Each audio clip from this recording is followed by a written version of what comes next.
ẹ̀jẹ̀ mi ní ẹ̀ kí n gbọ́ àkọ́bí ewé ayò ewé tún méje ìtún ló ní ọ̀tún ẹ̀ ṣe ìfà ló ní kan fà ẹ̀ mọ́ra àìbínú gbogbo àtàrí gbogbo méjì ọkà bàbà gbogbo mẹ́ta ọkà wáṣẹ́ orí ló túmọ̀ ẹ̀dùn gbogbo ọ̀nà ní túmọ̀ ẹsẹ̀ akọni ìmọ̀ tú ìmọ̀ ọjọ́ ìmọ̀ èmi ni wọn kì í dálẹ̀ wọ́n bá lọ mẹ́lẹ́mọ́ wá fi jó ẹlẹ́mọ́ akọni wọ́n bá lọ bèbèrè wá fi jó ẹrùkù bọ́wọ́ wọn bá tẹ̀lé wá fi jó aláre àwọn mẹ́tẹ̀ẹ̀ta parapọ̀ wọ́n wá jọ ń pẹ́ mọ́ ẹ̀ẹ́mọ́ olóko jẹ wọ́n pa Akíntọ́lá ọmọ Ògún wọ́n pàdé Ìyọ̀dà ọmọ Àtàlàbọ̀bà Àkànbí wọ́n pàdé Ṣàtàdàdẹ ọmọ ọba Ìjẹ̀bú Mèrè Aṣíwájú odògbólùkẹrẹ ajagun lólòdì ọ̀run tó bá ṣe pé tìyẹ tó bá ṣe pé tìyẹ náà bá ń darí jọ wí àpérò ní kún gbọ́wọ́ ọgbọ́n ti ṣìgìdì máa gbé àbẹ́tì ló máa ń gbé àyàn tí ìlàyàn ewúrẹ́ Ọlọ́run dákun má padà lẹ́yìn ẹ kó má gbàgbé ọ̀rọ̀ tẹ́ Aṣíwájú Ọlọ́run dákun má padà lẹ́yìn ẹ Àkànbí Ọlọ́run dákun má padà lẹ́yìn ẹ ọkọ̀ olúrẹ̀lẹ̀ Ọlọ́run dákun má padà lẹ́yìn ẹ. I wish I go back to the old days when I used to be the kid in the 3rd grade, playing in the street with my homies all day. Cause we live so fast, now we can't relate. We come a long way, money can't wait. And no worry about a thing, happy all days. This is how we live, we cannot complain. And nobody leave, keep the old plans. Hey, when I'm better, Mingari Zude Kari Party. Ko ɗomin mawni ɗomin darti yow goto fone ɓorni bokke e so parti an winom bedda o min garti min gari zuude kadi parti ko ɗomin mawni ɗomin darti yow goto fone ɓorni bokke e so parti ey cuwagam ne weeli fof ko souvenir film hanki wona hande hanki jamma mbaale sim min ñalla fije nangue jamma lengi mbaɗa tin on saha courant ala wura men ko ƴaro finde sifti nammo ala cifti ala inde iɗi Ayandaba, ayandaba, ayandaba, ayandaba. Ayandaba, ayandaba, ayandaba, ayandaba. Atima ayandaba, ayandaba, ayandaba, ayandaba. Wanama ayandaba, ayandaba, ayandaba, ayandaba. Susu, baby, subramia.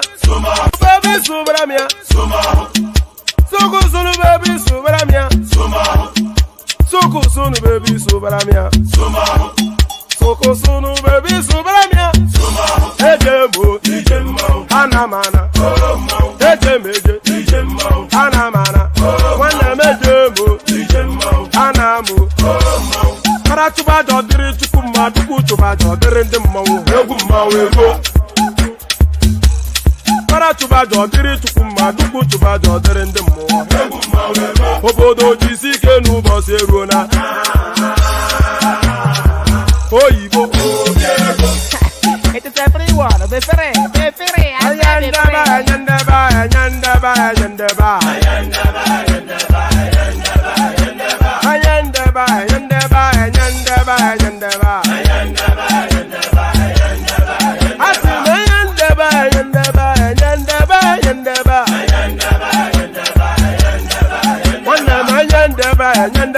ayandaba ayandaba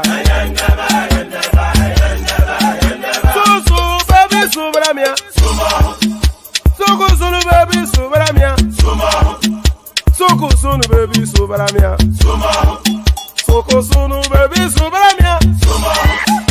Ladies and gentlemen, sometimes you just have to act like you are drunk, like you are crazy.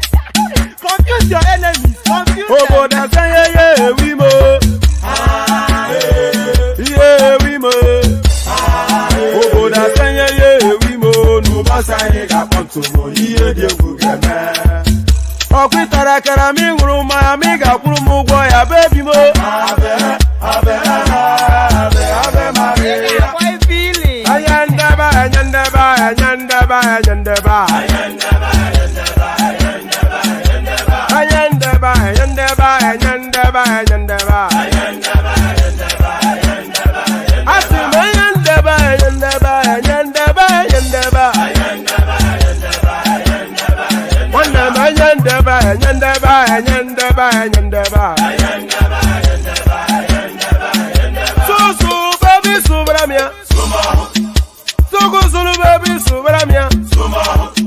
Soko sunu baby subramia. Soko sunu baby subramia.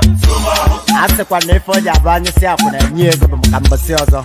Since I was born, but now I am getting youth. Akuna mota akuna koga book.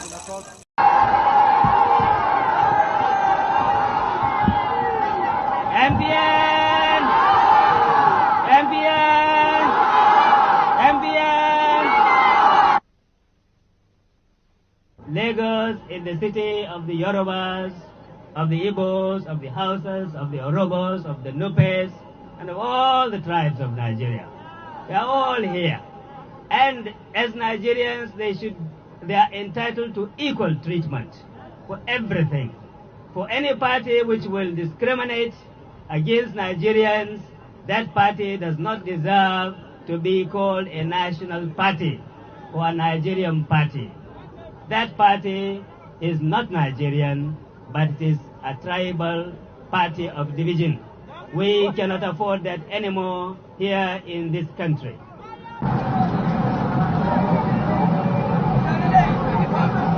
I actually only bring to you the fraternal greetings of the people across the Niger.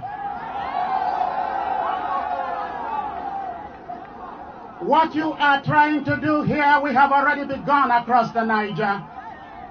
And we hope in this age of solidarity that with our arms linked across the Niger, we shall march behind Al-Haji Shehu Osmani Shagari into the State House Ribadu Road again on the 1st October 1983.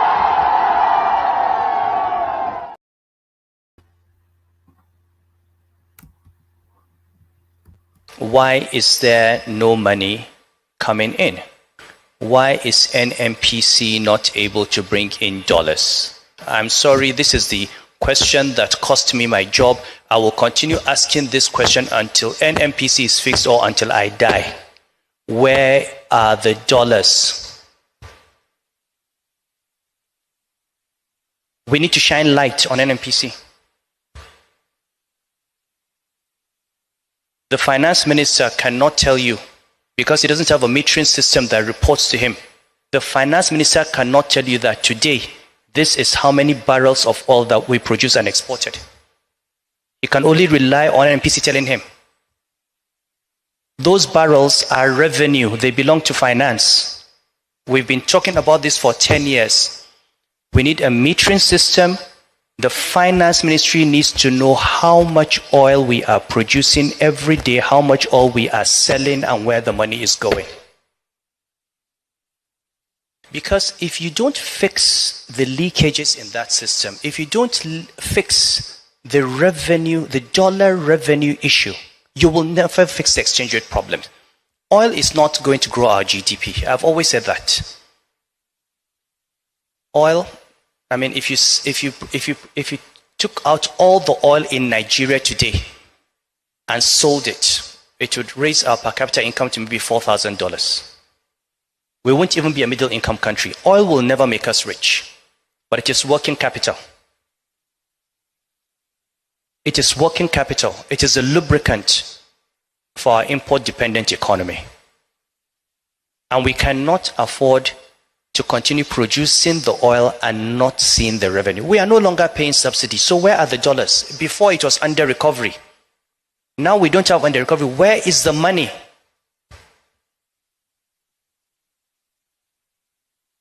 It was the issue I raised for which I was suspended. You can suspend me again. Okay? But it is an issue that this country must address. NNPC is the most opaque oil company in the world. When I was in the central bank for 15 years, they had not been audited. Presently, I'm in GIG company, and I'm so excited with the 15% discount that the government is giving to us in the season of Christmas. It's sharing love to everybody. Yes, I'm aware of the 50% initiative by the federal government. I got refunded as soon as I got my ticket. I had booked earlier on. And I got a refund for 50,000. All I had to do was at the counter provide my name as matching with the name on the ticket and bank account details. And almost immediately I got a refund of 50%. So I'm aware of the 50% initiative by the government. I think it's quite beneficial to the citizens because we save a lot, because the prices that initially that we paid were quite high, but with this now it's more efficient for everyone to flow it. Yeah, it's very nice. Mostly nowadays, mostly this December to January, the economy is just somehow, so this is the right time for this. It's very nice. I appreciate it. Kudos to the federal government on this. Kudos to GIGM. I think all travelers today and probably onwards will be very happy, and they will return back to GIGM or the various transport lines they have traveled by. More of this is needed to better the country as a whole. Nothing more to say than to say big thank you. At least it's just a way for people to go to see their families, people that don't have much. So I really appreciate it. It's a good one. I want to thank the government for the 50% cashback. I really appreciate it. Christmas.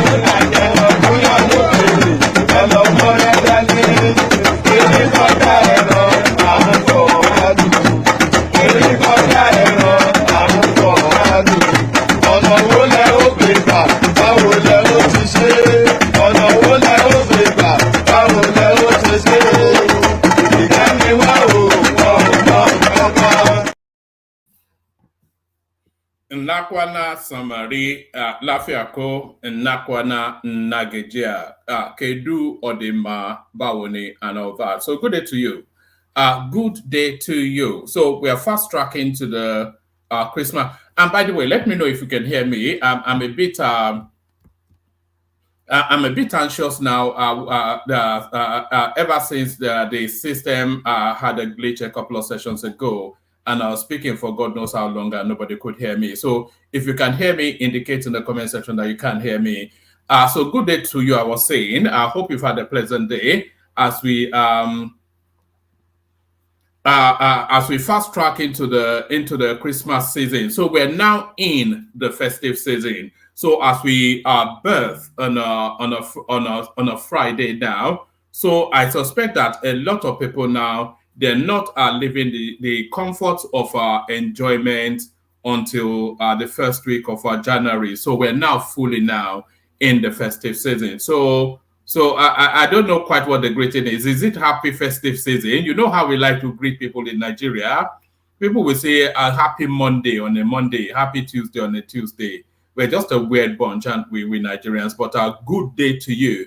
Good to be in your company, and apologies for the somewhat later than traditionally always late already session anyway. It was due to power failure in our Tejo show transmitting station. as they used to say on NTA back in the day. So good day to you, good to see you, and how are you all? I hope you're keeping well, and hope you've started with the Christmas eggnogs and whatnot. So all of that. Actually,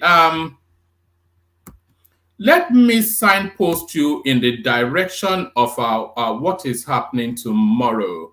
Let me signpost you in the direction of what is happening tomorrow. By popular demand, she returns, and I'm talking about Dupsy, of course. So Dupsy returns tomorrow with a banking session. So there is Dupsy right there. Her session, she speaks to that Pastor Ade Farasin,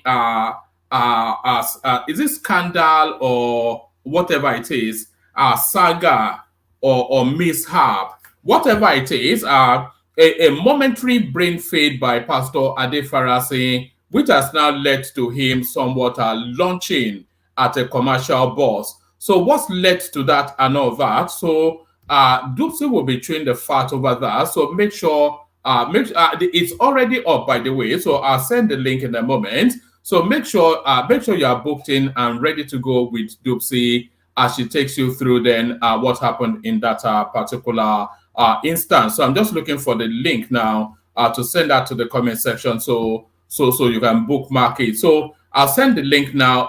Bookmark Dupsy session for tomorrow where she discusses the Pastor Ade Farasin thing. So I'll send the link now.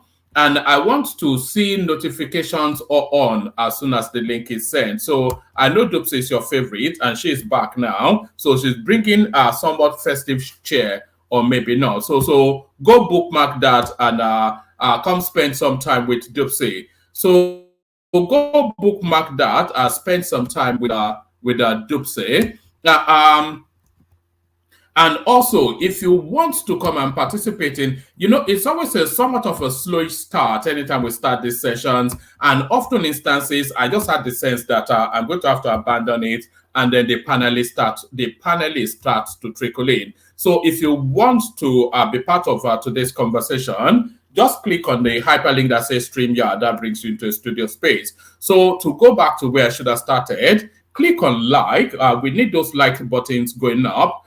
For all of the reasons that you already know. So click on the like button, click on subscribe if you haven't done that already. And if you want to come and join me on the screen, the hyperlink that says StreamYard, that is your ticket to ride. So if you want to ride on the Juggernaut train, that is the one man went to my platform, the hyperlink right there that says StreamYard, that is your ticket to ride. So let me just put up a poll very quickly.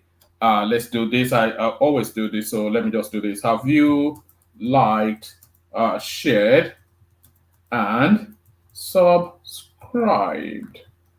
And then question mark and the smiley face, and there it is right there. So click on like and then fill in that questionnaire. So click on like and fill in that questionnaire. So immediately to matters then, and let's kick it off with this.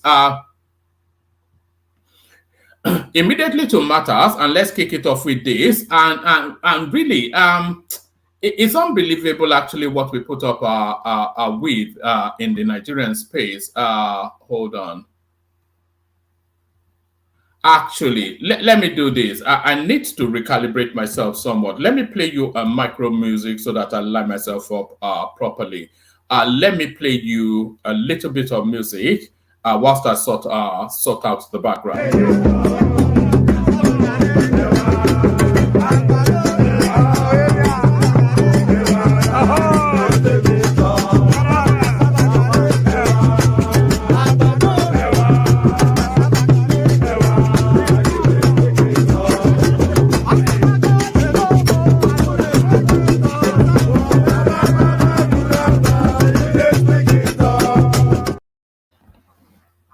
All right.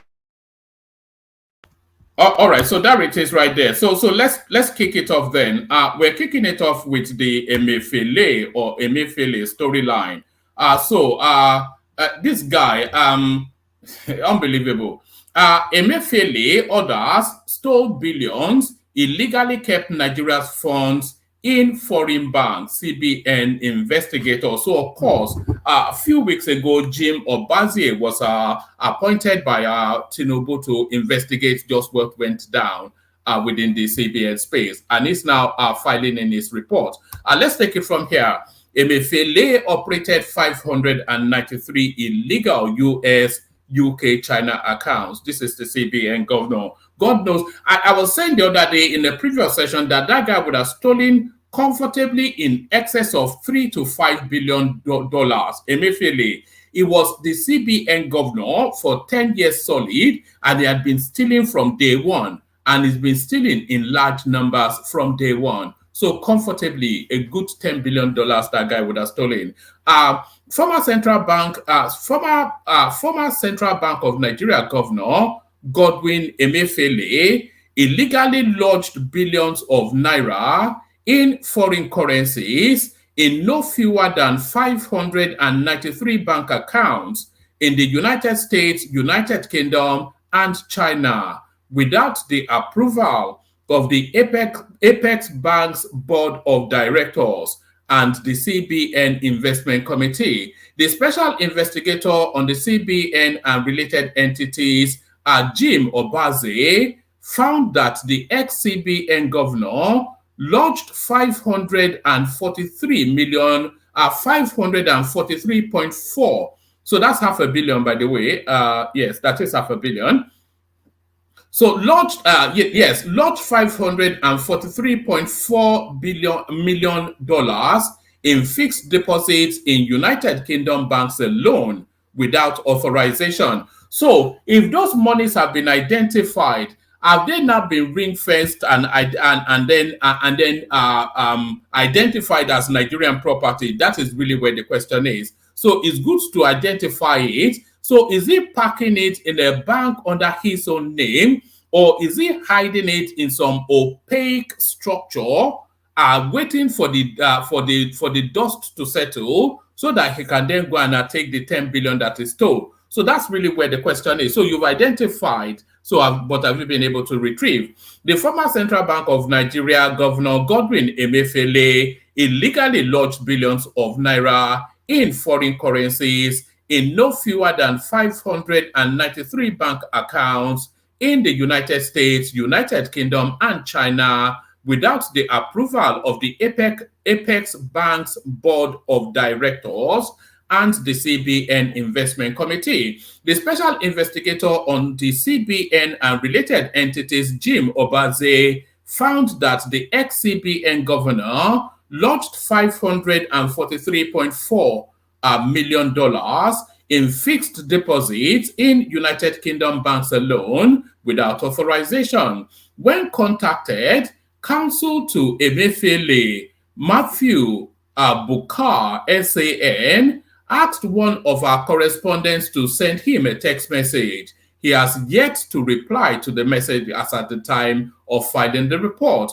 Meanwhile, Obazee submitted his final report tagged Report of the Special Investigation on CBN and Related Entities Chargeable Offenses to President Tinubu on Wednesday. So Emefiele is going to rot in jail. I cannot see how it can be any other way. The report partly reads, the former governor of the CBN, Godwin Emefiele, invested Nigeria's money without authorization in 593 foreign bank accounts in the United States, China, and United Kingdom whilst he was in charge. All the accounts where the billions were lodged have all been traced by the investigator.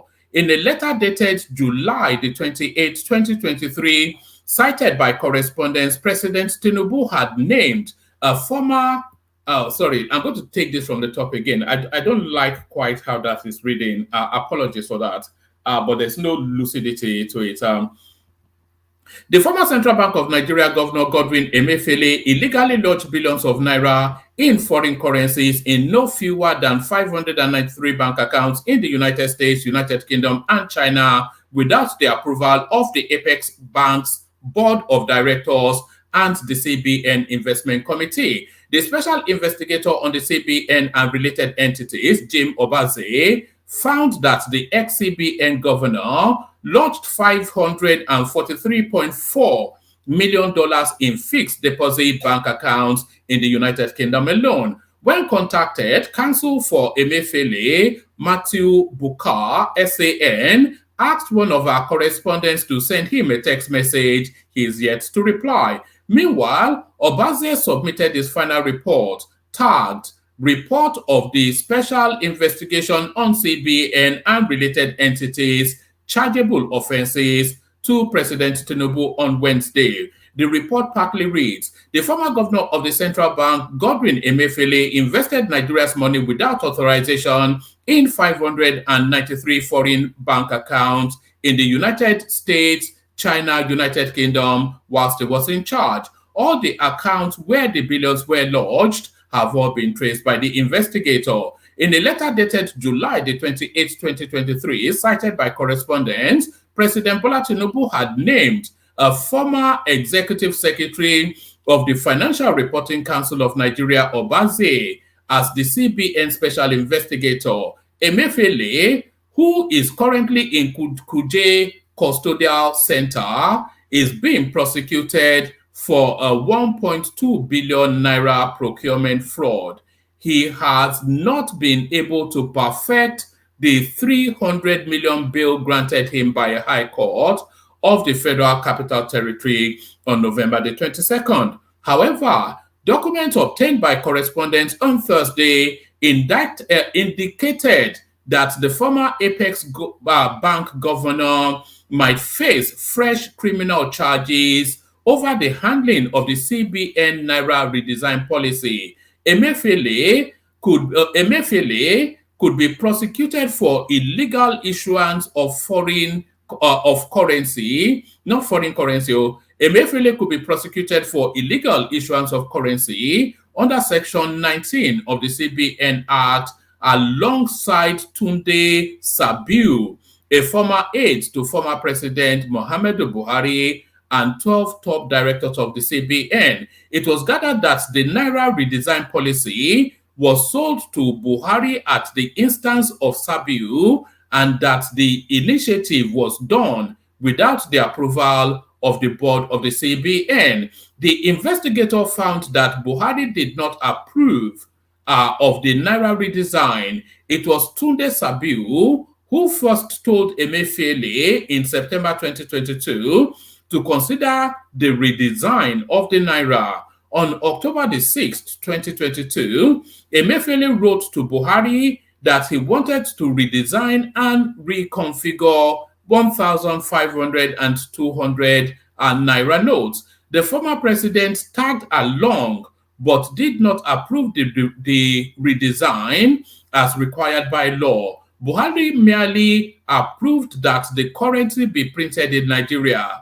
The redesign was only mentioned to the board of the CBN on December the 15th, 2022, after Emefiele had awarded the contract to the Nigerian Security and Printing PLC on October the 31st, 2022. Emefiele was said to have contracted the redesign of the Naira to De La Rue of the United Kingdom for £205,000 under the vote head of the Currency Operation Department after the NSPM said it could not deliver the contract within a short time frame. The special investigator found that 61.5 billion naira was earmarked for the printing of the new notes, out of which 31.79 billion naira had already been paid. As of August the 9th, 2023,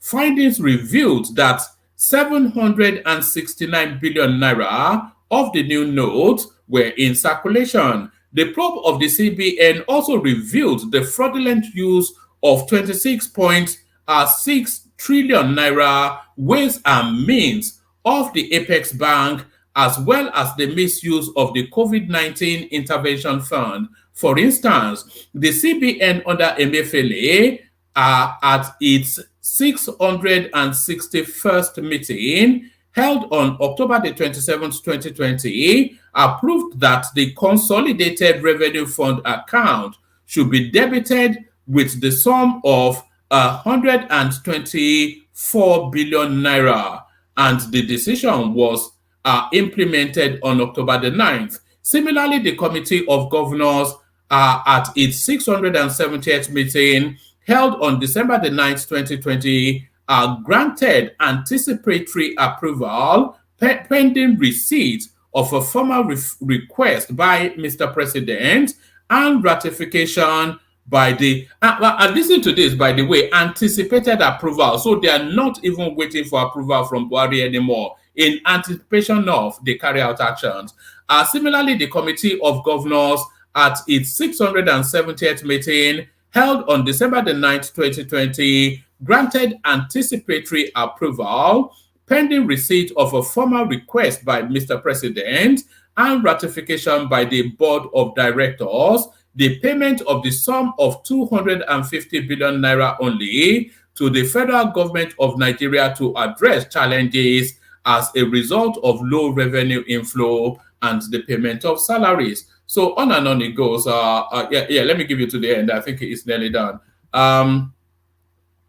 Anticipatory approval. Also on December the 30th, 2020, the Committee of Governors at its 672nd meeting granted another anticipatory approval for 250 billion naira to the federal government for payment of salaries pending receipt of a formal request by Mr. President and ratification by the Board of Directors. The Apex Bank's management through the Financial and General Purpose Committee equally granted anticipatory approval on the investment of $200 million in equity warrant of the Africa Finance Corporation. According to Section 38 of the CBN Act 2007, the CBN could grant temporary advances to the federal government in respect of temporary deficiency of budget revenue at an interest.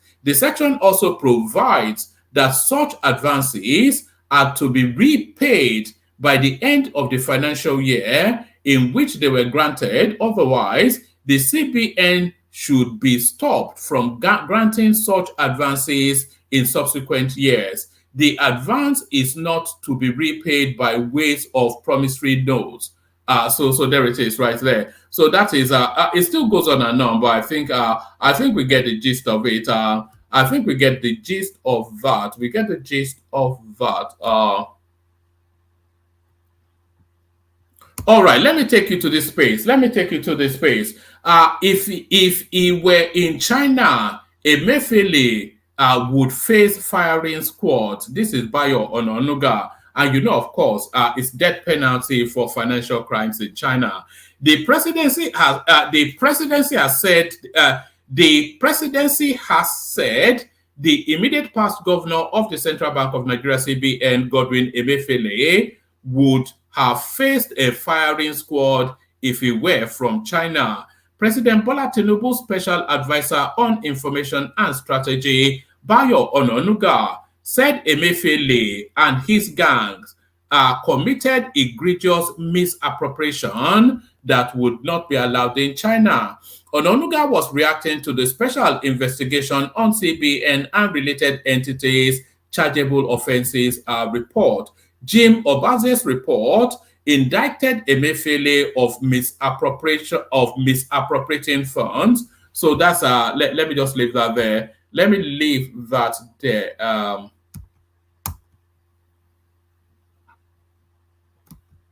Right, let me leave that there.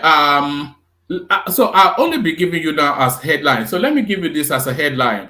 Abia uncovers Japa doctors still receiving salaries. So that tells you then the narrative of ghost workers continues. So yes, this we've already just dealt with now.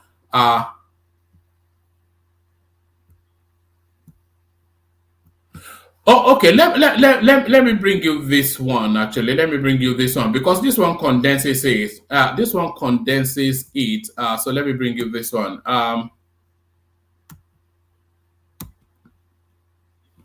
Right. List of corrupt activities allegedly committed by Emefiele as released by CBN investigator.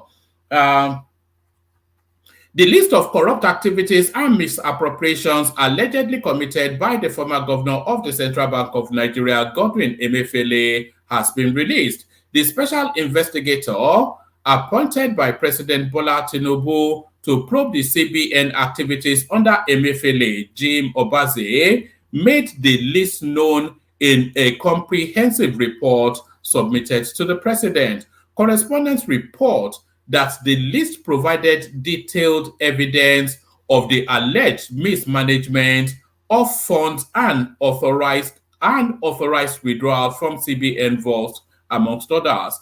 Below are the corruption activities uncovered by the CBN investigator. So, number one, unauthorized funded 593 bank accounts located in the United States, United Kingdom, and China. Number two, fraudulent cash withdrawal of $6.23 million from CBN vault under a purported approval of the president to pay foreign election observers. So I didn't even know that we needed to pay foreign election observers. I thought they came under their own speed. Gross financial misconduct by ex-CBN governor and at least 13 other individuals, including his deputy governors. 543 million pounds are kept in fixed deposit by Emefiele. Manipulation of the Naira exchange rate and perpetration of fraud in the e-Naira project of the CBN. The Naira redesign was neither recommended by the board of the CBN nor approved by former President Muhammadu Buhari, but by Tunde Sabiu. The CBN printed the new 200, 500, and 1,000 Naira notes at a total cost of 61 billion Naira, out of which 31 was paid to the contractor. The sum of 1.7 billion Naira was spent on questionable legal fees on 19 cases that were directly traceable to the Naira redesign. 205,000 pounds paid Naira redesign again. Fraudulent use of ways and means to the tune of 26.6 trillion Naira. Fraudulent intervention programs and unauthorized transfers and donations to various individuals and organizations. Alleged mismanagement of approximately 1.6 trillion Naira in COVID-19 intervention funds. Misrepresentation of presidential approval on the NESI Stabilization Strategy Limited. Pardon of former President Buhari's approval with 198 billion Naira, approximately 801 billion Naira to 1 trillion Naira. No approval was received from the former president, and yet 500 billion Naira was taken and debited to ways and means. Former CBN governor and 4 deputies connived to steal outrightly to balance the books of the CBN. No approval for the breakdown of 27.7 trillion Naira presented to the 9th National Assembly to illegally securitize the ways and means financing. So on and on it goes. I think maybe the death penalty should be introduced just for Emefiele. Why I approved reduction in transport fares. So we take 2 paragraphs of this. Nigeria's President Bola Tinubu assured citizens on Friday that last Wednesday's approval of a 50% cut in interstate land transport fares nationwide is meant to alleviate their burden this festive season. He mentioned that the payment of the Empower beneficiary backlog of allowances, amongst other reliefs, also get towards the same end, with much more to be expected in the new year. Tinubu, who was on a brief Christmas holiday in Lagos, said this when he joined the Muslim Ummah to observe the Jumat prayers at the Ansaruddin Central Mosque in Surulere. According to a statement by his special advisor on media and publicity, Ajuri, the president said the economic reforms initiated by his government are aimed at establishing a robust and secure foundation for Nigerians today and for generations to come. So, so why did they approve it? We know it's a bribe to the Igbo people. So why all the noise? Buhari's nephew, not former president, approved Naira redesign, CBN investigator. So we read all that. Okay. So hold on. I'm going to play you a clip at the end of all of this, but let me go to this one. Okay, let's cancel that. We've already addressed that. So let's okay, let's cancel that. That's nothing to do with anything.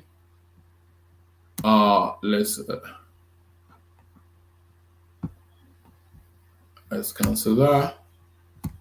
Let's bear with me. I'm just making sure I've given you everything. Okay, let's leave that one to one side. Let's cancel that.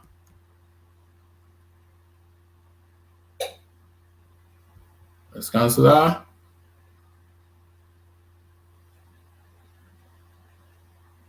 Okay, let's keep this. We may have fun with that later. And that's for Dipsy. Yes. So that's it, really. So let me play you this clip then, and then we come into the room, see if anybody's there to take it on. So let me play you this clip. So this is just to document the goings on within Dangote space. Let's play you this clip.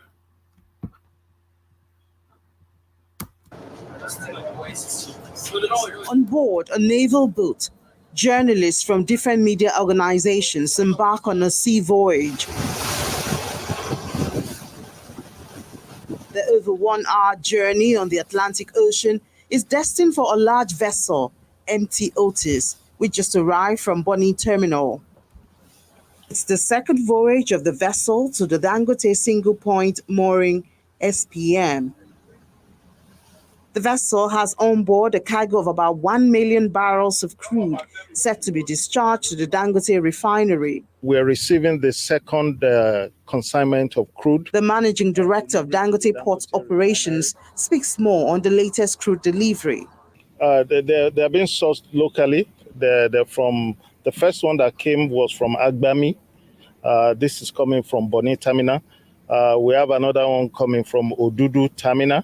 The management of Dangote is also very eager to make sure that the refinery actually begins to churn out products from the refinery. And I believe that that's the essence of all of this. We're trying to demonstrate that the investment that have been put into this project is a worthy investment, is a patriotic investment by the president of the Dangote Group. And I think we really need to commend him. Dangote Refinery also assures of security of its offshore facilities responsible for conveying and discharging crude. Security of the maritime domain is the exclusive responsibility of the Nigerian authorities, and particularly the Nigerian Navy. And as you can see, you know, we have the presence of the Navy here, and we have their patrols 24/7 around the facility and within the corridor, Lekki Port Corridor here. The refinery operations have been long incoming amidst expectations from Nigerians to have more petrol and other products of crude oil from the refinery. 3 more cargoes with approximately 3 million barrels of crude expected to be discharged at the SPM before the end of 2023. Okay. So that's certainly potent good news. There's no other way to look at that. There's no other way to look at that other than as good news. So like our countless million barrels of petrol now being delivered to the Dangote refinery. So the excuses have now all the excuses have now been cut off. So now it's now a case of him now sparking off that refinery, pumping out that petrol, So that if my mom went to the petrol station today, she couldn't get any. So we don't want to be hearing things like that anymore. So the kegite music, and then we bring on the people assembled, and then the conversation kicks on. But first, of course, the kegites. Only water, where they see ma. Water, only water, where they see ma.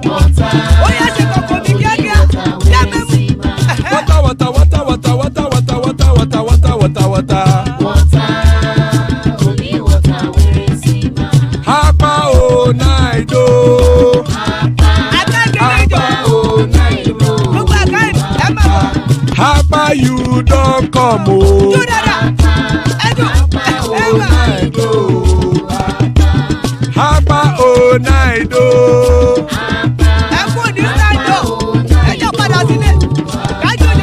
Oro kẹ̀kẹ́ ẹlẹ́mù yé o.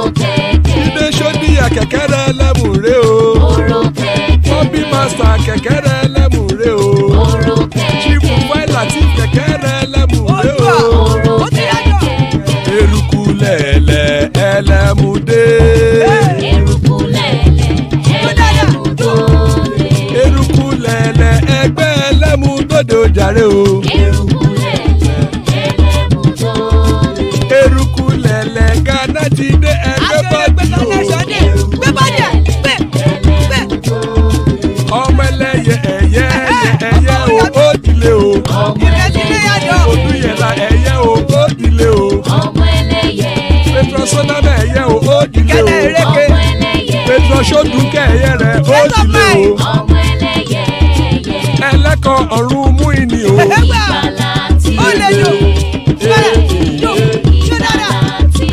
Àkùkọ ọ̀run mẹ́kọ̀.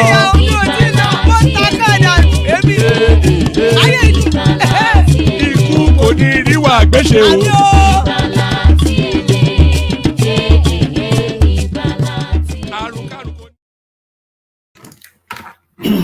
And there it is right there. Àkùkọ ọ̀run mẹ́kọ̀, the cockroach of the heavens don't crow yet. Ikú kò ní ríwà gbéṣe, may death have nothing to do with us. So powerful, potent prayers by the Kegai. So we've got the majestic King Emeka joining us. Good to see you. Good to see you, Emeku. So that's King Emeka right there. And we've got Prince Daddy with us as well. So good to see you, gentlemen. We kick off the conversation. Kick it off with you, Emeka. Emeka, are you ready to go? Yes, Emeku. I'm ready. How are you? How are you? I'm okay. I'm doing all right. Since everyone is preparing for the holidays. Yeah. Anyway, so please like, share, and subscribe. And don't forget to bring your friends and enemies together and enjoy the show. Let's go. All right. There's only really one place to start, of course. There's only one news today. Just the plethora of allegations against Emefiele are so alarmed by your Honor Nuga. He's saying that if this was in China, the guy would have been shot. Yeah. I read the news yesterday. I think it dropped yesterday. Well, late in the mornings in Nigeria, right? So it was evening time, Eastern Standard Time, and I was taken aback. I read it, and this is my opinion. I might be wrong, and I'm wondering how can a man control over 500 accounts in different countries? Even we are struggling with the few accounts we have, like to remember them. How can one man have over 500 accounts? One man. What do you think? It sounds. I was like, oh my God, what is going on here? No. No, I don't think it's his personal account, Emeka. I think he's hidden away pockets of money under the country's overall space. And so those pockets of money is tucked them into all of these accounts. So now, after his tenure, if those monies are able to be disappeared, then he will just pull them together. but I don't think it's under his own personal account. I think it's still under I'm the not saying his personal. I'm not saying they would be his personal account. He would have opened them under fictitious names, right? Emefiele is a lot of things. I'm not trying to exonerate him. He's a lot of things, but 500 accounts in foreign countries seems a bit lot, and something is not right. Why do I say so? We hear Emefiele he has agreed to pay 4 trillion naira, right? 4.2 trillion naira. Or he has paid. Where's the money? Where's the money? It will be with the CBN now. What do you mean where's the money? Where else would it be other than with the CBN? They should tell us where is the money. They should let us It know will be where's with the the money. CBN now. Why I keep you see? There's they can do with Emefiele whatever they want to do with him. Yes, a lot of people are using you to perpetrate crime in the country, economic or thereabouts, and you want to be used, you're a co-conspirator too. But again, we keep hearing about Abacha's loot, but we are still broke. Now, I think I sent you a clip where Sanusi was talking about NNPC not remitting any money into federal accounts. For over 15 years that he joined, when he became CBN governor, 15 years NNPC has not been audited. And to date, NNPC is still not remitting the dollars into Nigeria accounts. And we are shouting forex scarcity. CBN is screaming forex scarcity. We are complaining about revenue. And he said something that, yes, oil will never make Nigeria rich. If all the oil, we sell all of it, it will never make us rich. But it is the working capital of the country in the sense that to keep Nigeria's day-to-day operational activities going on, NNPC must be remitting that dollars on a daily basis. We sell fuel. Now, I watched the video you just played. Dangote would have bought from NNPC, right? And it was agreed that he would have bought in dollars. Where is the money going into? You see, I think we are deceiving ourselves in Nigeria. Let's be very realistic. Yes, Emefiele has perpetrated economic crimes. I'm not, in short, he can continue to stay in jail. But again, we need to begin to ask questions. Where are these funds that are being remitted? The Abacha loot, all the loot that we are saying we are getting from the country. Now the 4.2 trillion that they said he has paid, where is that money? And why are we still going to look for money to borrow? Now we did transport palliative or whatever we want to call it. You see, a lot of people come around to play racket with Nigerians. They toss a coin, they take a buck. They toss a coin, they take a buck. Guess what? I have been calling out, not only myself, I think a few other Nigerians have been calling out the Minister of Power. A woman, guess who was the Deputy Director of Deputy CBN Governor for operations in CBN, 2015 to 2019? Is it the same guy? He was the same guy. He was the same guy. Contested for your gubernatorial election and lost. Now he is the Minister of Power. Same guy, ran racket in CBN, still running racket with Ministry of Power. Same guy, same individual. Now, I am now beginning to think, and I'm slowly coming to that conclusion that our political class are taking Nigerians for a fool. They are toiling with our future and they are messing us around.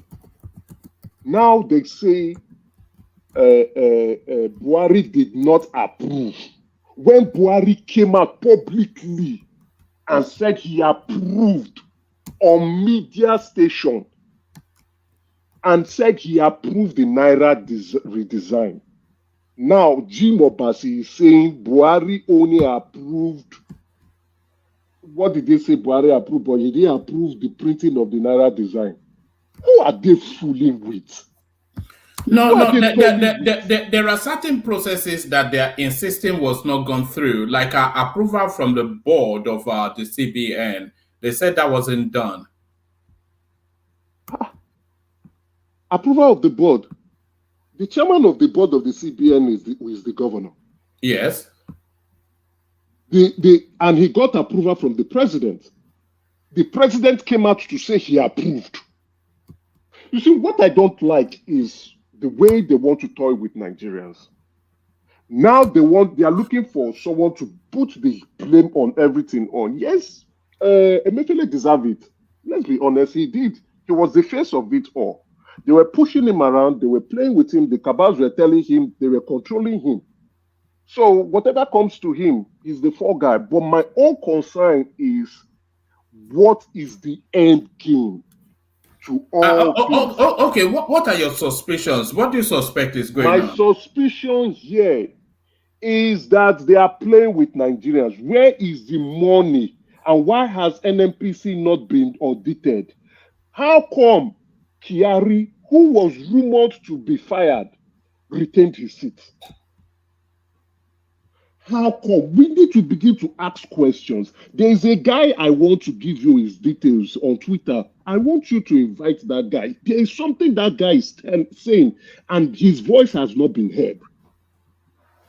There is more to this than we know. Yes, Emefiele can rot in jail, but we are not hearing the real truth from what is going on.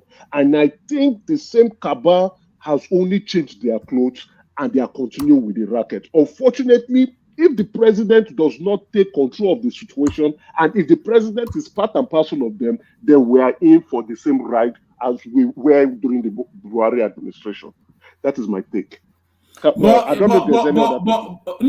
if that is the situation, then why would they have made all of this false with the special investigator and all that? During Buhari's time, they came up with their own talk. Now they are investigating him. Yes, I'm not saying Emefiele should not be investigated. I am not ruling that out. He should be investigated. There should be an investigation. But why are we getting snippet of the report instead of the full report? What are they doing with the information, and where are the funds coming out of? Let him bring out the remaining funds. They said over 500,000 accounts, right? Over 500 accounts with half a billion. Retrieve the funds back. Emefiele is the owner of the money, right? He can tell them, "Oh yeah, bring the money back. It is my money. Give me back my funds." Is that not it? No, woman, correct me if I'm wrong. No, I think you may be wrong. It's wrong, yeah. Yeah. Come in there, Prince. No, I was going to say, I mean, if the government declares that those accounts are illegal accounts, that's no more Emefiele's accounts. Now it goes through a procedure to recover those monies. I mean. No, I'm not doubting that. You know, we had from the papers that Emefiele returned 4.2 trillion naira. He negotiated for it. Then he now went and was calling off with EFCC. The funds in those accounts, it has been deemed to be illegal. Okay, Emefiele, bring back this money back, and let's continue. Okay, you can still continue with the crime you have. Those funds are not your money, technically. But let's get the money back, or let's begin to put in the process to get the money back. But where are these monies? The Abacha loots, where are they? Emefiele's 4.2 trillion, where is the money? These are questions. There's a reason why I'm speaking this way. And I said, okay, I will try to reach out to that guy. Let him come and speak. There's things that we do not yet know. The political class is still taking us for a ride. And they are using us to play games. So let them tell us where this money are going. Quick question. So just like if a company disposes of an asset, it's kind of and they get the funds from it. It's a one-time one-time kind of a payment, or if they get a settlement, it's a one-time kind of a payment. They can record that funds or that income, and they can, explain how the funds were spent. My question is, in Nigeria, I mean, is there a requirement to separate such funds like the Abacha loot or Emefiele's loot into a separate account that is accounted for? Because everything gets, if you ask me, everything gets lumped together to fund the government. Is there a separate account that we're supposed to have or know about? They have not told us if those funds are lumped together with other inflows that we get, whether they are lumped together in a particular account or a separate account. We only hear of Abacha loot on the cover pages of newspaper, and that is the end. That's what I'm saying. So there's no law. There's no law. Is there a law that requires them to do so? They don't have to disclose how the money is spent as long as it's Nigeria's money. Now, it is a law that requires such funds to be isolated and explain in details how they are spent. That's another thing. Maybe that's I'm not aware of any law if there's any, but I would be hoping that journalists would want to investigate further to find out. Abacha died 1990. Yes. President, are you saying that there should be no accountability in the system? I'm not saying because that. What we lack as a country is accountability. We don't have enough accountability. You're right. And that is why all these questions. That's my point here. No. That's my point. My point is that they should, if you want accountability, it should be part of the law. It should be part of the law. But if there's none, why are you requiring them to do something that's not on the law or is within the law? I mean, so when we say that Nigeria don't have rule of law, you not agree with that. If you say there is no law for accountability, because we still defend that. Lack of accountability. When we don't have law, we come here to defend it. And when we say that rule of law contributes heavily to our GDP, people don't understand it. You ask questions about that. Countries where there is law, their GDP grows. They have more GDP. They have more development. When there is no rule of law, there is no development. Thank you, Ekene. That is very true. Now, my next question is, NNPC has not been audited. Why? The money that they get from the sales of crude, where are they remitting it from? Or are they not getting any money from the sales of crude? I'm not quite sure. Are you saying that there should be a special ring-fenced account where retrieved monies should be parked, and the populace should be talked through the content of that account? Or is it the case that retrieved monies are simply reversed back into the Commonwealth for government to carry out activities? Technically, there should be a separate account. Yes, I agree with that. For all these funds, either for future funds that has been stolen away, and then even if it wants to be disposed of or intends to be introduced into the economy, into other activities, we should know where it's coming from. Now we should see the headline from the budget. We don't see it at all. The only thing you hear about from our revenue sources is revenue from crude, taxes, custom royalties. You understand? And sometimes they said, from the sales of assets, foreign national assets. We don't hear anything about it. We keep hearing about loot, but we don't know what that loot has been done. What part of the economy did that loot go into? Those funds, where did they go into? And miscellaneous? I don't know. We don't have anything as miscellaneous. We don't have anything as miscellaneous income. So now, NNPC, who should be remitting foreign currency into the CBN account, where CBN will be buying from NNPC, NNPC is not remitting. and we're having FS scarcity in the country. And everybody is keeping quiet. Woman, please go to the next person. We are still joking in that country. All right. Do you want to speak on the ghost workers in your home state, Abia State? A lot of the JAPA doctors, they are still collecting salaries in Abia State. Let me take you to that. I didn't actually. I got wind of it, right? I think I saw it on Twitter. It's funny, but it's not just only in Abia State. It's also in civil service, federal civil service. I know somebody here in Canada who just recently resigned and has been, collecting salaries for over 3 years from the federal civil service. I don't want to call the commission where the person worked, and was also making money from here. So there is no audit, or they just make payments. There is no what's the word for it? When you are leaving, when you're being there's a word for it. I don't know why I'm forgetting. When you leave a company and you move out, there's no trail for that. There's no process for it. People just leave and go do something else, and they're still staff of a state civil service or staff of federal civil service, and they're collecting salaries, even if they don't appear for a long period of time. The country is still a joke. They need to clean house. The country is still a joke. I'm not in the right frame of mind. What I read today really, really pissed me off. We are talking about moving forward. We are talking about challenges that was created in the last administration. And it appears that this administration do not want to change or reform. We are still playing the same games that was played during the Buhari administration. So I'm really, really upset today. I just want to calm down.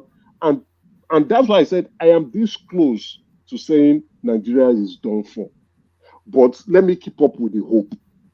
Because all these individuals that we have in the country that are unpatriotic, using the country to play economic racket just to make money for themselves. We are hearing of a general who went to go and buy a house in Texas. We are hearing of people who are siphoning money funds. We are hearing of crude oil theft. We are hearing of NNPC not remitting and they've not been audited. We don't even know what is going on in NNPC. We're also hearing of CBN that has not been audited but just was audited recently. What is happening in that country is, oh my goodness. It calls for people to begin to say, why are we this wicked to Nigeria and to Nigerians? Why? Why? We want to kill the country. That's the goal. In the quest for I don't know what we want to do with the so much hundreds of millions. We want to bleed that country die, and when the country is dead, then we leave. We are here to clean house, and we are running around looking for people to bring their investments in. Why would they bring investment when your house is dirty? So that you can mess up their investment. Why are we doing this to ourselves? Why are we being pretentious? Why? All right. Was there anything else that caught your attention in the news today, Emeka?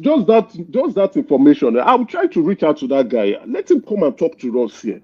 There are inside information he was saying online that because he doesn't have a voice that we don't know of. And when I saw, I was really upset. And it begins to explain or begin to make sense. Right? Like, okay, now, yes, Emefiele is the fall guy. But there were other people bigger than Emefiele that ran the country down. But Emeka, Mele Kyari, NNPCL, submitted an audited account 2019/2020. You know that, or didn't you? He submitted. Was it audited? Audited account. Check it out for a fact. I will check. Because Sanusi said when he was there, they have not been audited. And if he has submitted 2019, Sanusi was wrong on that score. Mele did 2019/2020. No, Sanusi left 2015. Yeah. Sanusi was asked to resign 2015. And he said the reason why he was asked to resign was because he was saying that NNPC is not remitting money into the accounts. The No, NNPC should be he remitting accused money them into of the about accounts. 40 billion misappropriation. Of Later, he changed it to 20 billion or something. So Okay. in that conflicting figure confusion, he was booted out. He created a perfect excuse for them. Money was missing.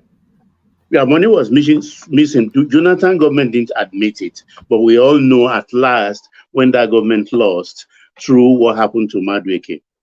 Okay, now thank you, Baba, for bringing this insight. I'm not aware of it. That NNPC they submitted accounts 2019-2020. What about 2020-2021? Yeah, we are still waiting. And one other thing, 2021-2022. This Obazee, the way I understood or understand government works, when they say 500 accounts, most of them of those accounts will be obsolete, but they are there. This is how it works.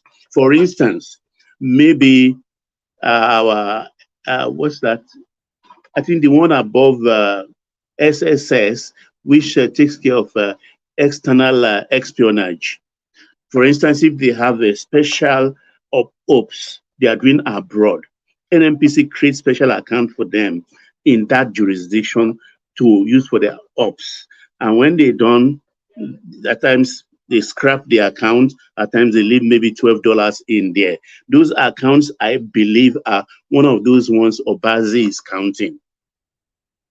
He said it's Emefiele that owns the account in different countries. No, I don't think that's true. Most of them will be government accounts. I mean, exactly. If you're a banker and you have to fleece the country, will you put them in 500 accounts? 500. No, that's not possible. Come on.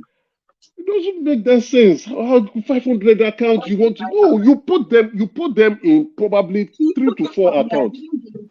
No, it's not his personal account. I think it's all those government accounts here and there. That's why I'm saying. That's what I'm saying. What is the end goal? Can we come out? Yes, if this man said he has paid 4.2 trillion, let him remit the remaining amount. Let him go to jail. Because he has perpetrated a crime. I'm not excusing him one bit, but the money he has returned and the ones we intend to collect from him back, which is the proper thing to do. And likewise, from the report I read, which woman also read today, there are also some private individuals involved in this racket. What are we doing with them too? And why are they not naming them? Well, the way I look at it, Emeka, the government have to create a delicate kind of balancing act here, because some of these people, they have a stake in economic well-being of today as we speak, and we need not. It's like the other day I used the word a mosquito perching on your scrotum.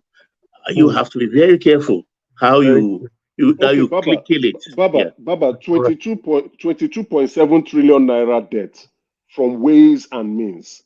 Out of 22.7 trillion, only about 5 trillion, roughly thereabouts, was duly approved of. The rest were not approved of. Some about 500 million, they are accusing Emefiele, was taken out without any approval. Emefiele is not a python that will swallow that money. A lot of them, they are even close to us. We see them every day. Some of them are in government. Some of them are in government. That is what I am saying. Do we continue to allow this to go on? Now they have securitized that 22.7 trillion naira. What that means is that for the foreseeable future, Nigeria taxpayers will be paying something they did not eat, something that private billionaires enjoyed, something that politicians looted dry, something that previous administration has skated away. Innocent people, including our children, will be paying for it. We didn't see that couple. It didn't come into our economy. It went into private hands. Emefiele being the mastermind of it all. But why are they not naming those people? Why are they not calling them and telling them you must bring back this money?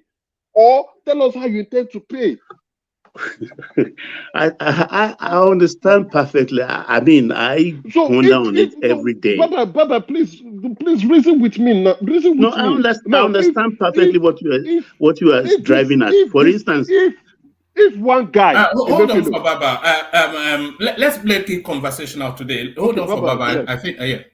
Yeah, for instance, Emefiele's money, they told us it's about verbiage. He has we have recovered so and so much. Okay, tell us what we are going to use that money for, because that money should not be put into the general purse of the nation. I think there should be a special purpose for that kind of money, just like what France is returning back to us of Abacha's loot. They tied it to specifics. You understand? And that is the kind of thing I expect if they have to be transparent, because looted funds must not be relooted. That has been the bane of our economy so far. And if they are using it to pay up those monies, those emergency funds that the Buhari administration borrowed, or things like that, then let us know at least, so you can carry us along as the entire citizenry should be carried along. Because right now we have there is a lot of trust deficit in our society. Exactly. That trust deficit has to be breached. Exactly. You know, we cannot ignore those who participated in this racket. Yeah, no doubt about that. But what I'm saying, let's say for the purpose, I'm not saying that is the situation. Okay, let me use a kind of let's say businessman A, who is employing so much people, like 25, 30,000 in several sectors of the economy.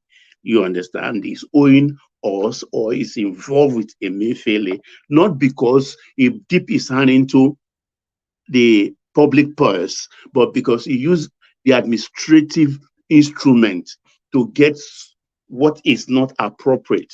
You understand? And he used his business. We cannot say we have to kill that businessman. I think the right thing to do, if it were in my case or in my house, in my family, is just to call him aside and say, look, this is what you are owing. We are not going to trouble you, but please come and make repayment plan so that we can get this money back into the economy. Do I go public with that and call a family meeting? I don't know. It all depends on the circumstance. Maybe those money has money. Yes, sir.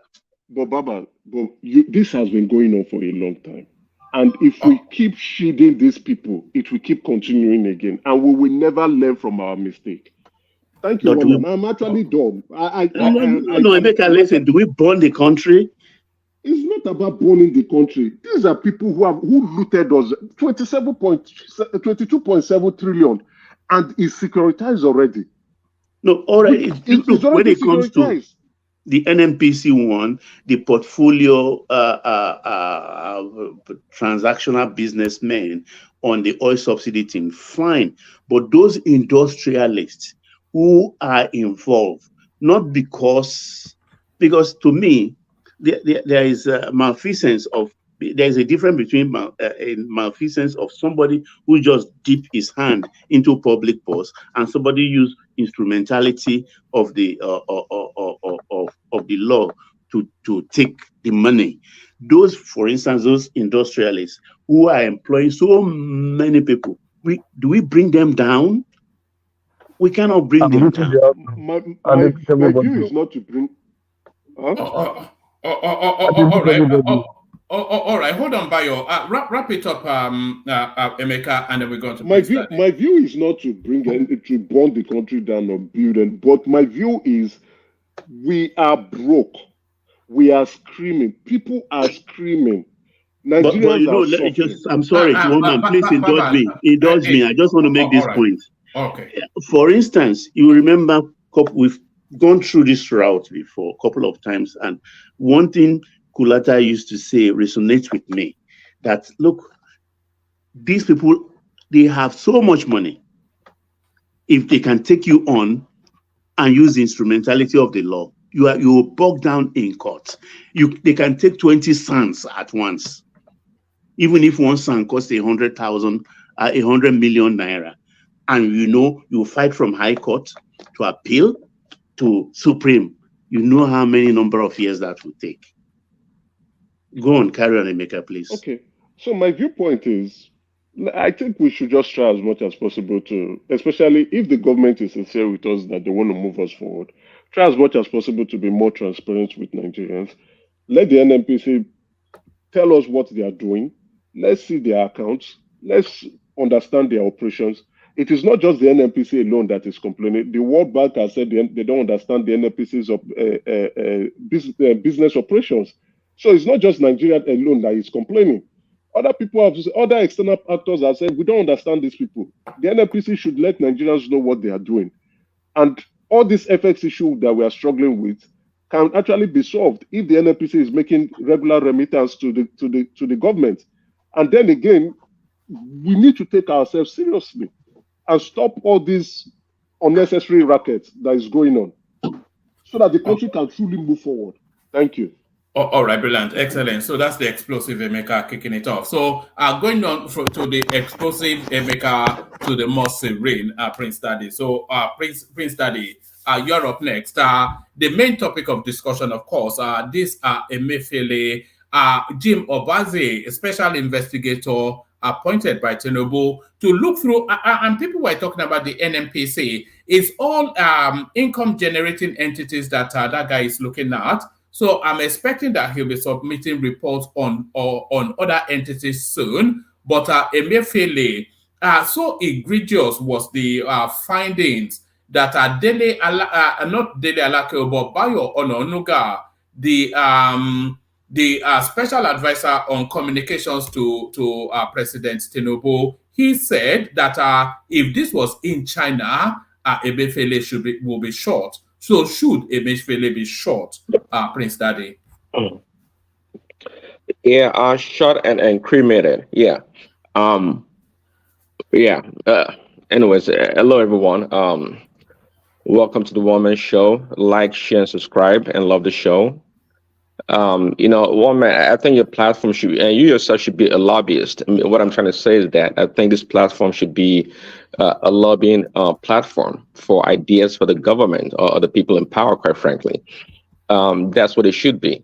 I know Emeka is hard about the situation, but in reality, is there anything new about what is going on with Emefiele and how the system has been running for the past 30 years plus? There's nothing new in the system, nothing at all. I mean, I remember when I was young, I saw on maybe, I don't know, I can't remember the newspaper, perhaps Punch newspaper, about Isaiah Bacha stole $90 million back then. There was no account for $90 million in oil revenue in the Nigerian space. There's nothing new that is going on right now. Okay, Emefiele just happens to be the new kid on the block. There's nothing new. The fleecing of Nigeria has always been there, and it's not the first one. To me, there's nothing really unique about the whole situation. The way people steal money, Nigeria as a country, thrive on inefficiencies and loopholes and waste. That's how the system is built. That's how the people in power or connected get rich. That's how they line their pocket. And it's not really unique to Nigeria per se, but that's how it's been for a long time, and that's how we've lived, and we're surviving. I've always said the reason why Nigeria is the way it is now and never seems to die is because of the private sector. In addition to the billions of dollars that comes in officially through via the remittances from diasporans, that's been sustaining the country for such a long time. I said officially, but unofficially also there's a lot of money still in the country unaccounted for from private individuals overseas, and that's how this country's been running.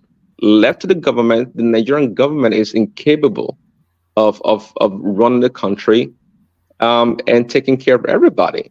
That idea of welfareism that Angelica likes to talk about is not even, you can't even say sustainable. It is not a realization in any way imaginable in the Nigerian space. We don't have that money.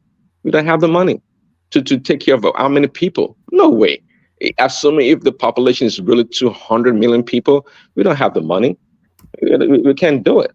So, yeah, and the other day was the last week we were talking about, of course, the Nigerian issue, and I think it was Emeka and Ola was saying, "Oh, we follow the gap accounting principle." Well, if truly we do follow the gap principle, then it's quite clear there should be an account that is labeled as for such funds as the Abacha loot and the Emefiele's loot and others. There should be a fund, an account line dedicated to that, and that explain how this funds are being dispersed or expensed. But so what kind of accounting principle are we following? It's a joke. We don't really follow anything. Accounting principle, we can't borrow money unless we abide by accounting principle. But for 7 years, over 7 years, the Central Bank of Nigeria was unable to produce a report to the Senate about the activities, about what is going on. So let's not kid ourselves. And by the way, Tinubu can only do so much. I mean, say it's not a one-man show. No matter how powerful the president is, it still needs allies. A king without subjects is no king, is nobody.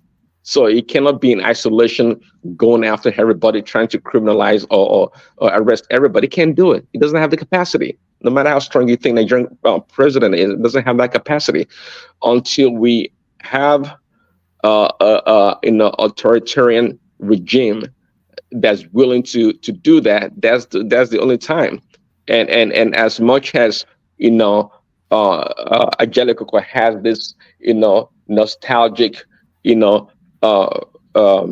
disposition to the military, when the military they came to power too, what did they do? Abacha Lutz is not a civilian. Abacha was a military, so they're equally as corrupt. Equally as corrupt. How do we save Nigeria? I said it the other day. Well, it's if we truly come together as a people, we can fight these people, including Tinubu and Obi and everybody else. We can fight them based on one common ideology, not on ethnic line or tribal line or religious line. We're not going to win. And that's why these politicians are politicians. They divide us, divide and conquer. It's nothing new. It's Machiavellian. It's always been there. But we're so divisive in ourselves that can come to fruition. We don't have to go into a revolution to kill people, but a revolution of ideas can save that country, and it's up to the people to do that. It's up to the people. There's so much money in Nigeria. I love it. It's Nigeria's debt is how much? Did you say the other day, one man? $16 billion. It's $43 billion actually. One man, a couple of people, 3 people in Nigeria, they have that money in the bank account. See, a lot of people have money in Nigeria. A lot of people. See, the Nigerians' money is not really the borrowing that we borrow, that people steal. Yeah, they still steal those funds, but the money that's generated in that country is so much. There's a lot of money being generated in the billions of dollars. Those are the real money. Those are the real money that's been stolen by these people. Yeah, it's unfortunate, but that's where we find ourselves. And to Emefiele, I mean, you say he has 500 accounts. Well, it is doable. I mean, absolutely, it can even be an individual account somewhat, with fictitious names here and there. But maybe it's trying to be smart. For example, in the States, anything above $250,000, it cannot be, you cannot be guaranteed you get your money back. So the smaller you can have multiple accounts and break those funds into smaller portions. In the UK, maybe that was his thinking. But yeah, I also say, Emefiele, just him alone, I think he has in his back pocket $2 trillion just for him, not with the rest of the criminal gang. You know, I don't think people have any idea just how wealthy that guy is. That guy is criminally minded, and he has been the central bank governor for 10 years, and the central bank governor of the 25th largest economy in the world, and he has been stealing steadily for 10 years. That guy has a lot of money. Forget Dangote, man. You want to be looking in his direction for the richest Nigerian. I think we should be. Imagine stealing steady from one of the biggest economies in the world for 10 solid years. Yes, 10 solid years. 10 solid years with all these programs here and there, and the money from the borrowing. Emefiele has so much money, it's unreal. It has to. I mean, come on, he's not stupid. He has a lot of money. He has so much money, it's unimaginable, I would say, quite frankly. And yeah, you see, just go after him alone. Trying to go after the big fish, it would only cluster the whole scene. Go after Emefiele and catch as many small fish as they can, and see what comes about it. Really. But our problem really is our system. If we can have an efficient system in place that can bring about accountability in the open, that's what we need. And who is going to do it? You're trying to take money from the big dogs, from the big guys. Come on now, who's going to do it? Is the senators, the ones buying, I don't know, $60 million whatever dollars? Who's that? Yeah, go ahead. Yeah. If we look at, good evening, my name is Adebayo. Yeah, good evening. If we look at what is actually playing out today, let me put Emefiele as negative. And the present president, Tinubu. And you discover that somebody is trying to hold you to become something, and you now became that something. And the other person that is holding you is having something that you needed from him to make your government workable. What are you going to do? You're going to hold that person down. Let me tell you, Tinubu, Nigeria economy will be funded solely, I'm telling you, by Emefiele. Emefiele kept our money for us. Yes, see, a lot of politics play out before the election. But it's unfortunate that the person that they wanted to become the president does not become the president. And also it's unfortunate for Emefiele too, because he started a bargain with those people that he thought we have his back. That's the reason why he openly said it on the TV, that they should come and fight him. Because he has gathered a lot of power over the 10 years he has been in the office. When you said that Emefiele is rich, Emefiele is secretly rich. That I know one of his cousins in America here, Atlanta. She does not work. She doesn't work. She lives in affluence. She was formerly in Dubai before moving down to America here. Even in Dubai, the lady, she doesn't work, she doesn't do anything. So when you are saying that Emefiele is secretly rich, we should just be thanking God that Emefiele did not get out of the country like Disney.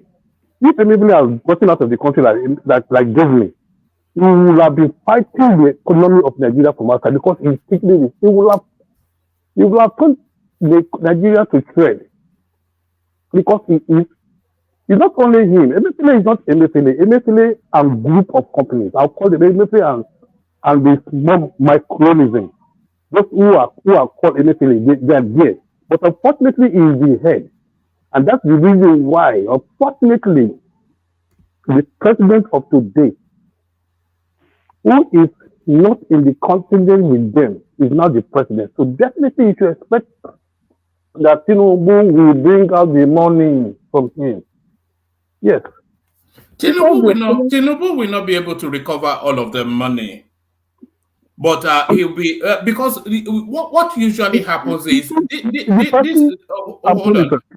person that they gave that assignment to He happens to be a friend to one of my friends. And they know this particular man that is a no-nonsense man. The person that they gave that, to investigate Emefiele, you cannot bribe him. Yeah, Jim Obazee. Yes, they say they no-nonsense. No, we're not talking about bribery, Bayo. Emefiele would have stolen in the region of, let's say, about $10 billion, maybe even more. So just hold on. It's just for the purposes of example. I'm sure it's significantly more that is stole. But with a war chest of $10 billion, you will struggle to recover all of it from him, because those monies will be outside of Nigeria. So you will have to then be going to all of these international spaces to try and recover that money. But with $10 billion, it will fight you internationally to a standstill. That's what usually happens. When these people steal money, they steal sufficient enough to intimidate the government, and then the government will then have to negotiate to say, okay, give back X amount, and then we'll let it go. So maybe they'll be able to recover maybe between $4 to $6 billion from him, and he walks away with $4 billion. That's how it usually works. But they're not getting every penny from him, or if that is what you think is going to happen. Yes, I quite agree with you. But I want to believe that within these 8 years or 4 years, let me first say 4 years of this thing of Tinubu, I want to believe that chunk of the money that he is going to use to run the economy of Nigeria will come from Emefiele's savings. All this money that we're talking about, at least they will cover some. At least he has been giving us some right now. He has been giving us some. And don't forget, it's not only Emefiele. Remember, he has some deputies too. There's a lot of findings, and there's a lot of people that are corporate today that they are not actually being mentioned. It's because Emefiele is the arrowhead. So they will only mention Emefiele. But when you mention Emefiele, it's now down to all those people too. Thank God that Dangote was smart enough, because it will have been worse too if at the end of the day we discover that the federal government does not even hold any share in Dangote's business, because today Dangote will have been in a serious problem. Now let me actually say my take on this. Sorry, you were interjecting. I think Prince still has the floor, but I'll give us a quick take and then back to Prince. Yeah. Yes, I believe that the government right now, they have a cow to milk. We are lucky to have a cow to milk, and I want to believe that they will not allow the cow to die or allow the cow to run away. So definitely, they used to say this thing. I want to say this in a parable. That is thief that knows where thief is thief. The politicians that are there right now too, because they know themselves. So they know how to actually make him out to be able to support the economy of the country. They believe that, I want to believe that they're not going to do something that will bring problems to the nation.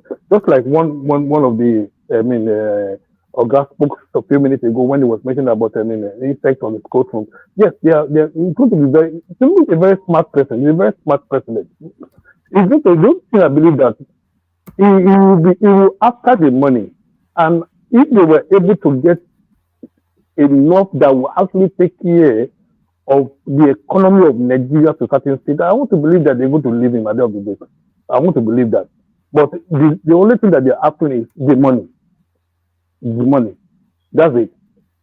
But in real fact, if I want to say this, Emefiele should be jailed like 50 years. But I don't think it's going to happen, because I know a lot of people died during Emefiele's this money, whatever. A lot of people died. A lot of companies, a lot of companies closed down. So that is my own take on this, that if they are going to make sure that, because people are actually... all right. Thank you, Bayo. Thank you, Bayo. Let's get back to Prince Daddy, who has the floor. Prince Daddy, back to you. Thank you. Yeah, woman, yeah. So, yeah.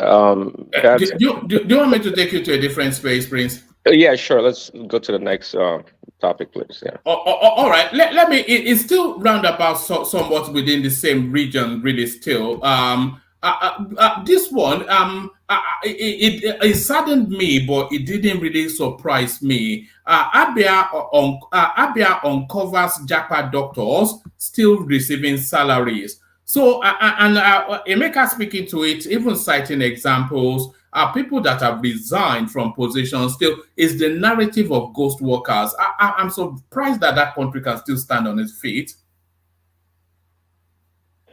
Yeah.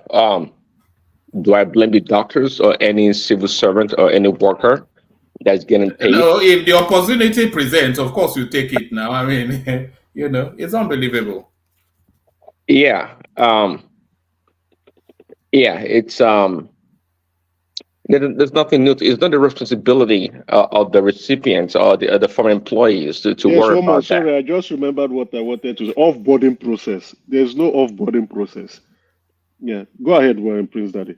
Yeah, offboarding. Yeah, okay. Yeah, exactly. Offboarding process. Yes, exactly. That's the point.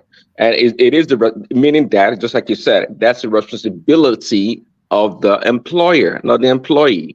So they have to do the audit and make sure they if any access they deny or close any access that such employees may have in the organization into its computer system or other systems. So that's the employer's issue. That's their problem, quite frankly. And Allah talks about it all the time. The need to have a computerized system that's hard to break or decode in Nigeria or in our different agencies would greatly improve, collection of revenue or taking care of ghost workers as such. And yeah, but even that can be compromised. But at the same time, that's a much better system than the manual system of taking care of such tasks. I mean, so to me, it's nothing. Another a nothing burger, if you want to put it that way. It's part of the system. It's nothing new in Abia State. I guarantee there's more. There's in Lagos State and Kano State and all over the country. And if you ask me, just like in the Nigerian system, everything's an arbitrage. Everything is an opportunity to gain. Who tells you that the so-called ghost workers, they are not in contract or in cahoot with the people, with the insiders, that they give a percentage of their money every month back to the people that keep them on the system. It's part of the same racket, Yeah, it's a percentage deal, isn't it? They get the money, then they hand over maybe 50% to whoever signs it off, and everybody's you see that they probably have that scam going on in 2-3 jobs. Can you? Are you surprised that country is still standing on its feet? Well, I just said it earlier, and I always said on this show, that country is standing because of the private citizens. Okay, that's the reason why we talk a lot about the government, but the private sector in Nigeria, especially the unofficial or the undocumented ones, they are thriving in a lot of ways. They sustain that country. That if you couple that with the billions of dollars that comes in as foreign as remittances from diasporans, it sustains that country officially and unofficially funds. So that's how the country's been running. Nigeria by itself, taking care of 200 million people, is a daunting task. They can't do it. You can't do it. We don't. Nigeria is not a wealthy. Although some people have made some really good argument that a lot of things, I think, like Baba, that a lot of things we subsidize a lot of things in that country, which is true. I guess education, maybe fuel in the past, and some other things we do. So for those that would like to take advantage of it, go to medical school or whatnot, yeah, they can enjoy the country as such. So I think that's the way Nigeria really gives back to those that are willing to take advantage of those opportunities. But apart from that, we don't have a welfare state, as in welfare, you come every month, we give you free money, free food, free housing, and this and that. We don't have that. We can't sustain it. We can't even think about creating such a system at this point in time. So again, the private sector in that country is the backbone, no doubt, of Nigeria's sustainability. All right, brilliant.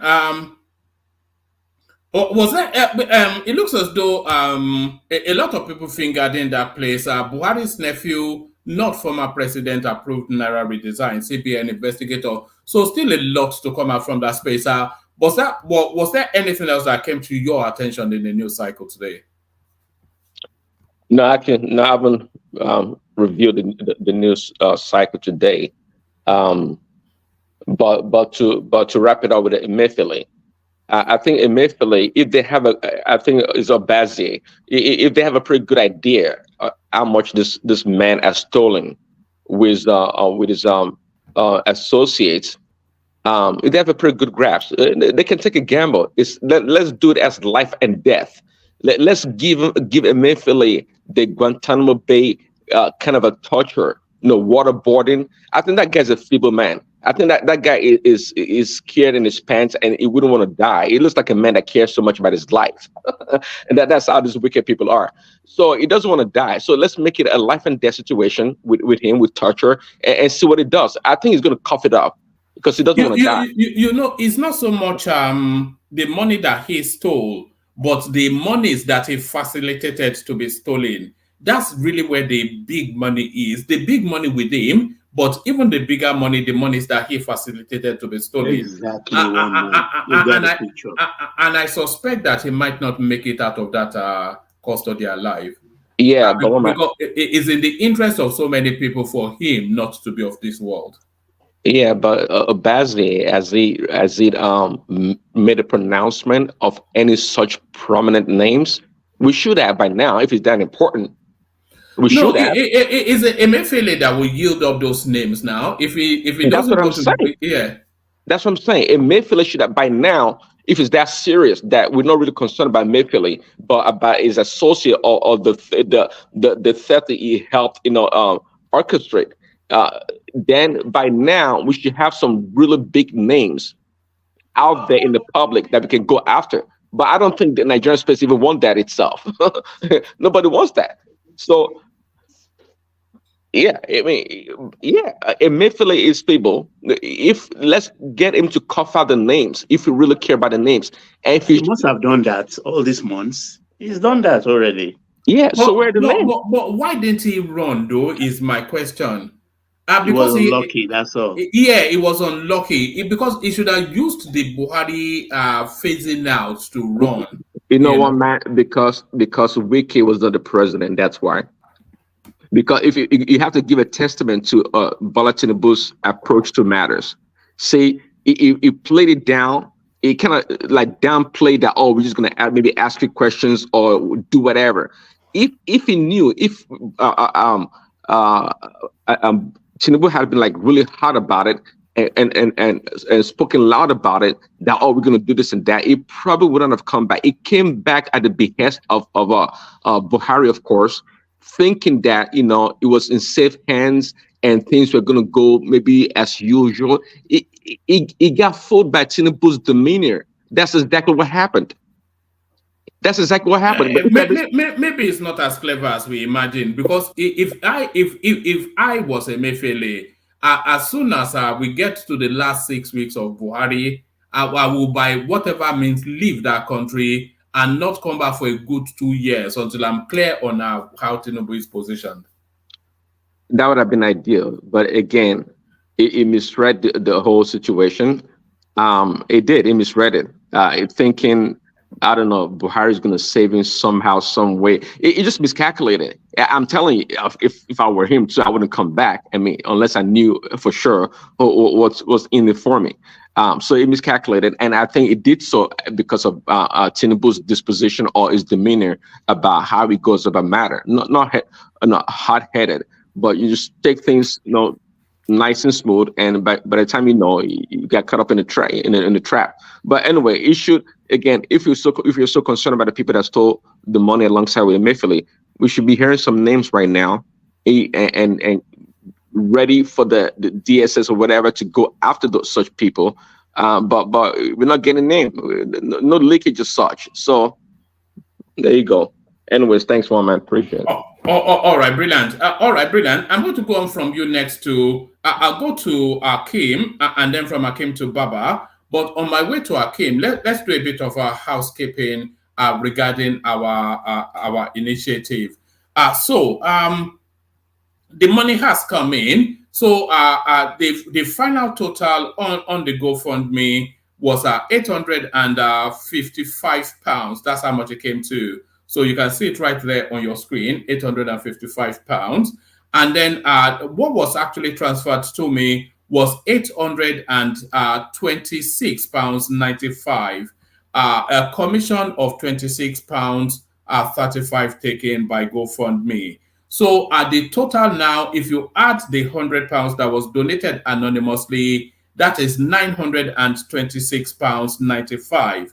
So at today's exchange rate, which is 1,490, it comes to 1,381,155 pounds and 50 kobo. So that is how much it is at today's exchange rate. So 1,381,000 approximately. So that's how much we have in the coffers. So now decisions now to be made on how to disburse the money. So we're going to have to start making those decisions pretty much immediately. So let's kick it off with you, actually, Prince Daddy. What are your thoughts on how we should handle this money? Prince, can anyone hear me? Oh, I'm off. Can anyone hear me? Yeah, I can hear you. Yeah, I can hear you, woman. All right. All right. I think Prince may not be available, but 1,381,000. So that's as at today's exchange rate, and as you know, the exchange rate varies, but we'll use that as a working figure. So I want to get the money out of my hands as quickly as possible. So in the course of maybe this session and probably tomorrow, I want us to agree on how to send the money out, and we start to send it out. So my thought is to give maybe about 600,000-700,000 to Hassan. First, a huge chunk goes to Zainab, the 23-year-old woman with 5 kids and a disabled child, and then a portion goes to Mama Hadiza, and then the rest, Hassan will use his discretion to disperse it along agreed terms. And then what is left, we'll split it between the southwest and the southeast. And Ekene will be our man in the southeast to identify and disperse. That's what I think. I don't know what anyone else thinks. Does anyone want to come into that space? I talked to Kolata to come on, but I think it's on a flight. No one? Adanle Koko. No one can hear me. Hey, one man. I think as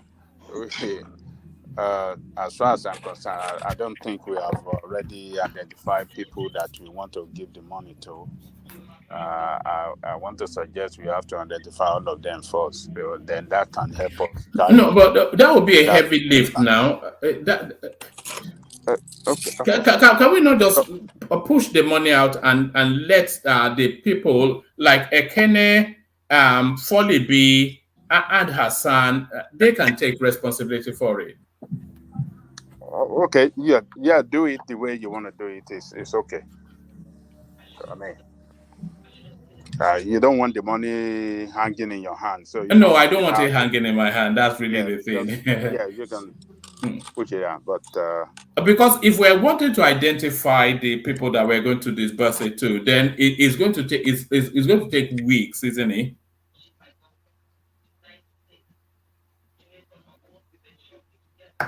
All right, let's get back to the conversation. Maybe when Thomas comes, we'll sample Thomas and then Kulata, and then we make decisions. But the money is in. That's the thing. And I was hopeful that we get it to them before Christmas. Let's carry on. Let's go to Akim. Are you there? If you're not there, then we go to Baba. Akim.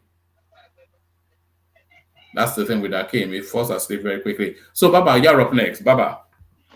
Yes, compliments of the season to everyone on the platform, and salutations to all. On the comment section, I salute you all. I didn't take note of much name apart from additional Oga as usual. Oga, Ola, and you have not started the banter yet. So I think I concentrated on the platform submission so far. I salute you all. To our listeners, I know you're enjoying this, the robust contribution, views coming from individual are very robust.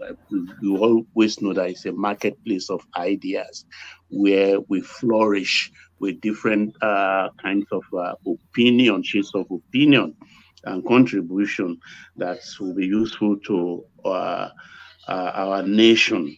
And for those who have made it a daily ritual to view us and listen attentively, please like, share, and subscribe like you do every day. But we love more of the like because it is immediate and very visual. Thank you.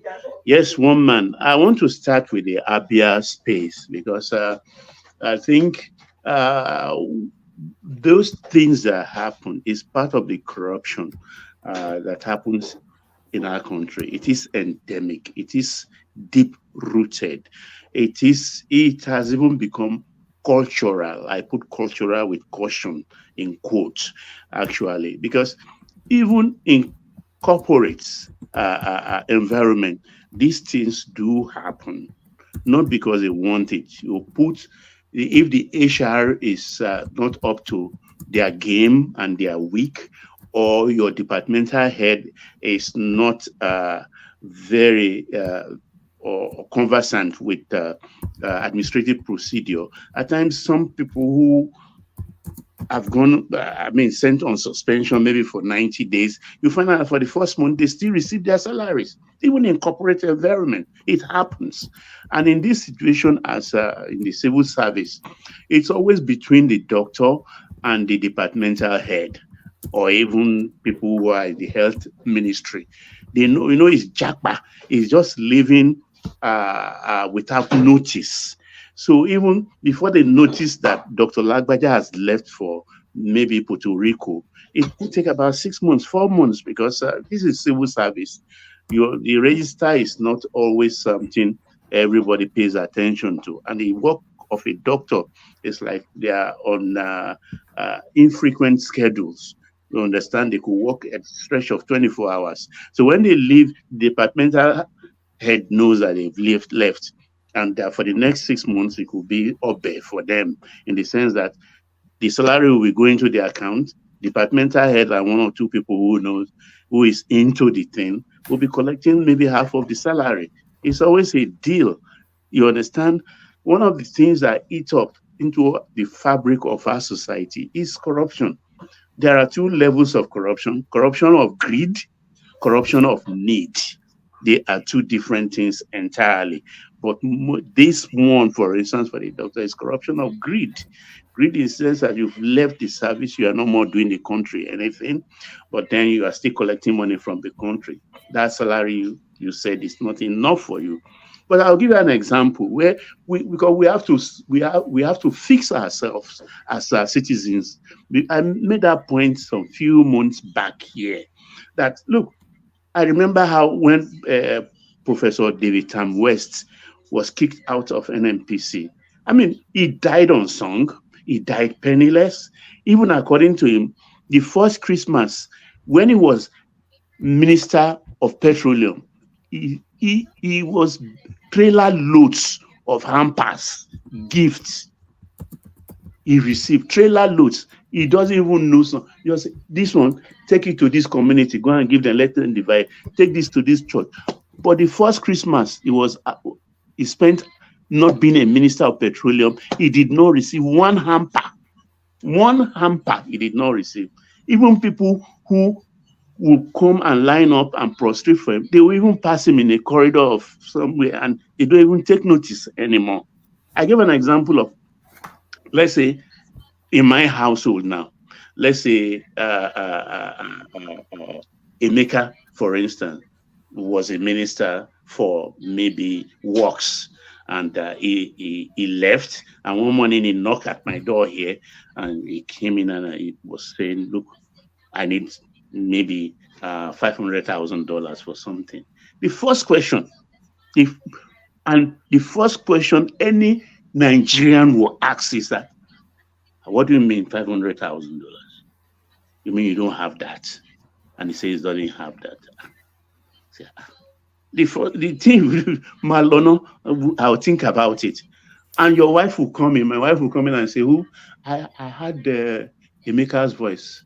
He's left." I say, "He's left. What happened?" He wants $500,000 from me. The first question my wife will say, "What was he doing all that 4 years he was minister?" Tell any Nigerian can lie to me here that is not what will play out.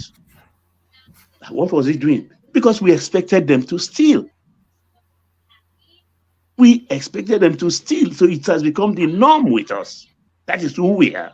So we got to fix ourselves first. So that's how these things happen.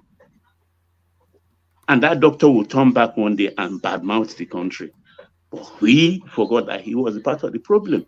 You jack back, you're earning where you are and still having some money back home for them to use to buy paint for that house you are developing or buy do the electricity work.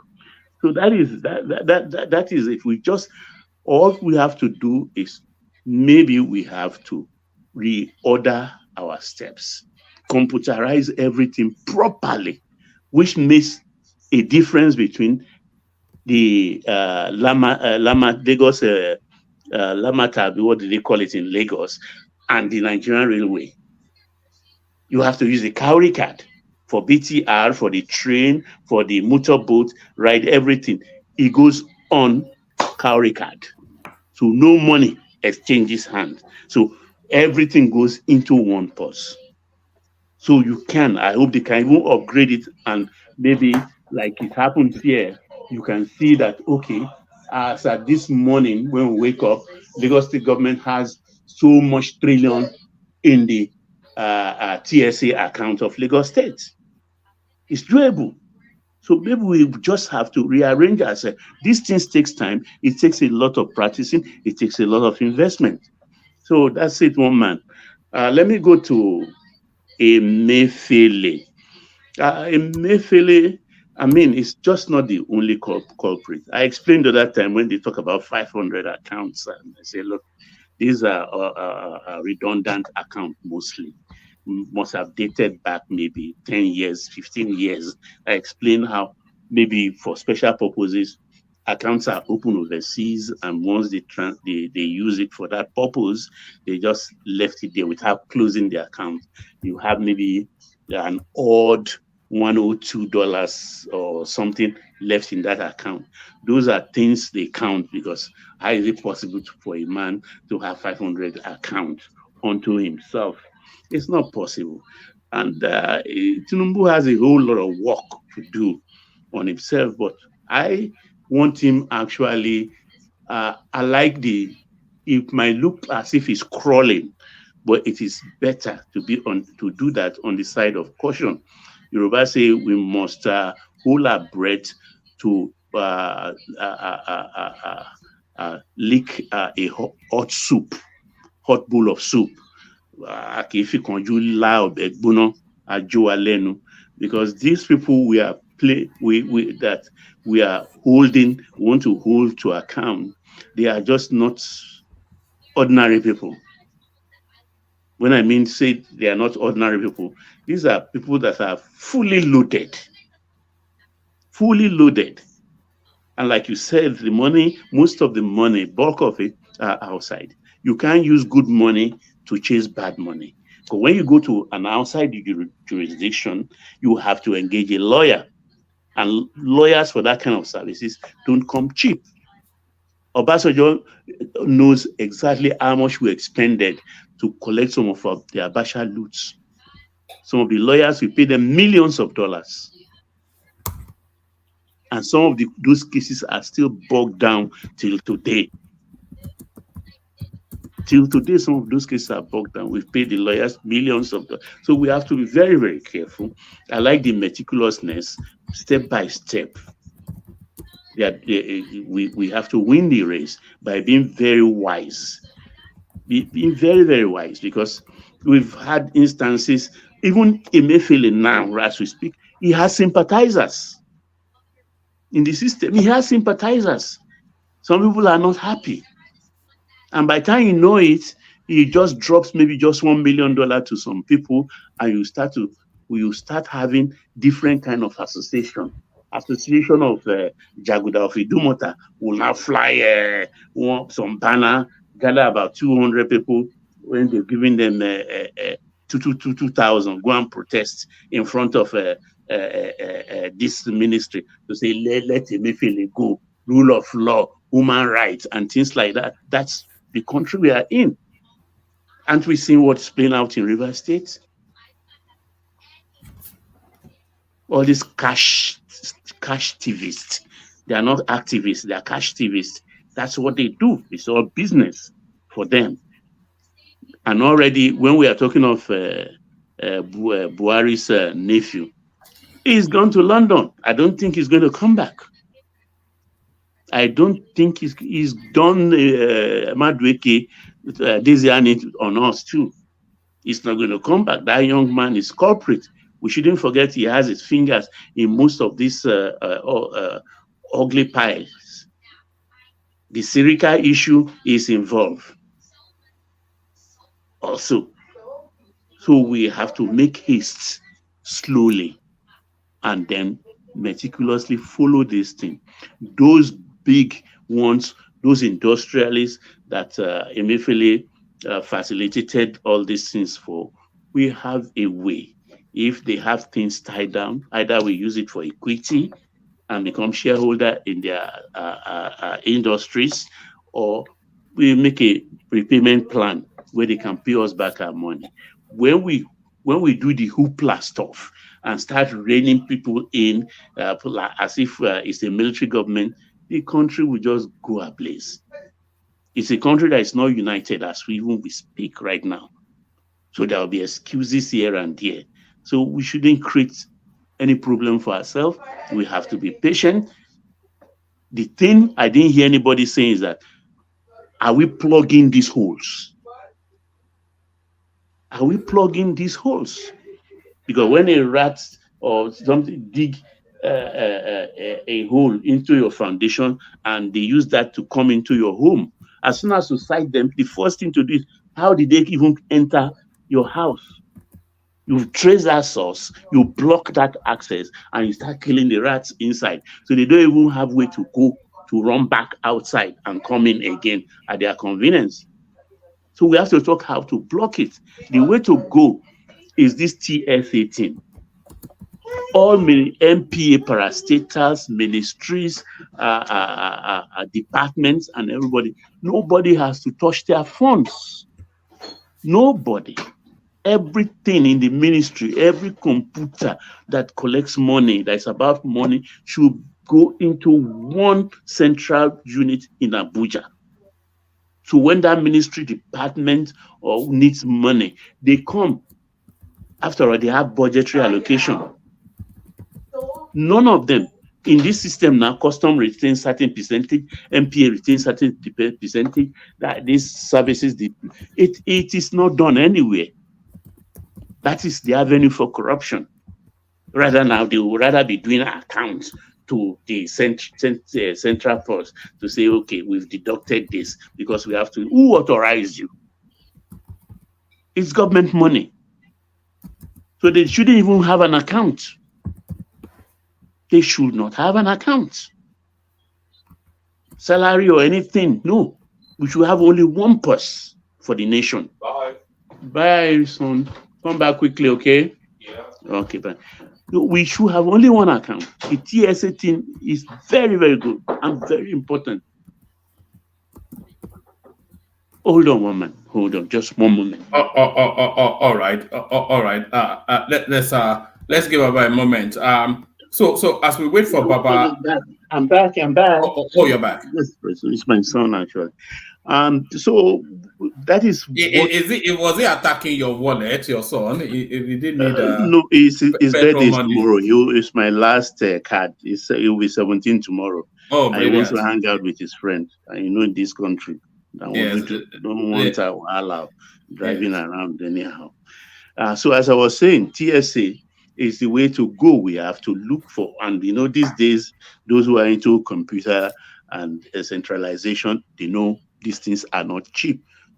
We take a lot of firewalls so that people who are cleverer don't get to access the TSA computer system. So that way we will get there gradually, because I won't lie, I have my bias. I have faith in this government. I have faith in the presidency.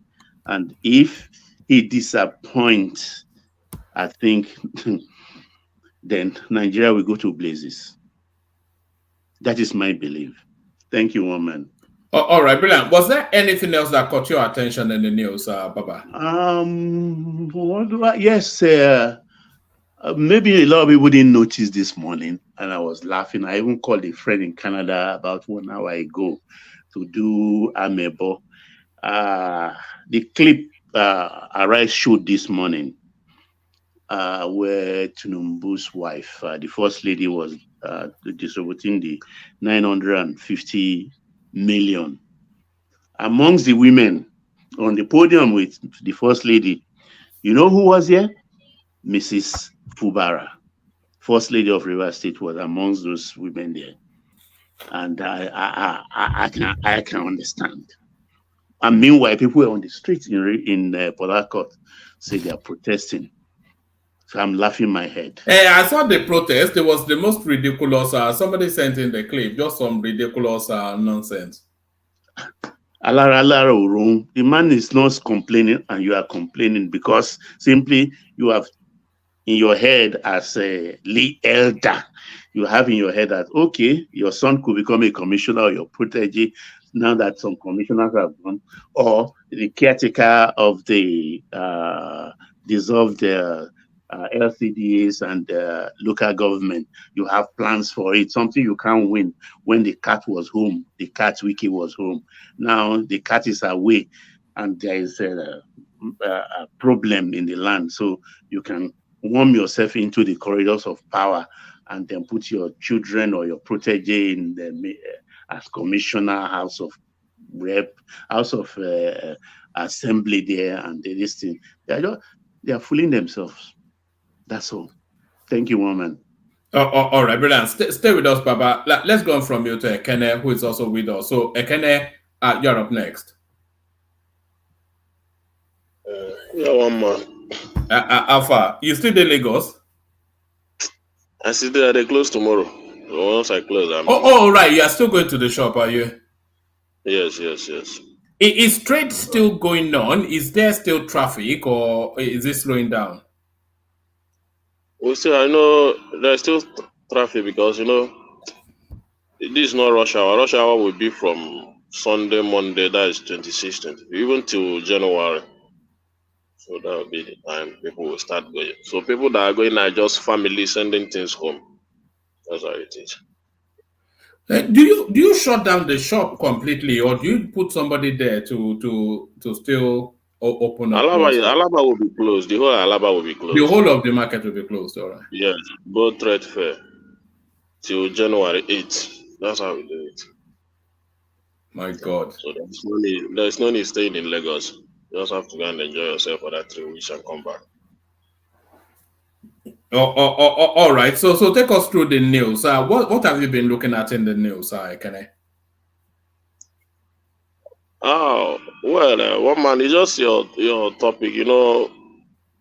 My only take is Are people talking about it? This Emefiele. People are talking about it, but you know, most Nigerians now they're no longer interested in Nigerian news because it seems like the same story all the time, the same pattern of governance, the same way of doing things.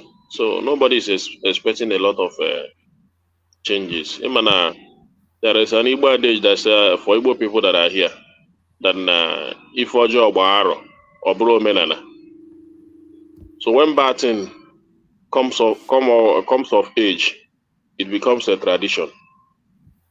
So we are making corruption to be a tradition in our country, the way we put things. So we are not eager to fight it. We are not eager to eradicate it out of the system. We are not, even though the ruling class. So the way out, I'm not seeing it. Emefiele has done bad to this country. The guy, but I still believe that holding Emefiele alone will not fight and will not bring out the real result that we need. There are people that is behind that. Even if the guy has 500 account as they explained, it cannot be. Emefiele cannot perpetrate that alone. People are involved, and the people are involved are still in government today. They were still recruited in the government. No doubt about that. So how are you going to fight it? So we are romancing it so much.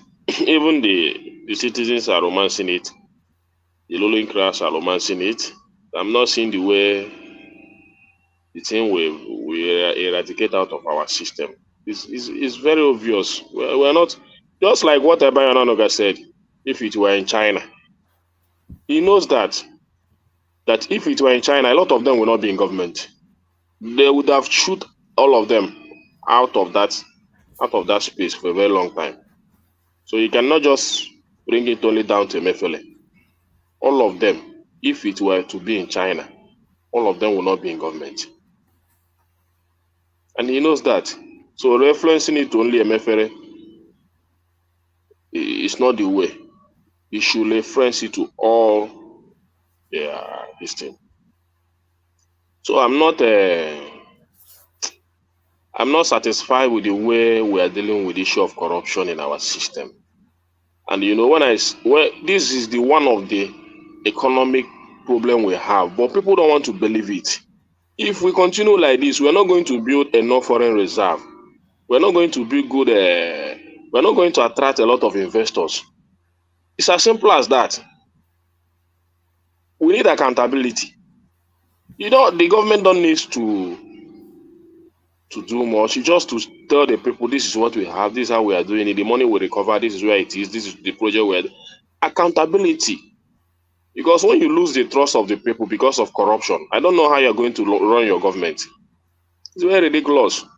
People saying that now we are talking about rule of law. We don't have rule of law in our system. Anybody can check it. Rule of law. Rule of law has a lot of things to do to bring in foreign investors, to generate revenue. It has a lot of things to do. There is no law guiding our system. There is no law guiding our system. So I'm not satisfied. And Baba, we're having I don't know if electricity has gone in Nigeria forever. Honestly speaking, you know, my mom was just speaking to me about that today. That there's been no for about 5 days. She said they brought it more than 5 days. They said they brought it for 2 hours and took it again. I never see 2 hours for my area. We don't. Therefore, we will not agree buy again. We don't buy them. She said they went to the petrol station to buy fuel for Jen. They couldn't get petrol. So, my God, I mean, it's a thing in that country, man. One man, you see, I don't know what to say, but when people defend all those, I don't know the reason why because even the people that I know that are into this Nepal, I ask them, is there any problem? Did the wire cut anywhere? They said no, everything is all right. Then where is the light? They said they will bring the light. Upon that, they want to come and they are bringing bills. So what are we doing? There is no excuse for it anymore, Ekene. After all There is these no years, excuse. after all of this money, after all of the cries there is no reason why electricity. There's no reason why we shouldn't have 24-hour electricity, but there is no reason why people should not know that maybe from 6 a.m. to 6 p.m. or from 6 p.m. to 6 a.m. there's going to be electricity, and they can guarantee that. There is no reason There's from no 6 reason. p.m. Yes, there's no reason. Why is At it? least, Why is it at that least, they can bring electricity to you one day and not? What happens to those times that they can't bring it? What powers it that they are able to deliver it in one instance, and that cannot power it for them not to deliver it in another instance? It's just I don't know. it's a madness. It's a I madness. don't know. This time is just worst. As in, this month, since we entered this month, this December month, those that month, you can have it at least few hours a day, 2 or 3 hours a day. But this month, since we entered this December, Countless billions of dollars has gone into that particular. It's quite. It's enough now. How long can this carry on? Carry on. There's no reason. When you give licenses to these same people, are they not the one running it? Give it to Siemens, General Electric, give it to overseas company. We will have gotten light long ago, 24/7. It's too much sometimes, goodness me. If they are able to give you electricity from Monday, Tuesday, 6 a.m. to 6 p.m. to 6 a.m., so what then happens on Wednesday that they can't do it? What were they able to do in the times that they were able to give you that they are not able to do in the times that they are not able to give you? What's good?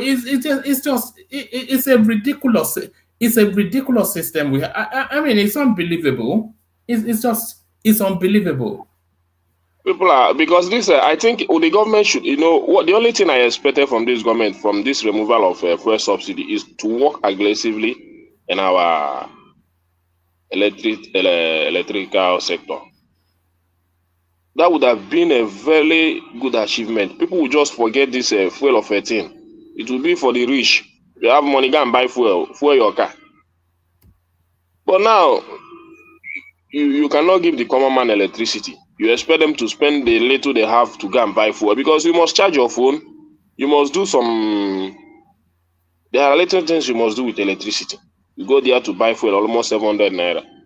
The little resources you have, go and waste it on petrol. See, in fact, I don't know.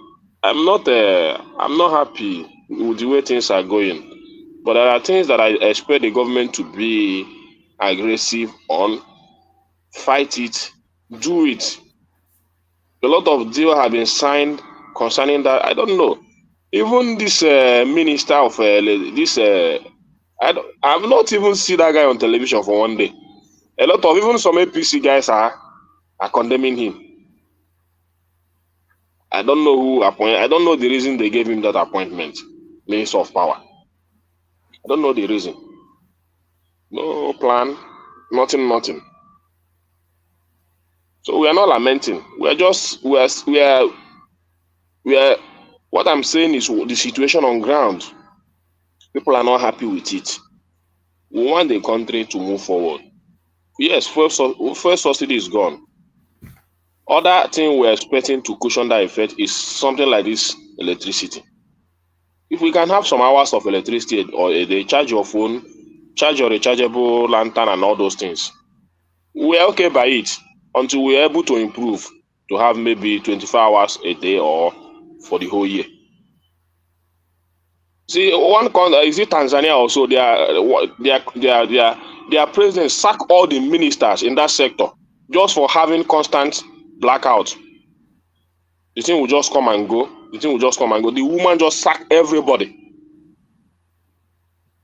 But in Nigeria, we keep condoning them. We give excuses for them. We are not. I don't know. I mean, what improvements are they reporting in that space? Are they reporting that they are? What are they doing? Are they reporting that they are doing anything to address the situation? Nothing. They're not even reporting anything. It's just a normal thing. It's just a normal thing. They're not reporting anything. You know, when we were living, when I was living in Nigeria, it's exactly the same thing, and that was in 1802.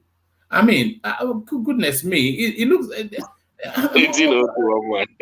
You know, it's been that long ago. It was. I mean, nothing seems to have changed in any significant way. Nothing has changed in Nigeria. Everybody knows what electricity is now. So, I mean, it's. My God, man. Instead of things to change, the things continue to get worse. When you are talking about to get in, just power the nation. It's a primary responsibility. Just power the nation. Everything will be fine. You don't need to do much for the people. All these billions that they are wasting, you just concentrate on one sector. Power the nation. You can eat every other one. But just power the nation for us. You don't need to do much. Power the nation, education, just few things. But everything, they want to eat everything. They eat everything without remaining nothing. I think the new president of, is it Argentina also? One of the South American states. They just elected a new president. The first thing the man came was to reduce the presidential fleet to 50%. He cancelled all the ministries as well. He cancelled all the ministers and all that. But in Nigeria, we keep on promoting when we say that these ministers are too much. You know, for me, it's not even about but for my own thinking, my personal thinking, to service 49 close to 50 ministers and other appointment and all that, it's not a small thing, because they have their security. They have their allowances for SUVs. The ones you don't know, because you know the one of legislature because they are in the public. But all those ones, they have allowances, house allowances, vehicle allowances, security allowances, and all that. And you service all these ministers, all their appointees. Even Festus Kayamo have spokesperson and all that. Ashimugu is his spokesperson. Just check it. You count it to all the ministers. All of them have their spokesperson. You service all these things. How do you want the country to grow? For my own thinking, this is how I think. How do you want the country to grow when you service all these things? Oh, you got to reduce them. You have to reduce them. Just a little. When you service all these things, pay former governors their allowances. Former presidents, you pay their allowances. Former military, former police, IG, all these things. You pay their allowances. You pay teachers. You pay civil servants. Then, what is left? Nothing. Nothing is left. Everything we do in Nigeria is just to borrow, to pay. Even most of the state, even the salary stuff, they don't pay it. The pensions, they don't pay, but manage to pay some. You owe some months. You can borrow another money. Then the little one you get from oil, you use it to service that debt. When we come here, we talk. It seems that we don't want the country or we don't like the president. It's not even all about the president. It's not all about him. Most of the guys he's dealing with today are very devilish. In fact, if I see their faces on television, they think they pay me. He's dealing with a lot of devilish individual in our system. Just look at Milika. Okay, this refinery now. The man they said it's now the first phase. They're going into the second phase to be completed in 2024. That is what I said yesterday. And I don't trust them. Whenever they tell you something is working, maybe it's just to satisfy that demand. The people they just gave date December, but they know that thing is not fully completed. They will just come and commission it and find English to back it up and tell you that this is the first or second phase. Then the third phase will be completed in the other year. What kind of rubbish is this? All right, Kene. We're going to go on to Ajanle Koko in a moment, Kene. But from Ajanle Koko then to Ogbeni. Kene, of course, this initiative that we're doing, we want you to be our person in the Southeast. So if you are able to help us identify maybe at least 3 people that you feel are deserving.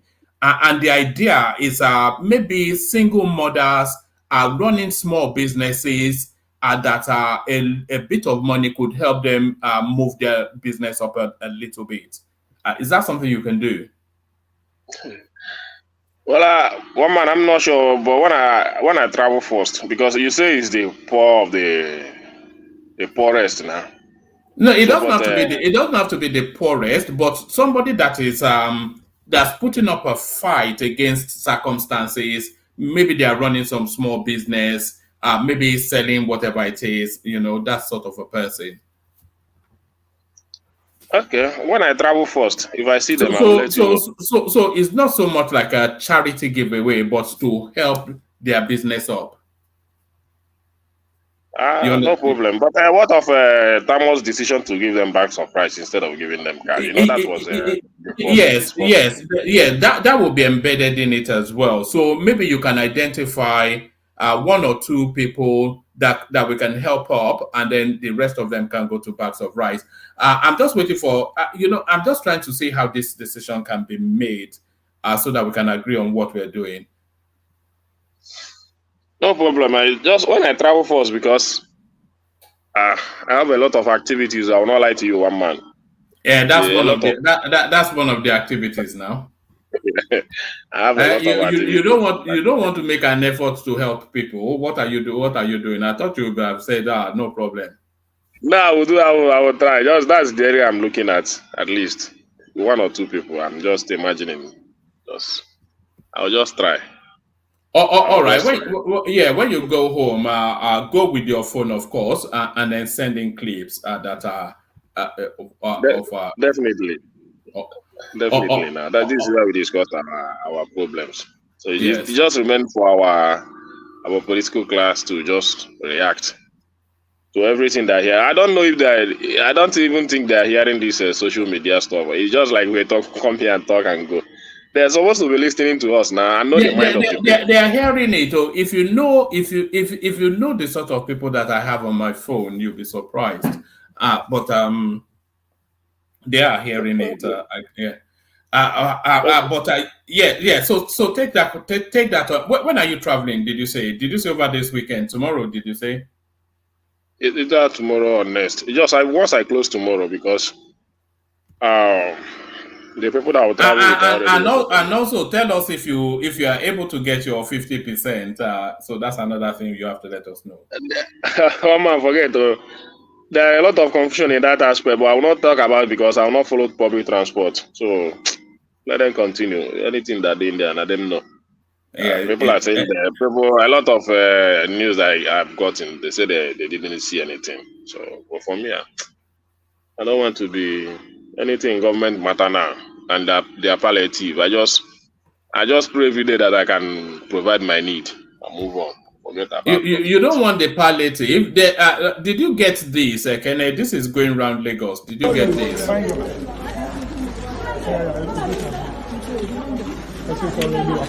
Thank you.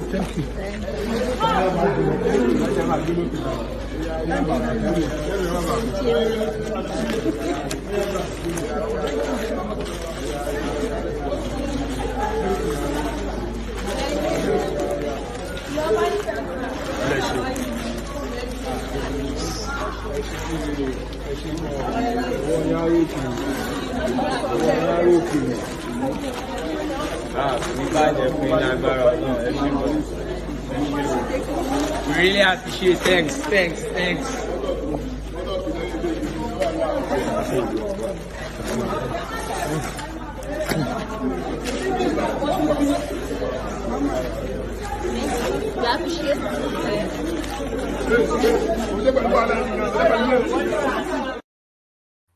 So that was Lagos State giving out bags of rice to Lagosians. Did you get yours? When things like this, I only see them on television. I don't see them. You know they come out now. You go shop, you go back home. Yeah, the metro line is there. You've not gone on the train. The Lagos Ibadan rail serve. You've not. You don't do anything now. You just go home. You go shop, go home. Go shop, go home. Yeah. No, only for television. And they see this kind of thing. No, only for television. But they are not in share. One man. But we need to change these things. We need to make our people to feel more comfortable so that we stop all this palliative of stuff, distribution of a bag of rice every time. Yeah, no, it's a bit embarrassing, isn't it? I mean, For me, I don't like it. But if I say, people will think that I'm castigating the. I don't like it either. But it's the situation we find ourselves in, isn't it? When we find a decent society, these guys can buy these things comfortably. It's nothing. Just a quarter bag of rice. They can afford it. If we have a decent society, good salary, you don't necessarily need to be very rich to get all these things. And they will tell you that is good governance. Like one Nigeria is saying, they've turned Nigerians into beggars. And to beggars.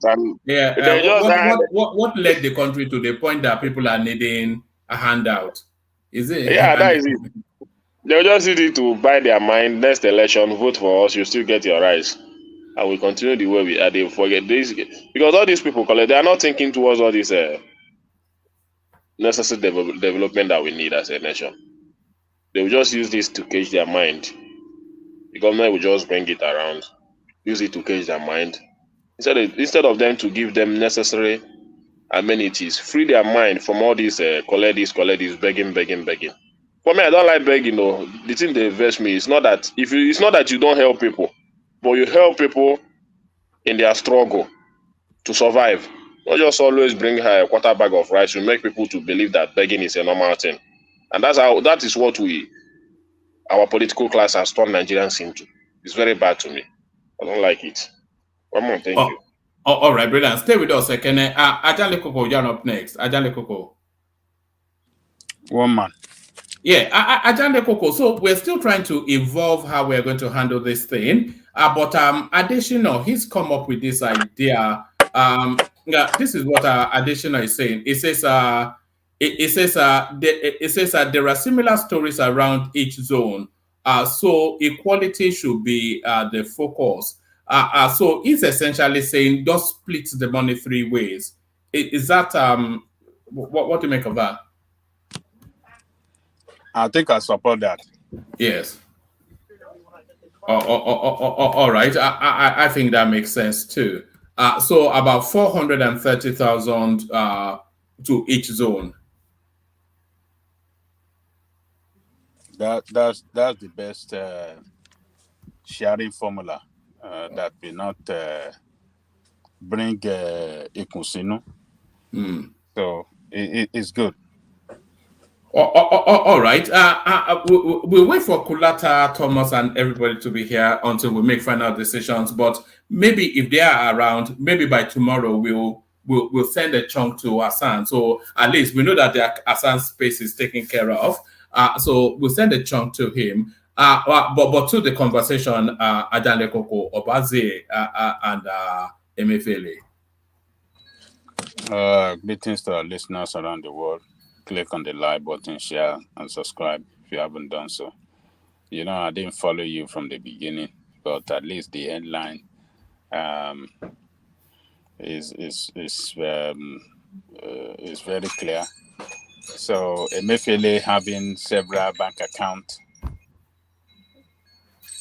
in London and in other Western nation. Is that what the true story is? No, the true story is that the special investigator, he's been uncovering all manners of gremlins from Emefiele.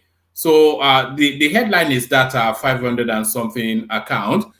They also found in excess of $500 million in various secret accounts in the United Kingdom, all tucked away by Emefiele. So it's spread money everywhere. $1 billion, £500 million even.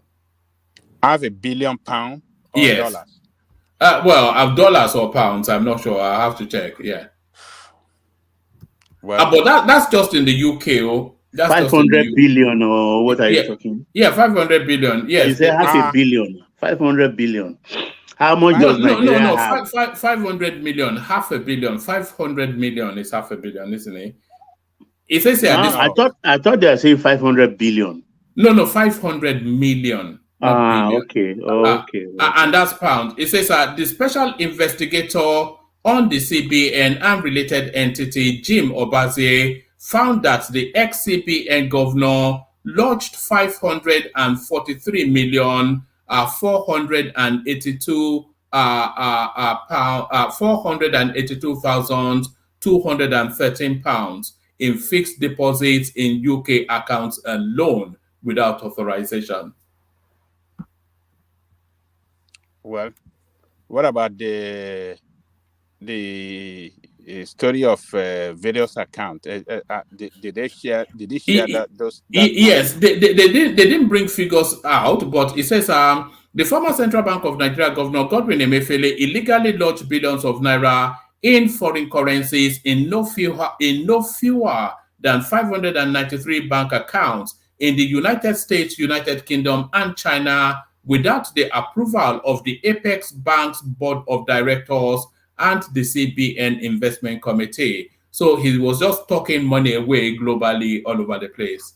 Okay, we want to know, did he put that money in those accounts in his own name or in the name of Nigeria or what? Yes, it doesn't reflect that it was in its own account. That's where the conversation I was having. Yeah. So that is what we should get clarification on, because if that is not clear, they said without the approval of the other official, top official, that means that he opened that account for CBN without due process of the law, but it's in the name of CBN or it's in the name of Nigeria.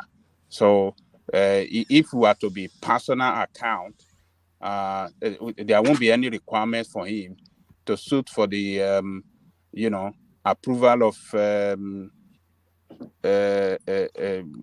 other top functionaries in central bank. So I don't know. It's the story is not clear enough, and it's not. If it was in the country's name, then it's easier to recover. It's more recoverable. That's right. Yeah. Yeah. If it's in the country's name, that one have no problem. The nation still own it, and the new central bank governor can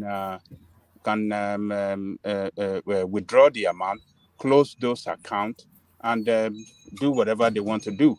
So, because according to that report now, it didn't seek for the approval of others. That means those accounts are in the name of Central Bank of Nigeria and the Nigerian state. So it's not stating clearly that he stole Nigerian money, stashed it in his own personal account. So people should not crucify Emefiele before his death. We need more clarification on this story. Newspaper, they like sensational headline that can sell. So, but the body of the what you have just read now is not clearly showing that Emefiele stole the money for himself. But you know, we have to wait and see. Wait for the when the final report will come. When maybe they will have some charges against him, and maybe indictment will come after that. Let us see. But on this particular story, I don't see anything that he has done to favor himself. The only thing that he did not follow the due process to open that account for Central Bank for Nigerian state. So that's the way I see it, woman. All right, brilliant. And to this headline, Abia uncovers Japa doctors still receiving salaries. But that is the story of just not Abia State, but several other states within the. Corruption is so endemic within the Nigerian space. Everybody is a thief. Gbogbo alole. Gbogbo alole lè bàrà o. You know, woman. So you see, what you see going on there is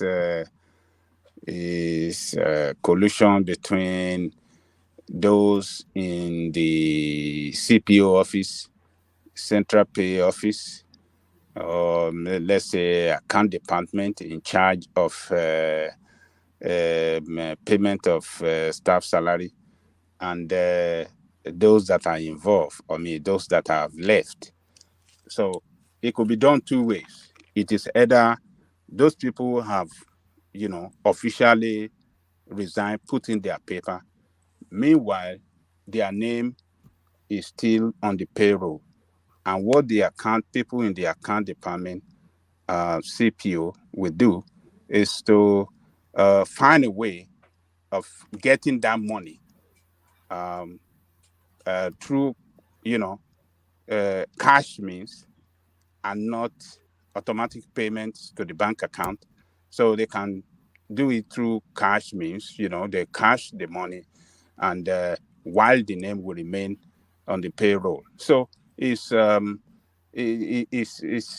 is either those doctors are aware, they kept their name on the payroll, they are sharing it. The people in the charge of the Central Pay Office, they share it 50-50.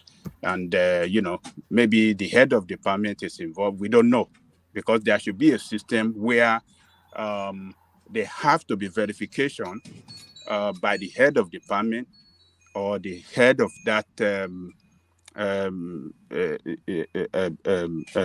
medical services at the end of every month to check the payroll before giving a final go ahead for release of payment. But Nigerians are very smart. They always look for loophole, or rather they create loopholes in order to favor themselves. So it's done either two ways. Those doctors that have left are involved, they are aware, they are still getting money, and they are sharing that total sum with people in the account department. Or maybe those people in account department are doing it without the knowledge of the the account holder, using a way of cashing that money and not letting it go to their bank account. So it's all over the federation, even at the federal service, maybe even the presidency. There might be ghost service there. Ghost workers. Who knows? So it's a big problem that should be tackled well if we can create a system that can, a kind of a system that can easily detect and easily block when somebody leaves service, and the staff number of that person can never, the system will recognize it, and anytime that they are trying to use the staff number of that particular person that already left, the system will not allow any payment to be made for that person. So it's just it's something that can be easily done, but we don't want to do it. We want to continue to steal the money. The politicians and the civil servant, well, they work hand in hand, and who knows? So, but it's something that can be stopped. I don't know why we don't want to stop it. That is the problem.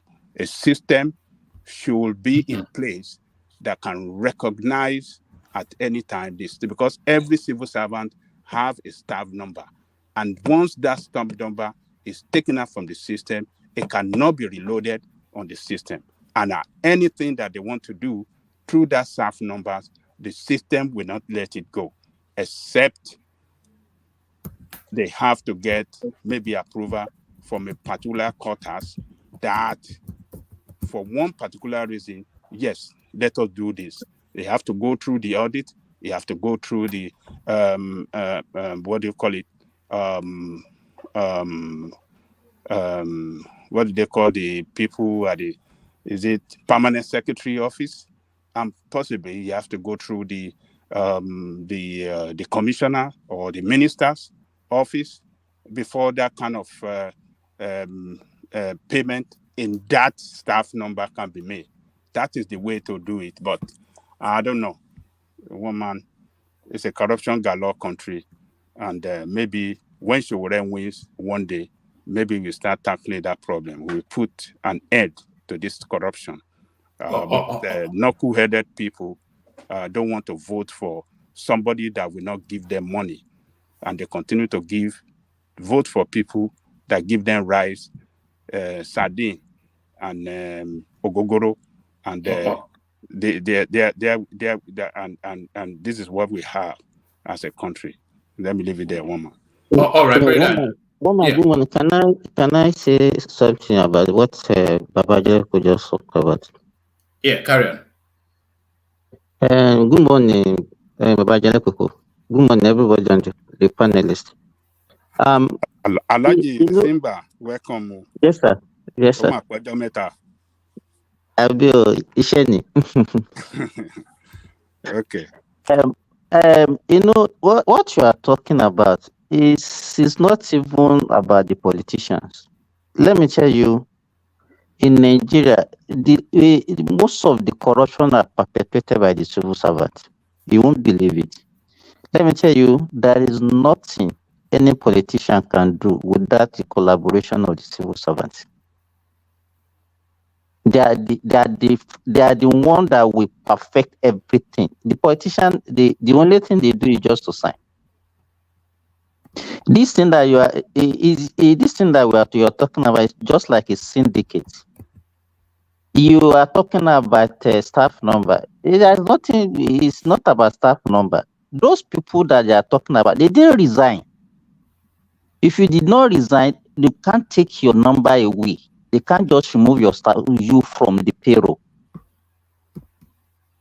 It's part of the corruption that we are talking about. These same people that we are talking about, you see them on the platform, you see them online.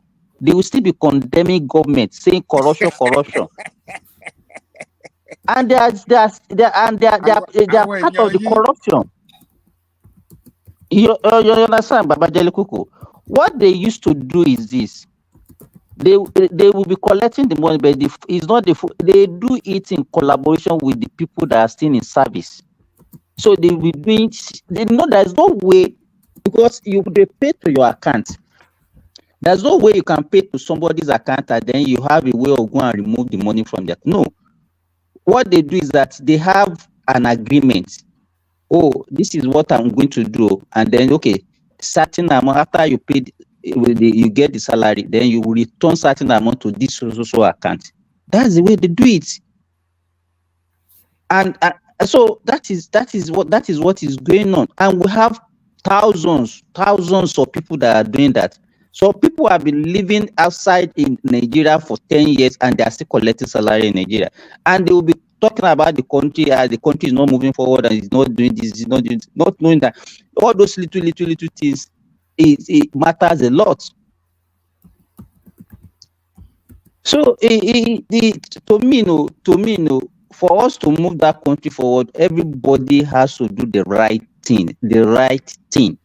But by the time we focus on certain group of people, let me tell you, not only even people that are in diaspora, even there are people in Nigeria that doesn't go to work at all, and they are collecting salary. They have their businesses that they are doing, and they are just collecting salary.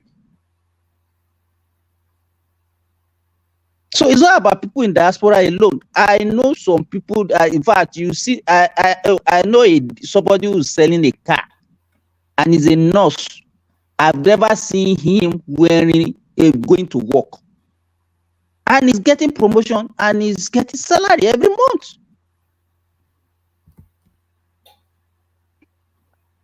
So it's not about saying so the politicians are Simba, to contribute more, because I've said this before.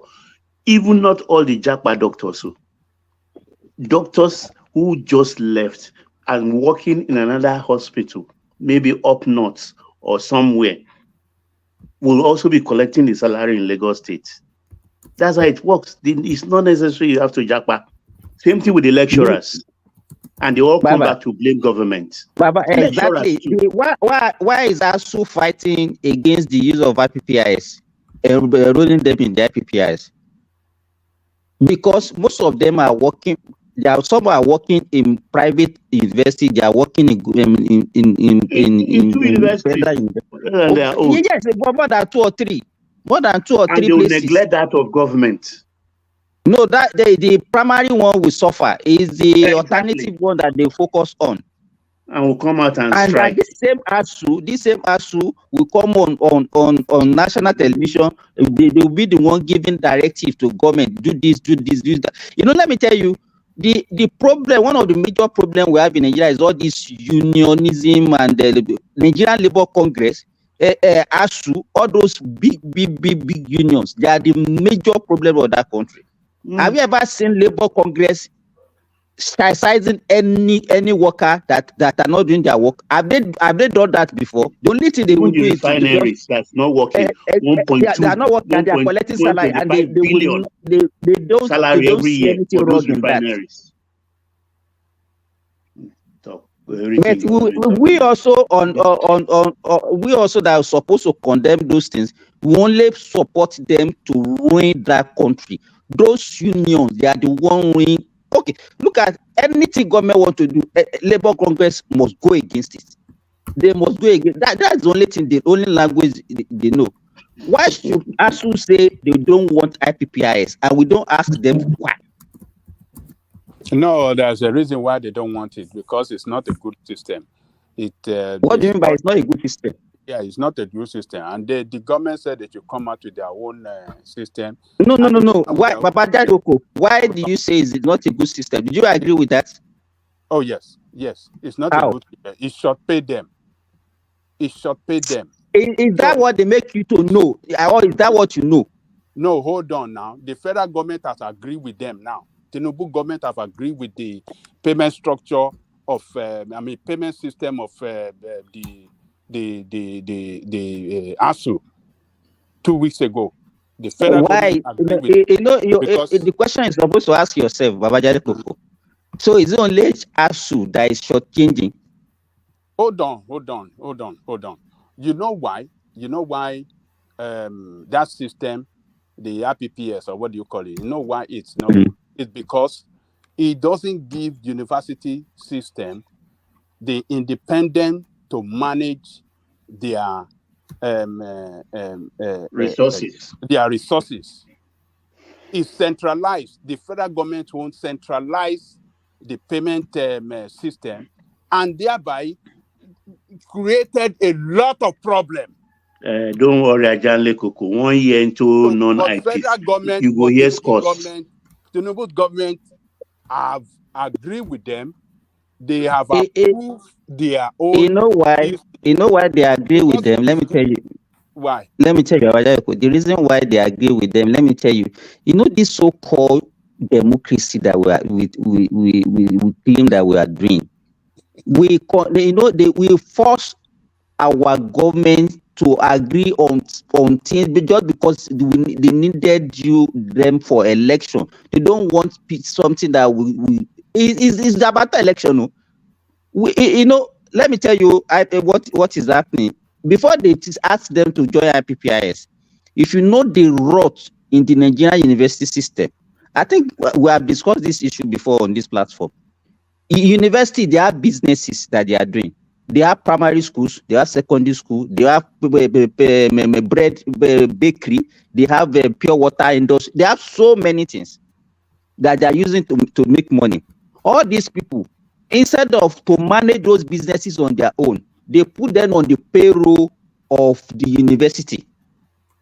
It's federal government that is paying the salary. You are talking about you don't allow this even before the IPPS, who is paying their salary? They get money every month to pay their salary now, and they inflated the payroll. The staff of the primary school, they put them like normal lecturers, and they are collecting salary. The staff, all the people that are working in their bakery, all the businesses that they are doing, they put them. Is that the right thing to do? The money that they are making it, where is money going? When Buhari discovered that, he now asked all of them that all this business that you are doing, you have to remove them from the payroll because it's a business. So you make all the money. At the end of the day, it's the federal government that is paying the salary. Let me tell you, whatever they are doing, it's just the corruption galore that we just want to be encouraging. Why? Okay, you are initially you are talking about to put measure to checkmate all these things. Now you say you want to give them autonomy, that they have to manage their things on their own, and that is why you say it's changing them. Other civil servants, why is not such changing them? All those things that they are just giving you on the social media is a lie, and you believe it. All right. Simba, let's go to Ogbeni whilst we still have him. Ogbeni usually. That's very good. Ogbeni, I have some questions for him. Okay. Yeah. So Ogbeni, he has the stamina of a 70-year-old man. He likes his naps. You know. No lawyer balance. When you get PhD. I don't know. They get old quickly. Come on. I see how before they interjected. Yes. So sorry, bring it home, Ajanle Koko, and then we go on to Ogbeni. You were actually okay. Let me. I was going to take you to this space, but maybe I'll open it with Ogbeni instead. Peter Obi comes out to speak on this initiative by Tinubu. It says a step in the right direction. So I've been waiting to see what Peter Obi was going to make of it, and he hid away for long enough. But now, because of course the half price travel is a southeastern initiative, so I was curious to see if he was going to attack it, because of course if he attacks it, then by osmosis he attacks his base. A step in the right direction. Obi hails Tinubu over 50% slash of interstate fares. So Ajanle Koko, a quick commentary on that. Well, you look at that, eh? What Maradona? Maradona? Look at that. Ronaldo be there, so Obi cannot say better than what he said.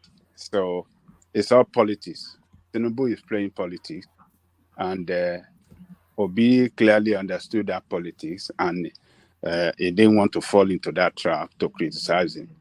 But like I was saying, and like I said, rather, yesterday and the day before yesterday, I think it's an illegal measure because it's centered around religion. The religious is a traveling subsidy, transportation subsidy given to people traveling for religious purposes, which is totally against the Constitution of Nigeria. Our public fund must not be spent on any religious purpose. As it stand by it, I don't want it. That is not the way our public fund should be spent.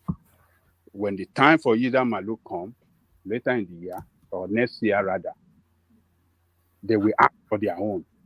When will you give the Babalawo and Awonisog? When they get the money, it is wrong. It should, our public funds should not be wasted. This is a wasteful venture. Wasteful, just for political reasons. I mean, it's wasteful as far as I'm concerned. So politicians can, play their politics, but this must stop.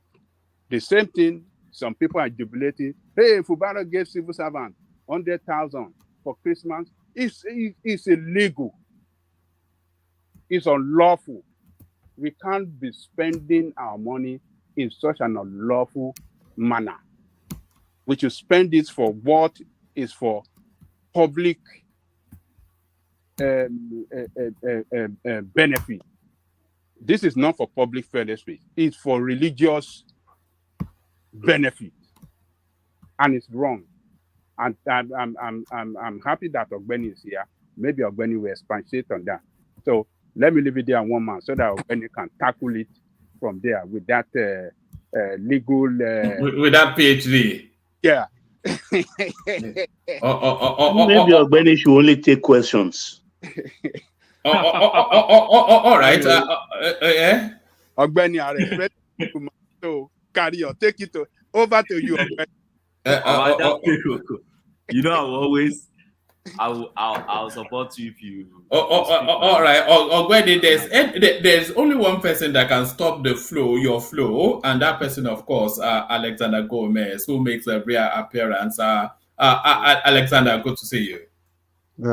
Merry Christmas, everybody. Merry Christmas. I'm away on vacation. I'm having the time of my life with my first child in California. I'm on vacation. Whoa. To the 28th, But you know what? If you come to America and I've never been to California. I've never been. I wanted to come to California before I retire finally and come back to London. And I'm in California right now, and I fell in love with it. I might even buy a house in California. It's a beautiful place.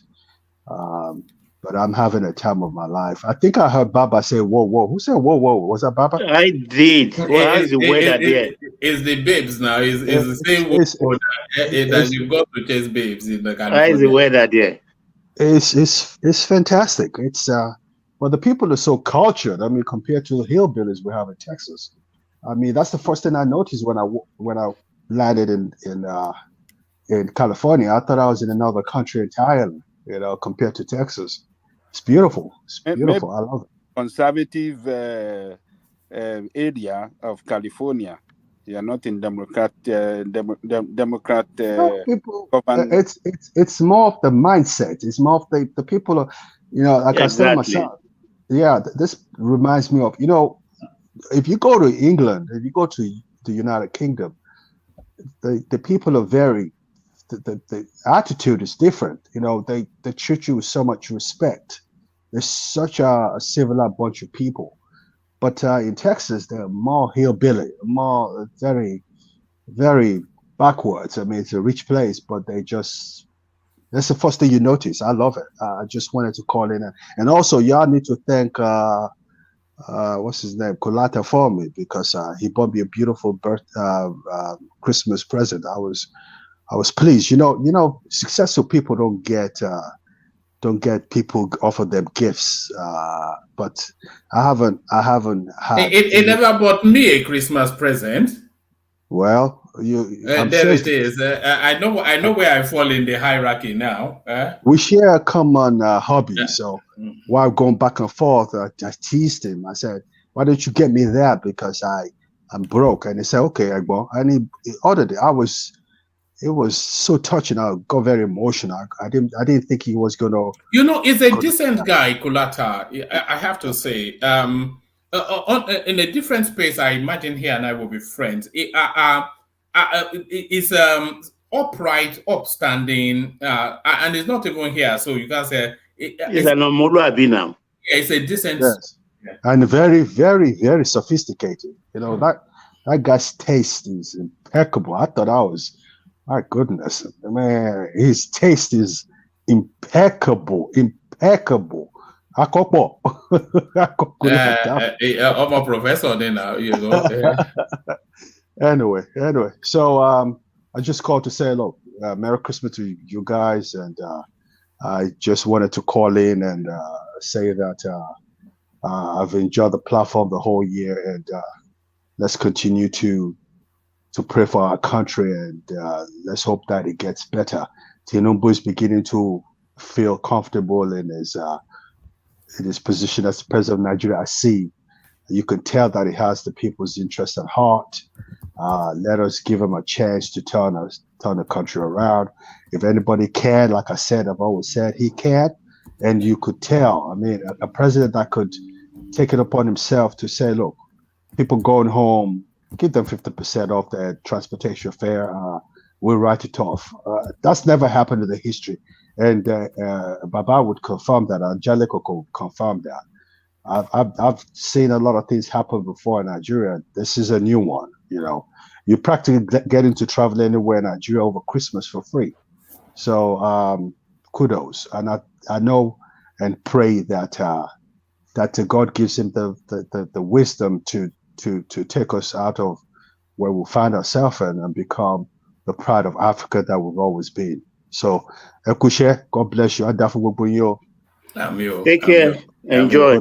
Thank you, Alexander. Don't eat too much. I think somebody is super chatting you here. It says, ask Egbon Alexander where in California. It's a big state. It's about an hour and a half away from LA. I think it's called Minife or something like that. Minife. Yeah, I think so.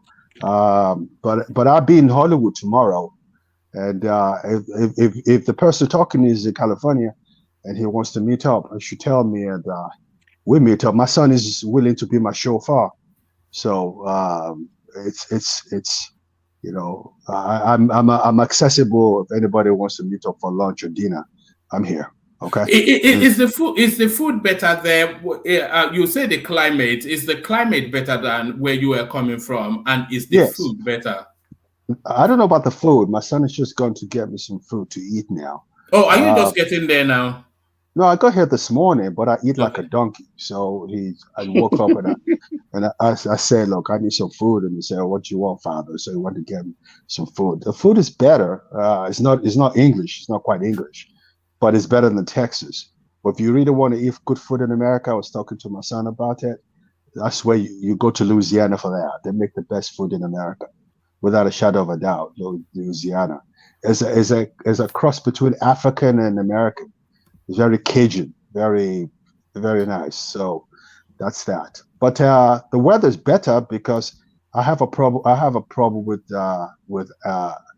allergies. We call them allergies in England. They call them what's it called in America again? And I have problems with allergies.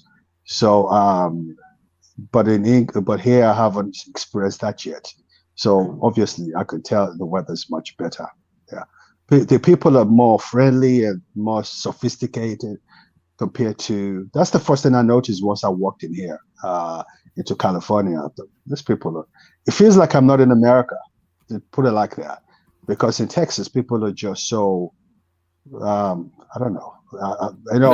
They are hillbilly. Yeah, they're hillbillies. Essentially, they are. You know, but here it reminds me of the United Kingdom. A lot of please and thank you and things like that. Good mannerism, good attitude. I'm impressed. I'll buy a house here, definitely. So, yeah. Anyway, Mr. should Alexander, continue the show. Yeah. I kind of feel offended when you mention Texas that way. No, bro, they wale. I look at Texas. Bro, I look. Yeah, Mama, allow these people to start yapping us as if Texas is full of hillbilly. You hear one saying that. Well, you live. That's Well, true. you live there, Dewale, so you live there. Dewale lives about 20 minutes, 15 minutes away from me. I live in Sugarland. Dewale lives in Richmond. So, Have you met? Have you met? No, but I know we chatted about it. You know, we should meet when I go back to Houston. We should meet. Dewale Oshebomo finger licking. Yes, sir. Yeah, but the finger licking. I don't want to I like. Okay, I'll get your number from one man so that I can get in touch with you then. All right. Okay, no problem. Your Texas is the best.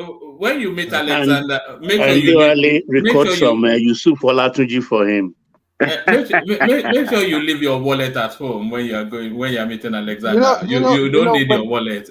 You know when you go to a place that, let me round it up like this.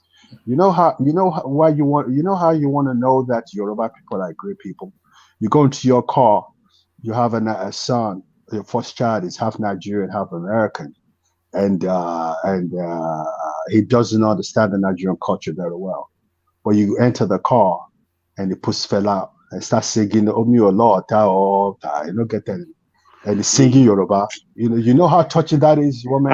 I know. Oh my goodness! You know what that means? Speaking in Yoruba, he doesn't even understand what he's saying, and reciting the song word for word in Yoruba, singing fella. Oh no, that touched me. That touched me. Anyway, God bless. Have a good weekend. All right. All right. Thank you, Alexander. Have a Merry Christmas. I'm sure I'll phone you before the just to wish you. So that's Alexander Gomez, the CEO of the platform. So thank you, Alexander, for that cameo appearance. Back to the conversation. I think we were just headed to Ogbeni. Ogbeni, back to you. Good morning, everyone from Scotland. Good morning, Ogbeni. Please take my question. I beg now. Okay. See, this is a question, Ogbeni. I have been waiting for you all about a week now. I refuse to ask any other lawyer. Like I think. Oh, okay. So the situation in River State. The situation in River State. Yeah. He has, I think, 4 or 5 people with him. He is the speaker. And the other group, something Martins, they have their own group. But that speakership is disputed. The 4 or 5 people are sitting. Now, they declared the other people their seats vacant. So can you sit on illegality and pronounce and make that kind of pronouncement? And people are buying it and now saying the seat is vacant. They should call for another election. Does he have the power? Oh. You understand my question? I understand your question. So Good. Let me quickly summarize your question to let you know I understand it. So your question is, we have 5 assemblymen on the part of Fubara.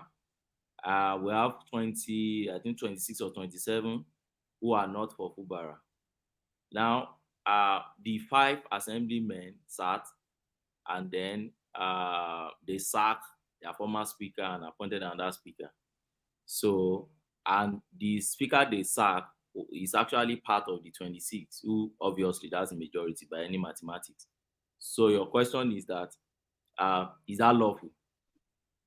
Am I right? Yeah, no, the question is, do that 5, which everybody is now saying they are the legal one, they even passed the appropriation bill, they receive it. Do they have the right to declare the 27 or 25 seats vacant? The answer is very obvious. The answer is already within your question. Now, let me answer it this way. Whatever those 5 have sought to do, it's unlawful and illegal. So I think.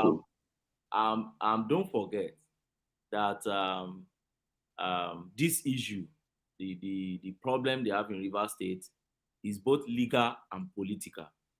Okay, there are political issues there and there are legal issues there. Now, there's a point where you see them intersecting, but you should be able to understand where the legal part stands and then where the political cannot answer the legal question. So now let me start by the legal question. There's a minimum of assemblymen that can sit to form quorum, okay, in a particular session of House of Assembly. For Rivers State, I think they have 32 or something like that. Out of that 32, they have a particular minimum that can sit to say we have an House of Assembly sitting. Now, is 5 the minimum? The answer is simple no. You go back to your constitution, that is not the minimum. 5 can never be the minimum. That should sit and make decision. Now, has that ever happened before? Yes. And what was the decision of the court? The court nullified such rascality and shenanigans from our politicians. A very good example is from a one-man state, Oyo State, during last Georgia time. Few of them left the House of Assembly. They went to D. Rovans Hotel to go and sit. Eventually, what happened? The court said, you cannot do that. You just have to find a way to settle your political matters with those ones that you are fighting. You can't divide the house and then the minority will go somewhere to go and sit and you are making decisions for the state. Now, was there any other place where it has happened before? Yes. Where? In Obazee State, Anambra State. Was there another state that has happened before? Yes. In Edo State, under Adamoshi Omole. So, but our problem in Nigeria is we don't learn from history. Or let me even say, many Nigerians, we have this short memory, okay, of really understanding or getting what exactly Nigeria is. So now you have 26. The 26 obviously formed the majority. The 26 had the speaker, which legally you can recognize as the speaker. Forget all those nonsense they are doing. They have the speaker with them. Now you have 5 that has gone to sit somewhere, yes, and they remove the speaker. They are appointing your own speaker. You are passing an appropriation bill, and you are not even sitting within the premises of the House of Assembly. You're sitting somewhere within the executive arm of government, executive wing of government. Where do you put separation of power? And there you're making your point. Now, politically, they are correct, but legally, they are not correct. That's just where I want to end this. Politically, they are correct because they are on the part of the governor. The governor has the executive power. So, since they are on the side of the governor, and those 26 have fall out with the governor, they are not on the part of the governor, nowhere to sit for them. In fact, many of them ran to Abuja. Okay, so those 5, you now sat and convenient for you took all these actions. Now, if you take all these things to court, you may not be able to find High Court of Rivers State nullifying that illegality that has just happened. But I can assure you, the moment that case step out from Rivers State and you are escalating it up to Court of Appeal Supreme Court, you will see what will happen to that case. And they understand that. And that's why for me, if there's anything they have to do in that space, is to settle that case politically. But if they escalate it to become a serious issue. That said, another area I've seen is this, which is, I think, a second leg to your question that you asked. You see, it is not everybody that is supporting this thing. So sometimes people will say, oh, you see now everybody. No, it's not everybody. Don't forget, 9 commissioners resigned because of all these issues. So if you have 9 commissioners resigning under a governor because of all these issues, you must know that there's a problem within. So people who are supporting, there's something I call selective righteousness.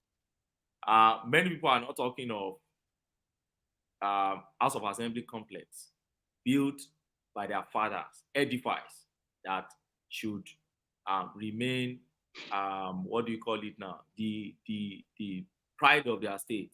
That should remain one of the major, things that their past leaders, have done, that they should step forward. Not, you shouldn't bother yourself rebuilding that again. What you should be bothering yourself to do is probably build another one and now make that one to become, maybe to occupy, something else, functionality of government. But because of politics, one man made another for them to put bulldozer there and bulldoze those things. I realize many people are not really talking about that, and many people are not really blaming Fubara for that. But whatever noise you see on social media is Wike. You even be thinking Wike was the one who took bulldozers to the House of Assembly and demolished the House of Assembly. So for me, it's selective righteousness, and our people are so docile in thinking these days that whatever they believe in, as long as you are doing something to give them, to validate their narrative, or to feed them, feed their thinking, oh, they will hail you. Whichever, whether the thing affects principles that have been set over years, human rights, they don't really care. And that will lead me to this. That said, now it leads me to this Emefiele thing. Now, one man, you remember this Emefiele, that we discussed this issue severally on this platform, particularly right from the time when he was doing nonsense with that Naira. And you remember the categories of people that were supporting this guy. Oh, they were hailing him. No, it is good. We should just manage this guy because it will help us to sanitize our electoral process. It will help us to sanitize the system so that the best politician will emerge as the leader. And this guy was messing up with Nigerian economy, was messing up with our financial infrastructure, was messing up with our system, he was messing up with our currency, he was messing up with our exchange rate. But some class of people who are so docile in thinking believe that, oh, what he was doing was right. So what has changed now? Nothing.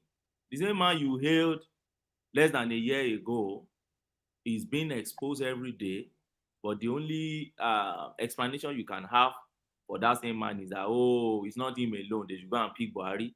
What do you mean? Was the Buhari the CBN governor? Did you appoint Buhari as CBN governor? Did Buhari take an oath of CBN governor? Did Buhari go to National Assembly to go and do screening as CBN governor? So if the Buhari government was pushing him, why can't he resign? You see, so such lazy argument, I don't buy it at all. When they said one man, just one man, you're running about 500 and something accounts.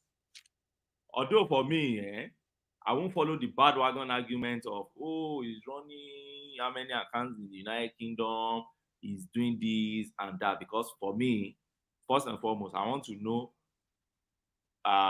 what exactly or how did he get those money down to that place. Then the next thing I want to know is this. Now, if he gets that money to that place, then they said they were not authorized by board of CBN. So the point is that were they authorized by the presidency? Because, these things could be very tricky sometimes. Because the way CBN work, in many times, they have some conventions that although CBN Act and others, their law, you see them, they don't follow sometimes, particularly in the matter of urgency. So once you get to approval directly from the presidency, you subtract some, they do it a lot. And then you move on to do whatever you want to do. So the question that did you get any approval? Do you have such approval? Then I learned that money, 543.4 million pounds, that it was put in a fixed deposit account. In whose name is that fixed deposit account? Is it Emefiele name, or is it some pseudo, names they put there that are not real?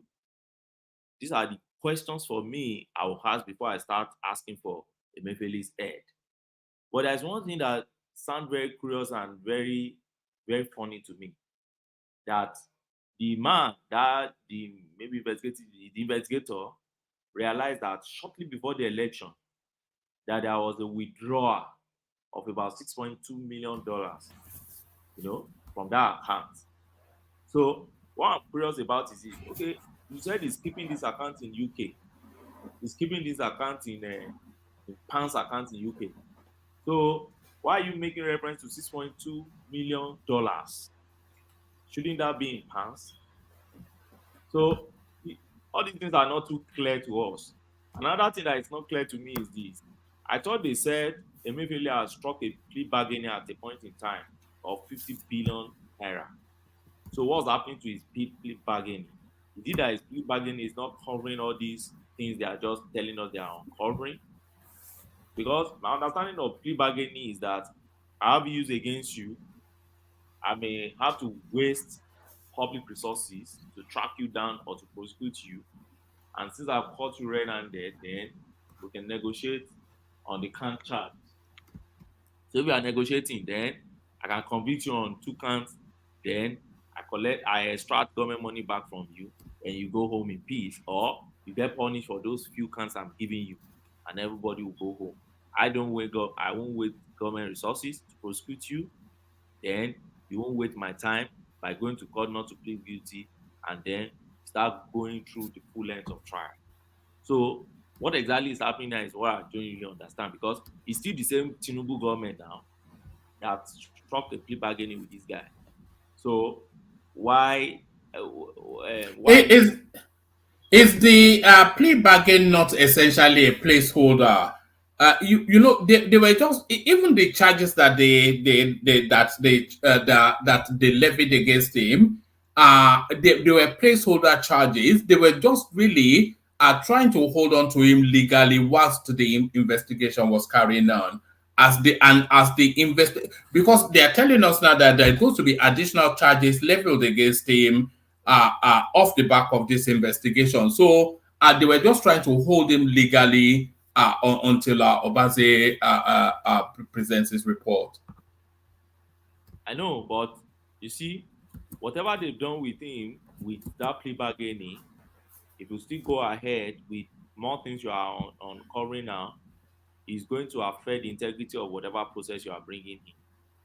Because plea bargaining is done on trust. Do you understand? You strike a plea bargaining on trust. So if you're going to do that, I are still uncovering every day. My issue is not they should uncover more for Nigeria. You get, that's my issue. They should uncover more for Nigeria, for our country. But you shouldn't have rushed to do plea bargaining. And I remember back then I complained. Why plea bargaining? When there are a lot of things, you still hold this guy. There's no way. And you see, I used to deal with one of the past group managing director of NFPC. Used to be my client back then, and the guy told me one thing. He said, "Look, if you are a group managing director of NFPC for just 2 months, said there is no way. If any government wants to bring you down, there is no way they won't find 1,100 reasons." Said, because do you know how many contracts you issue per day? Do you know what goes on your name without even you know that your subordinates are signing, and they are moving papers on your table? Papers are going out, you are signing. How many people do you want to trust around you? So my issue is this: they should do what is best for the country. You want to prosecute A, you want to prosecute B and C. Well, I don't have any issue. I'm not supporting Emefiele. If Emefiele will rot in jail, let him rot in jail. My point is this: whatever you are recovering for this man, please recover it and bring it back to Nigeria.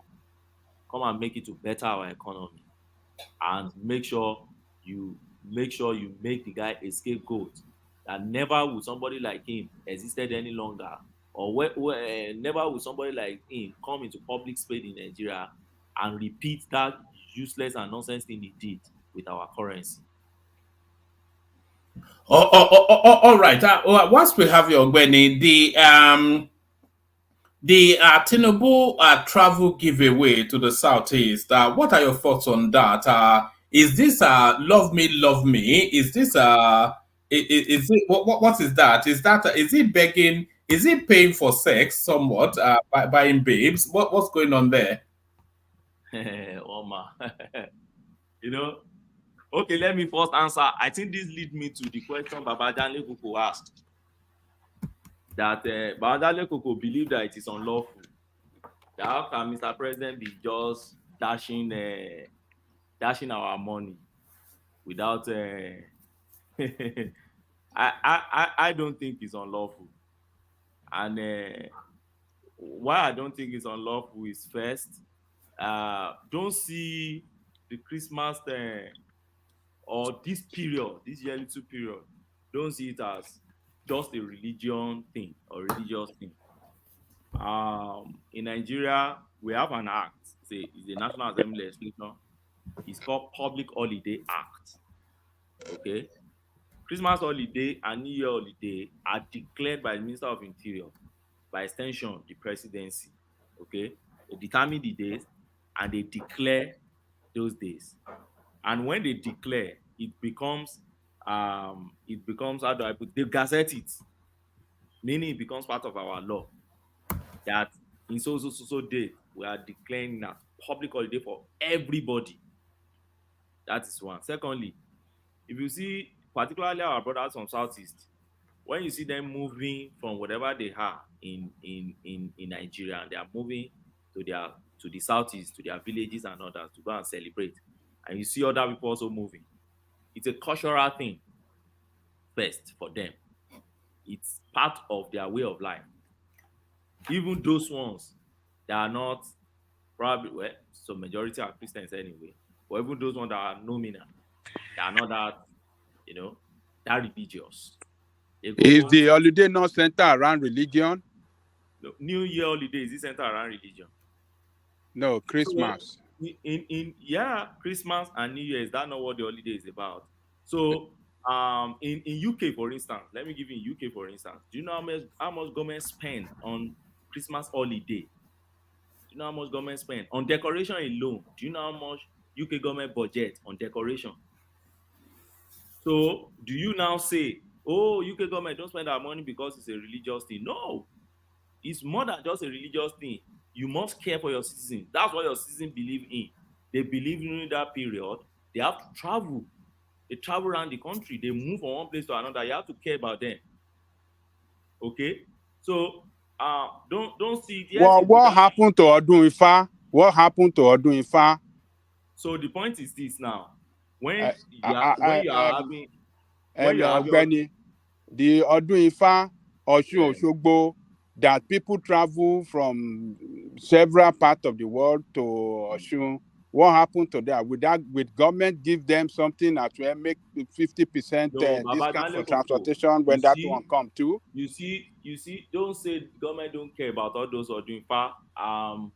I stayed in Osun State for at least 9 to 10 years. I schooled there for 7 years plus.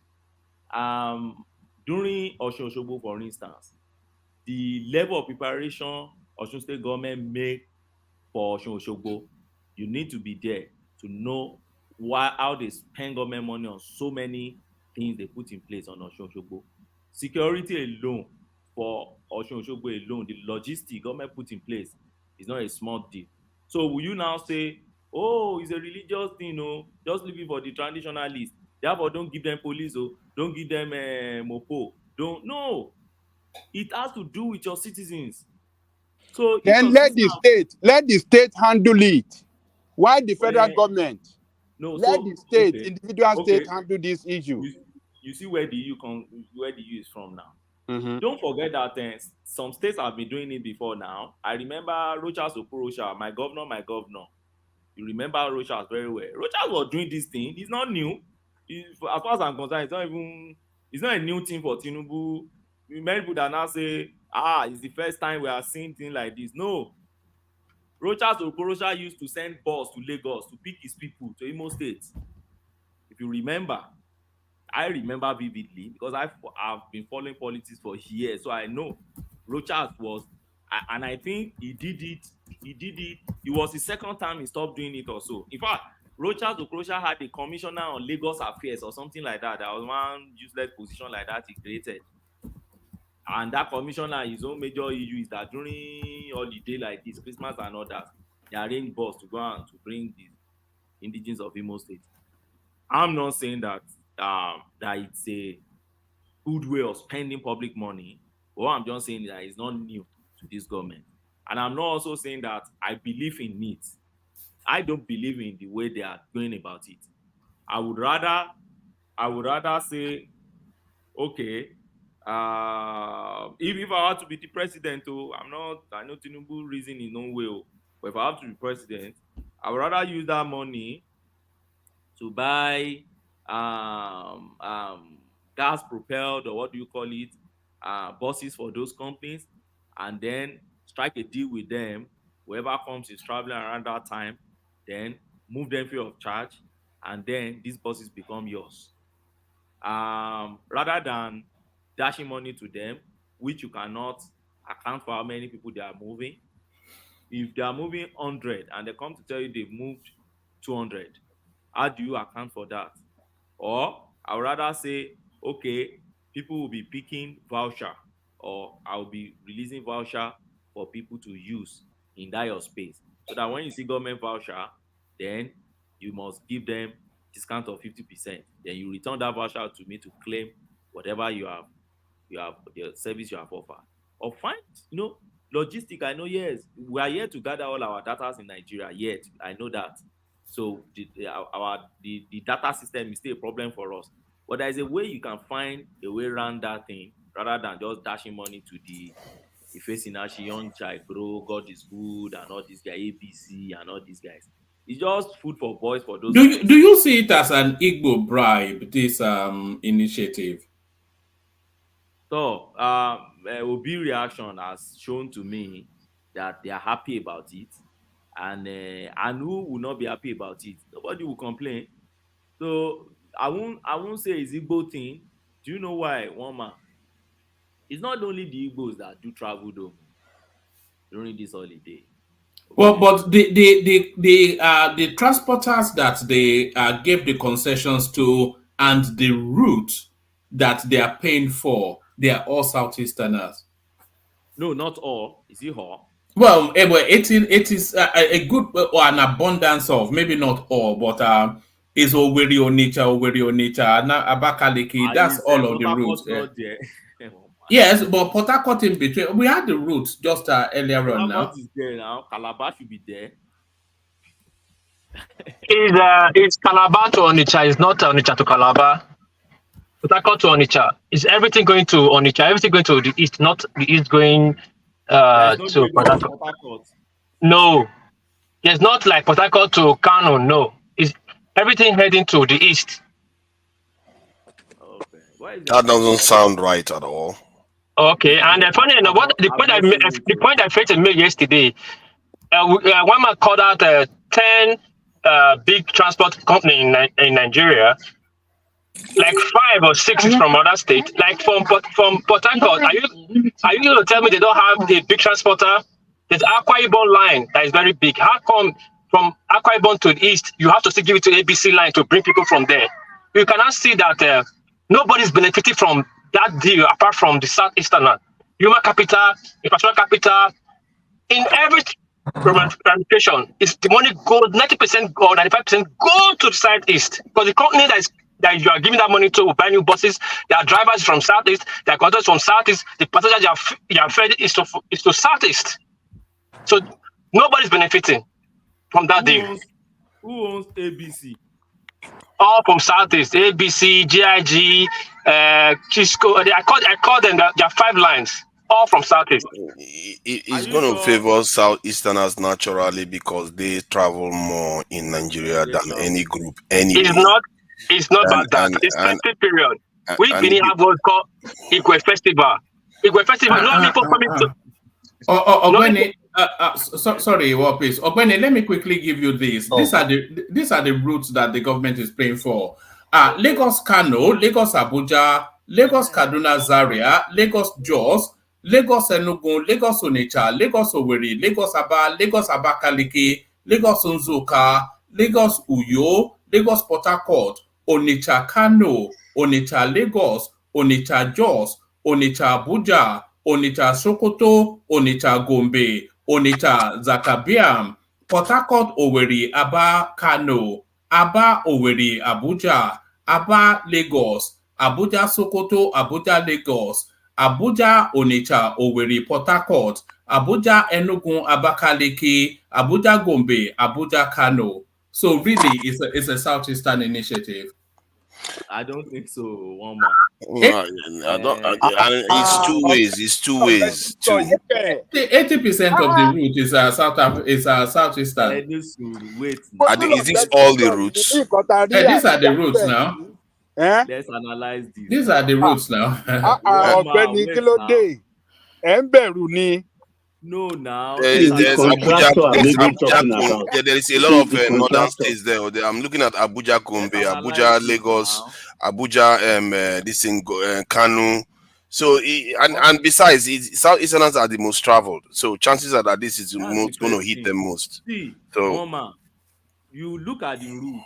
The route that is most traveled or most frequent, you frequent more in Nigeria. Those are the routes. There's no single Yoruba route there. Not one Yoruba route. Wait now. Tell me, yes, they don't mention Sokoto to Abuja, but there is no way you will do Sokoto. Wọ́n ti gbẹ̀yìn Yorùbá sẹ́gbẹ̀ẹ́. Look at that. Lagos, Abuja is Lagos. I feel marginalized. No, now, Woma, how can you do Lagos to Abuja and you won't cross Southwest? How can you do Lagos Jos and you won't cross out there? How can you do Lagos? So, Ogbeni, if you are traveling from Lagos to Abuja, so you are going to stop by Osun, right? Is that what you're saying? No, they don't do that. Every person won't do that. Nobody will do that. Railway lọ provide fẹ́yìn Yorùbá Lagos to Ìbàdàn kẹ̀dẹ̀ fine way yìí. Àtẹni tó lọ sẹ́kìtì from Ìbàdàn. If you are going Lagos and Kano, you won't even go straight at once now. You will stop by now, right? So Ogbeni, if they say a route is Lagos to Kano, you think that they will pick people that are going to Ilorin or pick people that are going to They will not do that. They will not do that. You know now. Why are you behaving like this? It's a direct journey now. And besides, the other groups don't practice Christianity. You are not likely to see. Where are you living? Where are you living? They don't practice Christianity in Yoruba land. No. I mean going to the north. Going to the north, not likely. Yorubas are full on this family. I must say, I'm a little bit surprised that there's a bit scanty in the southwest. I'm not sure why that is. But there is Lagos, Abuja, there's Lagos, Niger. What about Plateau? What about Nasarawa? What about Benue? What about Taraba? All those Christian-dominated areas, even Kaduna. No, even but there's a lot of Lagos there. There's a lot of Lagos there. So maybe that is. Yes, now it's moving the Southeasterners from Lagos to their homesteads and then back again. But the Yorubas can come to Lagos from wherever else they are too. Yeah, so who pays for that? The government now. If they are in Kaduna, yeah, they but will come to Lagos. It's not here now. Onitsha Kano, Onitsha Lagos, Onitsha Jos, Onitsha Abuja, Onitsha Sokoto, Onitsha Gombe, Onitsha Zakapaka. So the Yorubas that are in Sokoto, they cannot come back home for Christmas. They are all northern to Lagos. Or the first 4 on that list are all northern states to Lagos. Do you want us to count? We can count. Yeah, Kanu, Abuja, Kaduna, Jos. Okay. Hold on. There's a list of 28. Lagos Enugu 1, Lagos Onitsha, Lagos Owerri, Lagos Aba, Lagos Abakaliki, Lagos Nzuka, Lagos Uyo, Lagos Onitsha Kano, Onitsha Lagos, Onitsha Jos, Onitsha Abuja, Onitsha Sokoto, Onitsha Gombe, Onitsha Azakabiam, Port Harcourt Owerri, Aba Kano, Aba Owerri, Abuja, Aba Lagos, Abuja Lagos, Owerri, etc. Abuja Enugu, Abakaliki. So about 15 of the 28 are southeastern routes. The Uyo that included technically is not, but I guess you will take that. And there are some of them that are not southeastern states that you included there. You think this is right? And you have to consider that Christians. Sorry, Sunaja. It's a Southeastern initiative, but nobody objects to it because the Southeasterners travel the most during Christmas. So nobody objects to it, but there is no gainsaying that it's a Southeastern initiative. I think you can argue that as a politician, Tinubu must have known the groups that this will hit the most, that will gain most from this. So he must have known that. Let me make but let me tell you guys what Babangele is saying is right too. So when it comes to the Idi Kabir Ileya period, how many routes did you want to put the vehicles? What's the population of? You are not going to see Southeastern states there now if it's any other state, because Southeastern what do you say? As if it was any Islamic celebration, you will not see Southeastern states there. What's the population of Nigerians that travel during that time? What's the impact on? In fact, what are you saying, Ogbeni? People travel a lot during Idi Kabir, during Ileya. What are you talking? Does the population match the population of Christmas New Year? Yes, I can tell you because where do you stay? I stay in Ekiti. I stay in Abuja. Let me tell you this. Let me tell you this. During the layer period, if you remember, even during Aregbesola regime, Aregbesola started. I'm not aware of any other state that have been doing this. Aregbesola has been doing this for all the festival periods. For some people that time, free train from Lagos to Osogbo, from Lagos. He did that. The population is what I'm asking now. Population of what is the population of the Muslim in Nigeria? What are you talking about? No, Northerners don't travel like that now. Listen, the Northerners don't leave their domain like that. How many Northerners do you find in the South? They don't leave their domain. Hey, but what about the Southwesterners? What about the Middle Belters? What do you mean? What's the population of Muslims? What about the South? We're just talking about Middle Belters, and it's like people are just saying that this Christmas period is only the Southeast that travel. Everybody just remain where they are. Nobody traveled. That's my point now. Hold on, Ogbeni. We have Igwe Festival up to down to Asaba. People are trying to go celebrate Igwe. People from Japan is empty. People have left. Going back to Benin. He shouldn't have dabbled into this useless venture. He shouldn't have dabbled into it. It's not something that you can just. You don't give data people. They're not traveling, right? They don't travel because they don't do Christmas. It's only Saturday that do Christmas. Everybody's traveling this period. You can't compare Christmas, New Year holiday with any other holiday in Nigeria. But hold on now. This is a general Ogbeni. This is a general phenomenon. Everybody travels this period. Yeah, even if you are saying the North don't actually I counted again 21 out of the 28 are Southeastern routes. 21 out of the 28. You put Port Harcourt as Southeastern, the Uyo as Southeastern, Benin as Southeastern. You can count it too now. It's there now. But they are also the ones celebrating this thing. So you're not going to see northern states there. It's only if you are arguing that Tinubu did this to favor the Southeast in a way, it's true. Because the celebration is concentrated in that region. The Southeast and the South is where most of the Yorubas happen. And at least 4 out of the 5 transporters are Southeasterners too. Yeah, they have been doing good business of transportation in Nigeria. So it just lands on their lap. One man, let me ask you. So this is the end of that marginalization narrative. This is what you call paying people. How much does this one cost? Yeah. Come on, man. Let's not do that. Let me make this point. All those buses that are leaving Onitsha and they are going to Sokoto, Kano, Gombe, Baushibu, all those ones. Who are those ones that will be leaving Onitsha to go there? Are they not majorly Northerners during the holiday that will be going to the north from Onitsha? Is it the same man that wants to stay back in Onitsha to do his holiday that will be going to Sokoto around that time? So the fact that he's taking Ogbeni, sorry. Yes.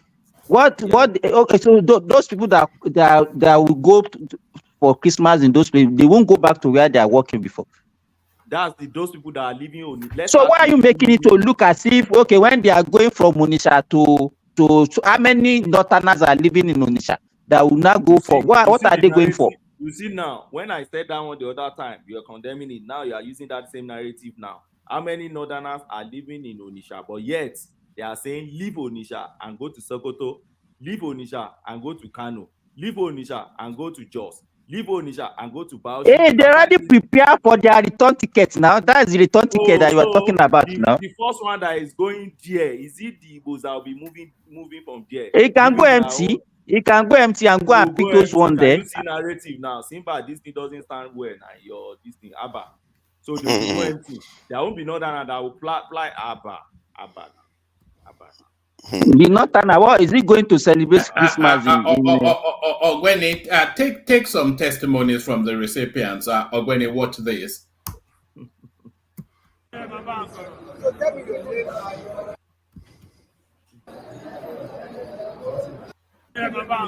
So tell me your name and what happened.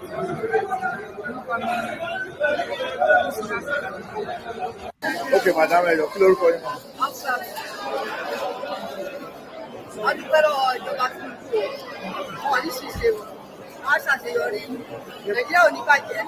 Ìlú lẹ lọ mà. Wọ́n dẹ̀ ní ìjọba tí.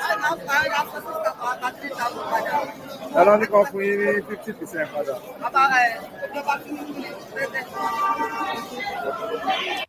Okay, madam. Ìyá mi, àbúrò mi, ìyá mi, bàbá mi, ìjọba Tinubu, wọ́n ní láti Èkó sí Ìlọrin. Nígbà ká dá owó ìdàgbàsókè padà fún so àwa gbèrò ní 6,000 ẹ̀jẹ̀ ti san owó báyìí ṣùgbọ́n ìjọba ti ní àwọn máa fara já 50% nínú ẹ̀ nígbà ká dá 3,000 padà fún ẹ̀ka àdúgbò lọ́wọ́ ìjọba àríwé eléyìí rí o.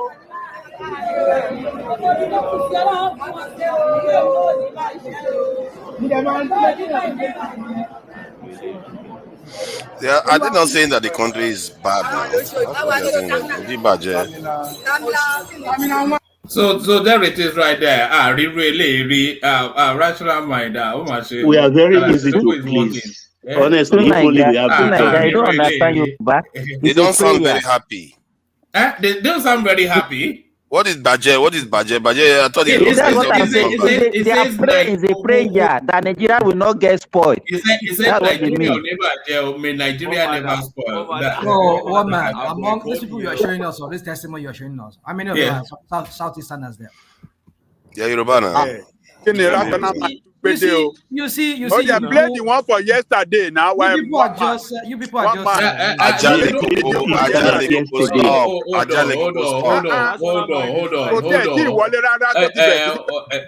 Hold on. Presently, I'm in GIG company, and I'm so excited with the 15% discount that the government is giving to us in the season of Christmas. It's sharing love to everybody. Yes, I'm aware of the 50% initiated by the federal government. I got refunded as soon as I got my ticket. I had booked earlier on, and I got a refund for 50,000. All I had to do was at the counter provide my name as matching with the name on the ticket and bank account details. And almost immediately I got a refund of 50%. So I'm aware of the 50%. Look at that, Nigeria never. So, what is where are your South? Those are Southeasterners now. Where? Look at that. God is good. I thought you said they were the ones getting all the benefits. Are they not the ones? All these are Yoruba people. They have been showing. Presently, I'm in GIG company, and I'm so excited with the 15% discount that the government is giving to us in the season of Christmas. It's sharing love to everybody. Yes, I'm aware of the 50% initiated by the federal government. I got refunded as soon as I got my ticket. I had booked earlier on, and I got a refund for 50,000. All I had to do was at the counter provide my name as matching with the name on the ticket and bank account details. And almost immediately I got a refund of 50%. So I'm aware of the 50% initiative by the government. I think it's quite beneficial to the citizens because we save a lot, because the prices that we paid were quite high, But with this now, it's more efficient for everyone to flow with. Yeah, it's very nice. Mostly nowadays, mostly this December to January. Those are the children of Mama Chukudi now. We all know we are. So I will be surprised that we're going to see some people. These are just paid actors. Like, you know what? Oh God! APC and propaganda they always see. One can accept that this happened, but it's not a big deal. I don't know why the difficulty that they're having. He created it himself, so I don't know why you rob 10 pounds and you give people a penny and I don't get it. I don't get it. I mean, what is wrong with us in that country? So rational mind. So what is wrong with all of us? Hold on. And Ajale Koko, please don't disappoint me on this one, man. This is not something you should be crowing about. You're lauding it as it's a laudable thing. I mean, I don't know. Rational mind. Rational mind. So you believe this is a stage man? They're all paid actors. Oh my God. No, they don't have to be paid actors, rational mind. It's unbelievable. It can be real now. There's no reason why they cannot believe. Is anything real with APC? See, Nigerians can take 2,000 naira to fake an election and vote for the wrong person. If you give them 30,000 or 10,000 for transportation, yeah, they will say anything. All right, let Ogeni regain the floor. Ogeni, back to you. Let me round up. You know, we like sermonizing a lot. As long as it's coming from. Do you remember that song? Was it Ebenezer Obey Ogeni Kosogbo to Leda? You can't. And I don't know. Whatever we see in our own space, we demonize it, we sermonize on it. Oh, what's wrong with people? Why does people poverty has entered our head so much that anything government does, we just that? Then I don't understand Nigeria. In this country where I stay. Oh, you understand? Hold on. No. Oh, you understand? Permission before you interject now. In this country where I stay, one man, and you also stay. After January this year, when inflation hits the United Kingdom and beggars and others started increasing in the street of London, the government they started with energy, if you remember. They started giving us money to pay for our energy. I got 65 pounds for about 6 months. They were giving us. People were thanking government, who were enjoying it. For those ones doing businesses, they started giving us allowances for businesses. And a lot of vouchers around. In Scotland, if you are less than 16-year-old, before, the moment you get to 5-year-old, you start paying bus tickets. And they came with a universal card that if you get it for your child or children at age from 5 to 16, whether they are taking mega bus, Flixbus, whatever bus you want to get, they have discount on it. For some children, they don't have any money to pay at all. The Britain were very happy. And the government said, we use this one to cushion the effect of the inflation.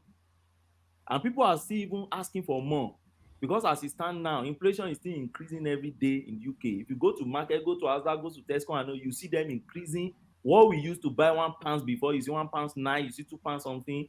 Inflation is everywhere in the entire world. It is unbelievable, isn't it? Yeah. It's almost scary to go to the shops now. It's very, very scary. And we are getting palliative from government. But no African man opened their mouth here to say, oh, poverty has so entered the head of the Britain that, little thing government give them and they are so contented with it. But when it happened in our own space, see monkeys. Oh, the place is so dire. Oh, look at them. Why do we sermonize as if where you are staying is heaven? As if these things don't happen in where you are staying. During COVID, we know how much they were dashing you guys in the United States of America where you stay. Did you complain to the government that, but you caused this? But you collected it, you pocketed it, you use it. But let it happen in Nigeria. They will tell you it's because poverty has entered people's head. And that is why people are soldiers. So please, the people that need this money, nobody beg you to go and take it. In the UK, they have food bank everywhere. If you like, you go there and pick, and people still pick. Even whites go there to pick.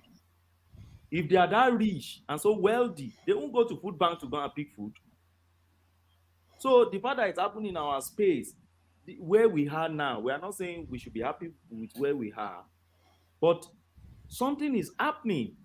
And people that need it are enjoying it. How many of us travel to Nigeria and we still use public transport? When I traveled to Nigeria, I didn't use public transport throughout. I drove myself. I fueled my car because I can afford it. But will I now say because of that, government should not give palliative to those who are still flying public transport, who are still taking public transport? Because I have comfort of having car to myself and I can park it throughout the year in my compound. So please, what is the cost of this initiative? Do you know? What do you say? Do you know the cost of this initiative? The cost of this initiative? Yeah. Well, they will still come up and tell us how much they're spending on this initiative, of course. They will come up. At that time, we can criticize it, we can scrutinize it. But to say the policy itself, to just sum it up as a very bad policy, I don't buy that idea. I think it you sound too sadistic. I don't think anybody else. I don't know who has called it a bad idea to just help people. Rational mind, though. In fact, my reaction is to Rational Mind's opinion on the policy. It's always your reaction now. Can I say something now? You give me the time. But Ogbeni, I call it a bad idea because it's centered around religious festivity. True, because he has to do it now for the Muslims. So yeah, you have to do it, and when it comes to Odun Ifa,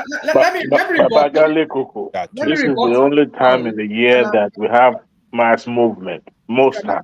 Can I report our friend from Scotland that is talking? I should have my own chair on that. Kilo. Chemo Shekini. Chemo Gion, Oh, so Koko Yoruba now. You have to tell it. Sound muffled. Abakaliki ló ti wá Abakaliki. So it is irrational mind. Rational mind. Wọ́n ní o kì í ṣe èèyàn dáadáa. Mi ń ṣe èèyàn dáadáa, bro.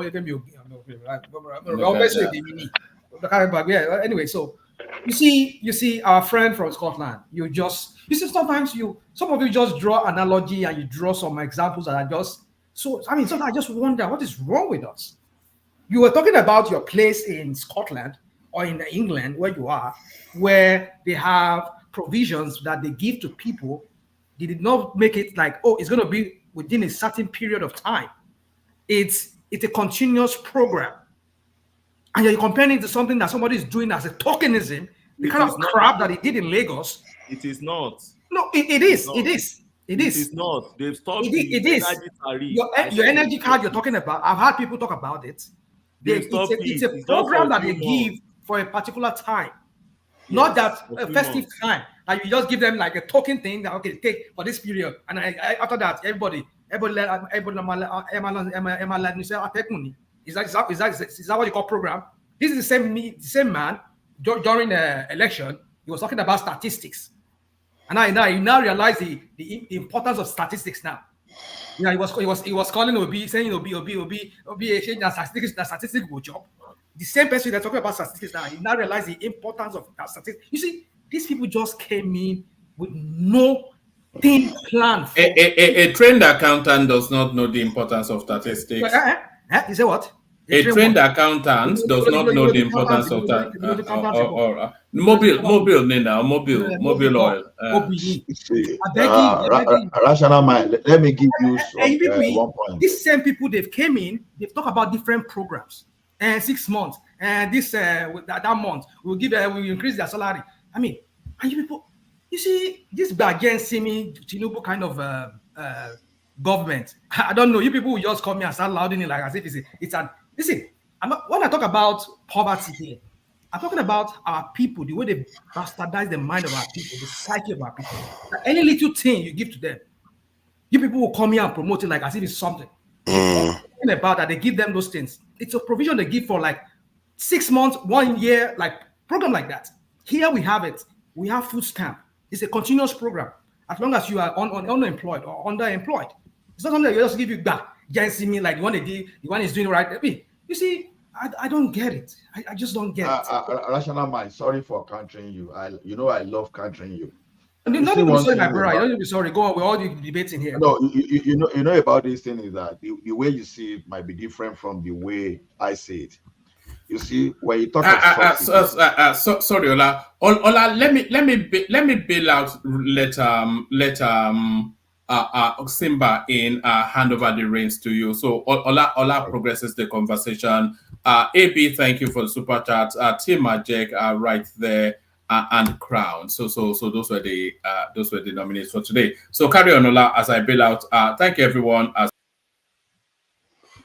yeah, we promise that this one is going to be a banger and Christmas version. So please, Rational Mind as a co-pilot. So I'm sure you are going to enjoy yourself.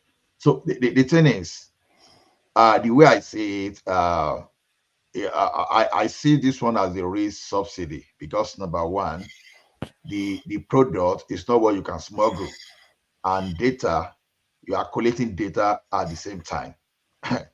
And you see, I see this thing beyond subsidizing the your cost of transport down for Christmas, because you'll be able to, they are attaching names to these events.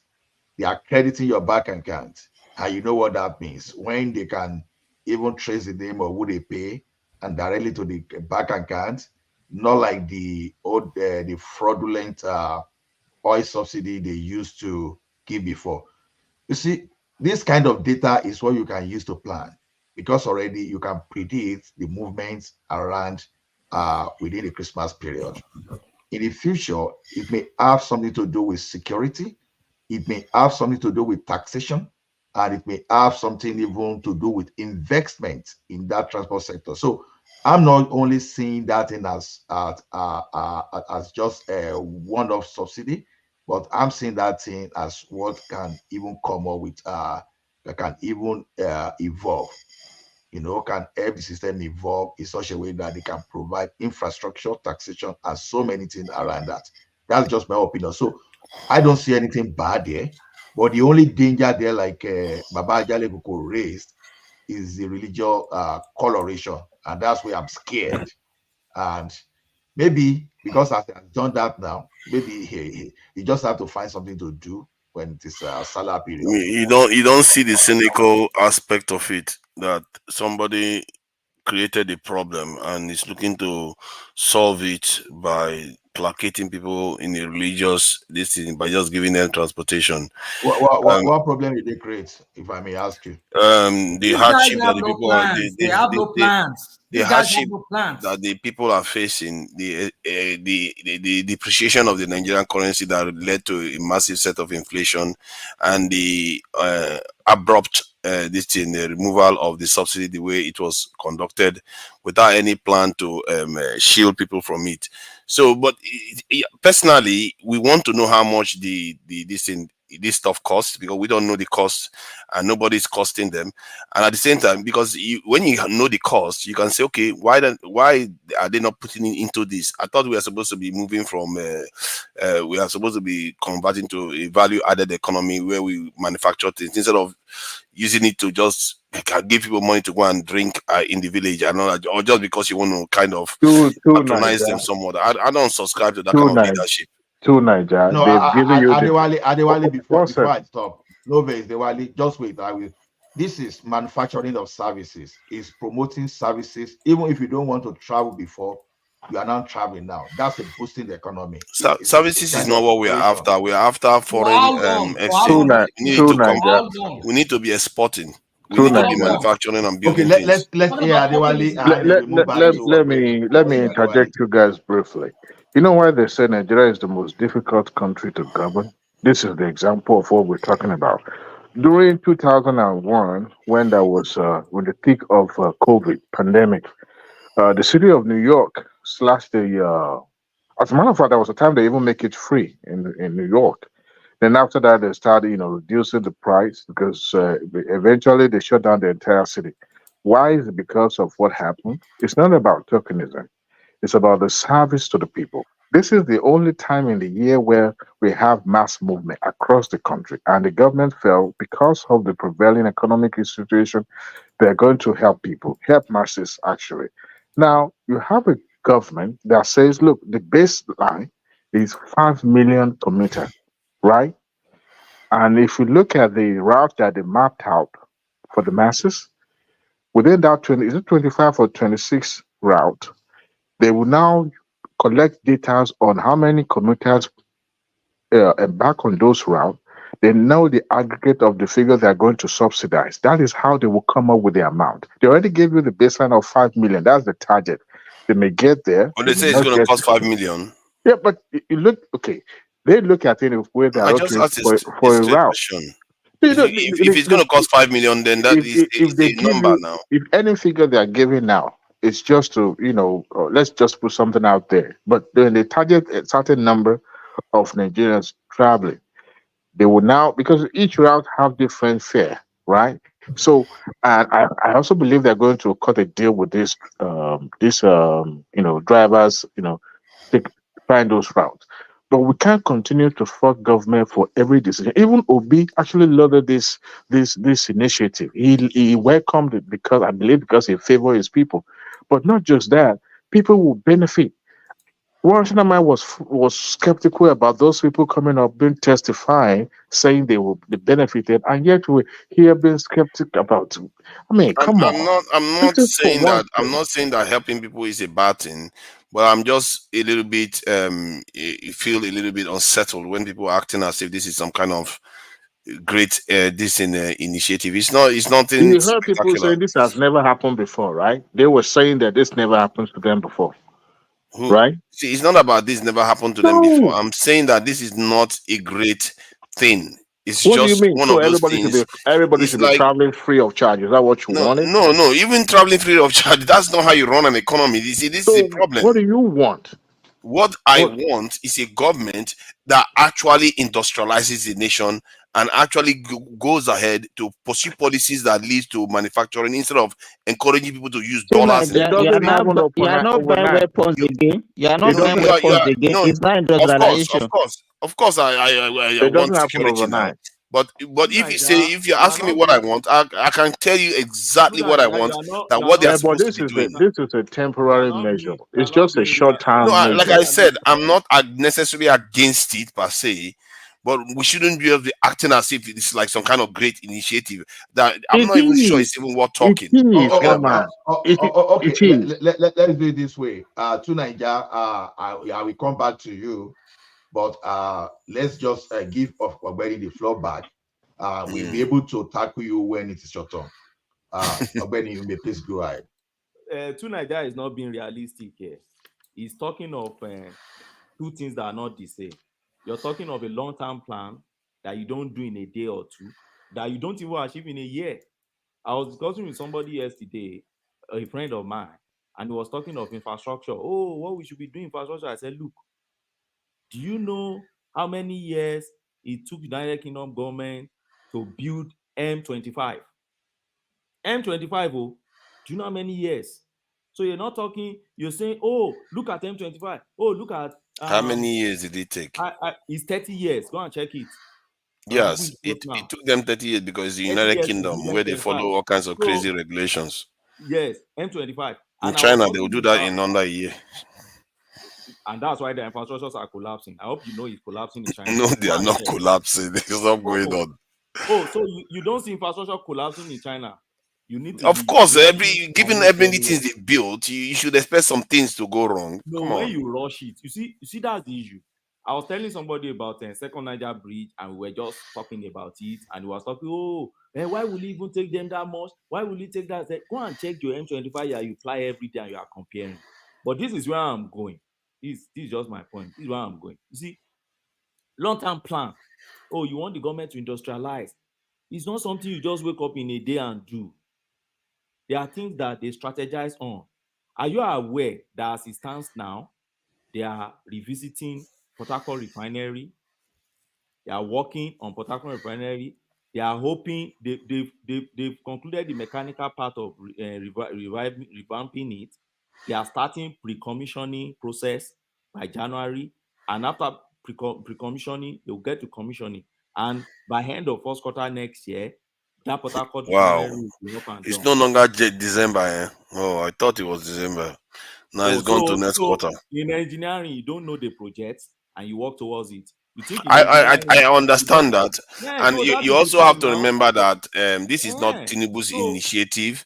Sometimes I this and that know. spin that is I'm about to not start speaking happening. for Tinubu. You see the issue now. You see the issue. Okay, let's say Well, you're not speaking for Tinubu. I'll give you is the Nigerian benefit of the doubt. government is Tinubu. Tinubu will spend 4 years and leave. You see the problem with Nigerians.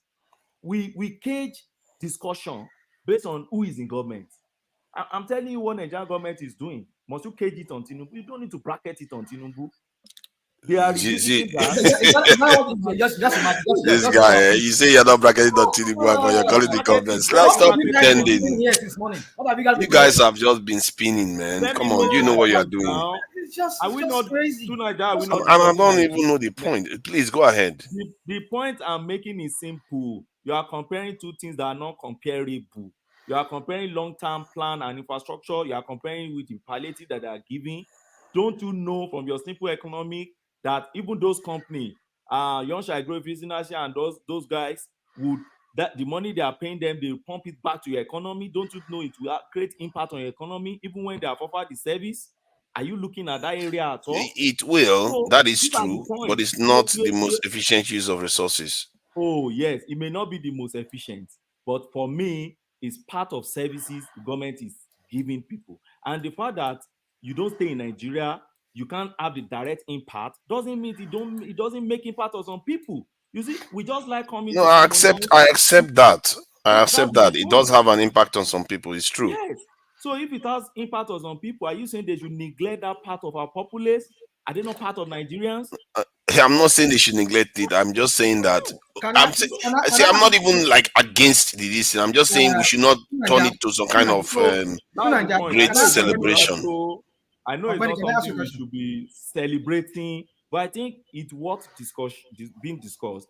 And secondly, the second point I want to make is this: you can't project. Okay, you can't know how much they're going to spend now because they are projecting based on how many people traveled last year.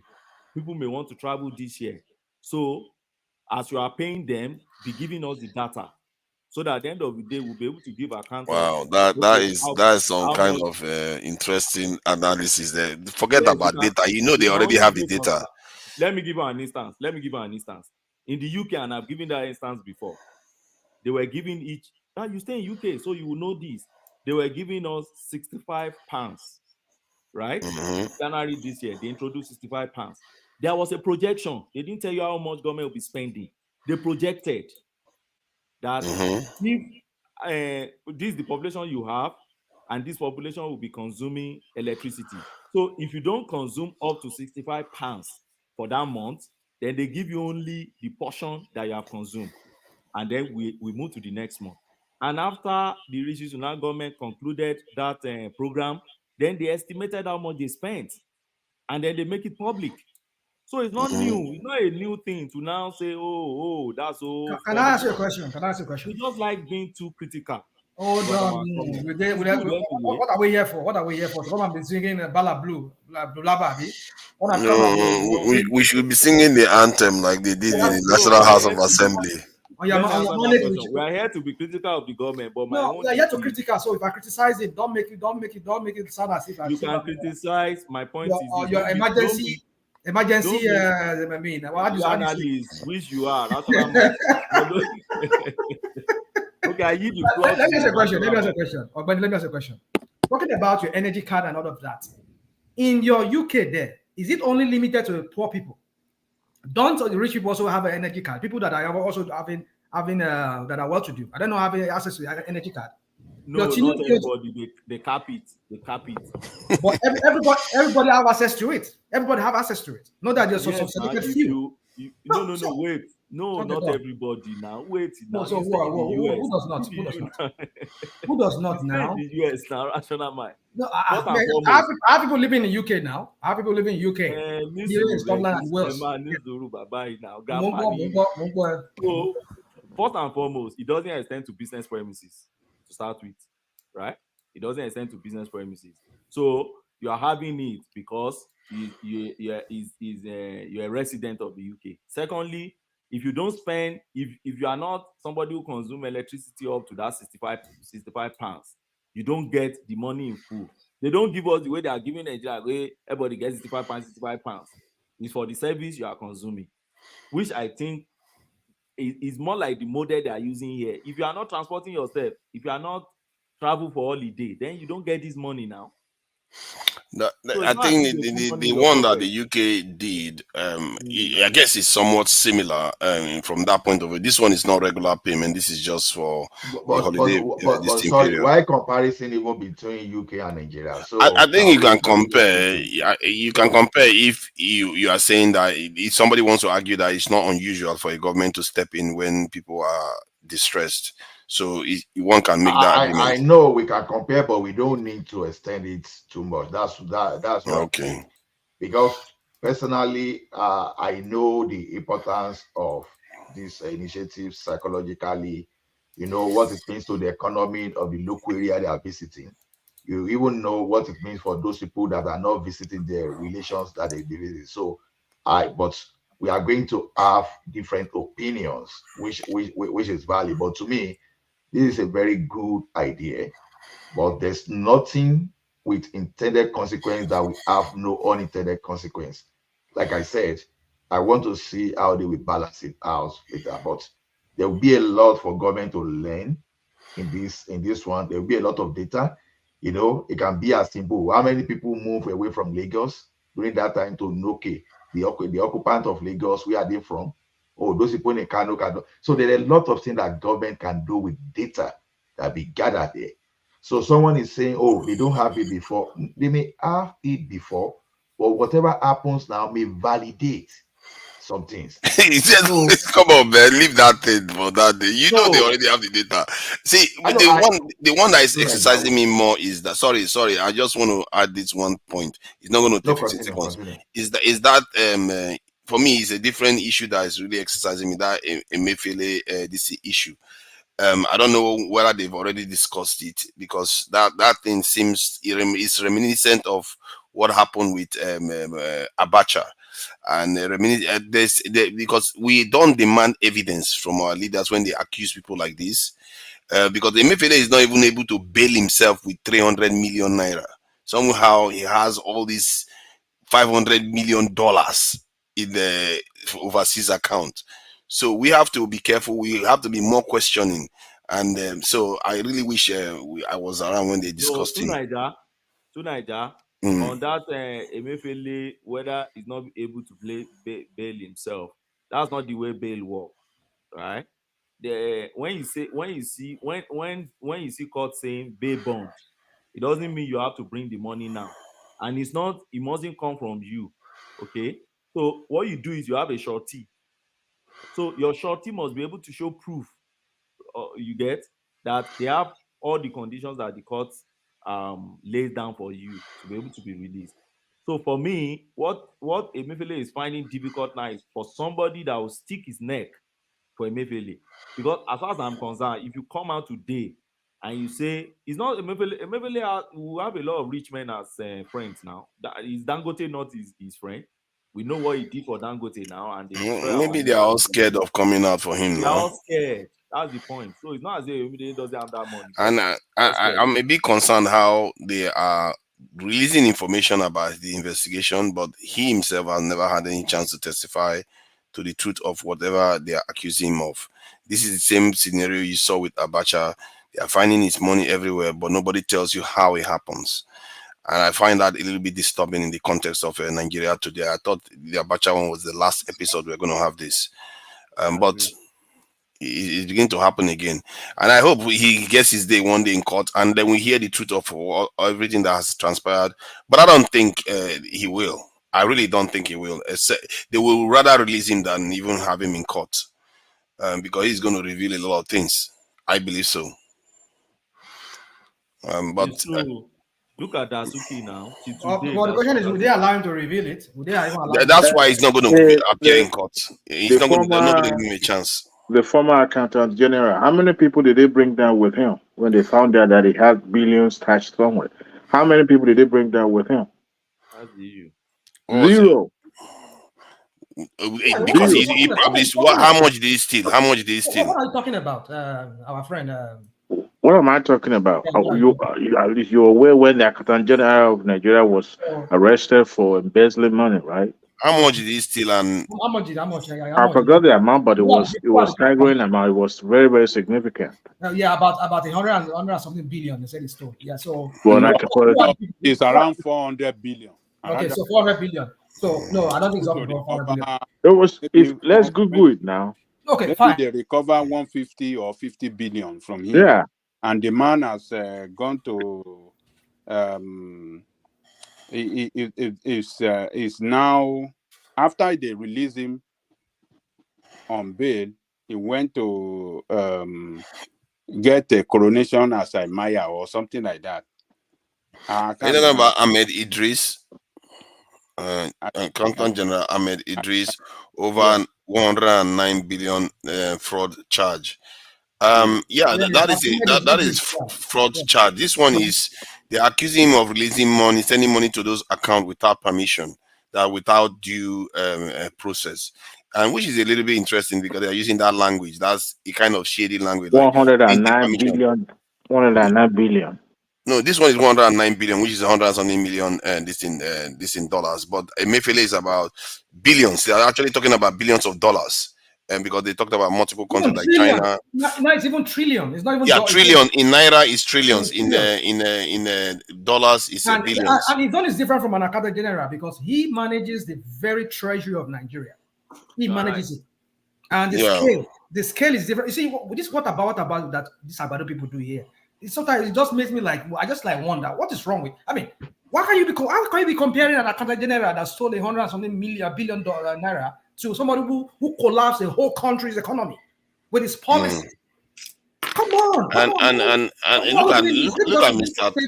Just to make Tinubu look better in the I mean, is that what you're doing? Mind. Were you not the one hailing? Were you guys not the one hailing Emefiele back then? Why did I hail Emefiele? All the obedient were hailing the guy that he was here to sanitize our system. So yes, I remember I said that. And no, hold on. It did work actually because I was seeing a report. I saw. Hold on. Let me make the point I was trying to make. You are supporting. Let me make the point I'm making. Hold on now. After they I think they reversed the whole thing. Now, guess what happened? The usage of POS has expanded significantly because of the actions that he took. And that means transactions are easier to track right now. That was the intention, part of the intention of what he did. They clearly, Nigerians, they don't know how to implement anything. He screwed everything up as usual. I'm not going to excuse their failure. And so as a matter of fact, Buhari government failed on so many fronts. However, if among thieves, if people want to call people out, you better understand what they are doing. Because they would use one dog to distract everybody from all the theft they are conducting now and the ones that they conducted then. Because Buhari is in charge. Somehow, Emefiele is the guy that has been running the Buhari government somehow. This is crazy. It's just crazy. The entire thing. And we don't question things. Tonight, you said something. Yeah, just only there. Well, you said the something. point that Ogweni made is a very important point. When some of us here were saying that policy by Emefiele is a very bad policy, when the scarcity of fund emanated and people started, we saw the suffering. Obi himself said people have to go through pains, hardship, before we can get it corrected. That is what, before we can achieve the best result. That isn't that because he thought that the policy was going to be implemented properly. Hold on. Let me answer Ajale Koko. Let me land. Are you done talking? Sorry, are you done? Or you want Let me to I'm not done. He's not done talking. It's not. Okay, all right. Okay, sorry, go on. Immediately Obi came out with that statement. At the initial stage of that policy, all obedient across the country were saying, yes, this policy is good, and this and that. And we are saying this policy is not the right. You can't rush the whole country to you know, within a short period of time, change that money in calculation, in circulation, in the system within a short period of time. We say this is not the way to do it. It's not going to work. I thought we did it before. All the obedient were saying is the best. Let's go through. We are ready to go through the suffering so that we can get this right, and that politicians will not be able to use money to bribe people. This thing is the best thing. This is the way obedience were talking, and the country almost crashed financially. Almost, if not the El-Rufai, the Ganduje, and some of other governors in APC that stood up and took federal government to court to challenge that policy. And the court ruled Emefiele did not obey court ruling. It didn't. So, wow. Have we forgotten everything what our people went through? You are talking about that difficulty. Now people can barely afford anything at all. You are not that angry about it. You are more angry about what Emefiele did. Who is telling you what are you talking about? You are talking about the country almost crashing. You are not talking about the one that came into office. People are not. Did I tell you that? Did I tell you that people are not going through suffering in Nigeria today? Is that what I said? Because you are making it look like he wanted to crash the country that he deserves to be. Why are you trying to misconstrue what I said? Okay, fine. Maybe I misconstrued. Did I tell you that one back? I didn't know. Did I tell you that people are not going through suffering in Nigeria today? But you are making it look like he's the worst thing. I've not seen you go after Tinubu for what he's done. Who told you? Even on this money that he paid, I said it's against the law. It's illegal. This money. Let's not go too far. This religious okay, I see. Traveling money that he gave, I said it's illegal. He shouldn't have done it. Okay, fair point.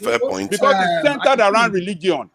Tunaga, Galegoko is consistent, and that's why it's not consistent. It's consistent. What do you mean by it is not consistent? It's you that is not consistent. You don't want to acknowledge anything that is good. You don't want to acknowledge it. I admit that you are consistent in some ways, but sometimes you're not consistent. But it's okay. We know ourselves. Okay. Let me counter what you just said. True, I supported what Emefiele was doing. Now we have to go back to the context of what was the prevailing atmosphere then. It was looking like all of you supported the Emefiele to be taken to jail alongside with him. Let's understand all of you together. Hold on. National Mind. I actually still supported the policy, because that policy, if it was implemented right, was the right thing to do. Hold on. Nigeria, National Mind. All of you to be alongside the Emefiele. Baba Agalego, don't mind them, Jerry. Let me land. I talk now. Agalego, you spoke now. Now, what I'm trying to say is this. I supported that policy. Doesn't mean I supported... Hold on. I did not support Emefiele, but I supported that policy that he was trying to bring about.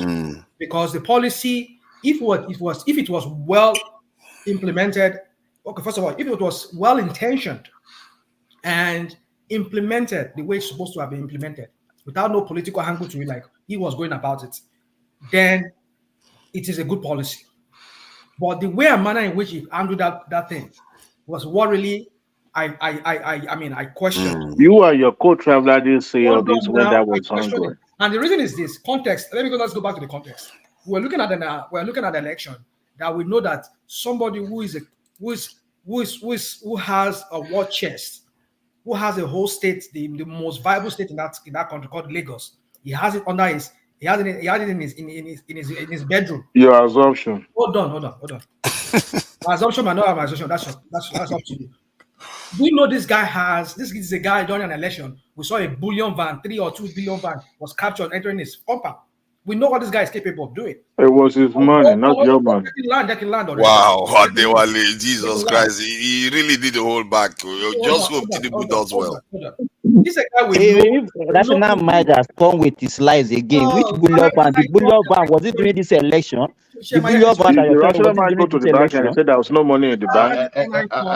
One voice, please. Can I Let talk? Can I talk? rational mind line this point so we can They catch can him learn properly. now.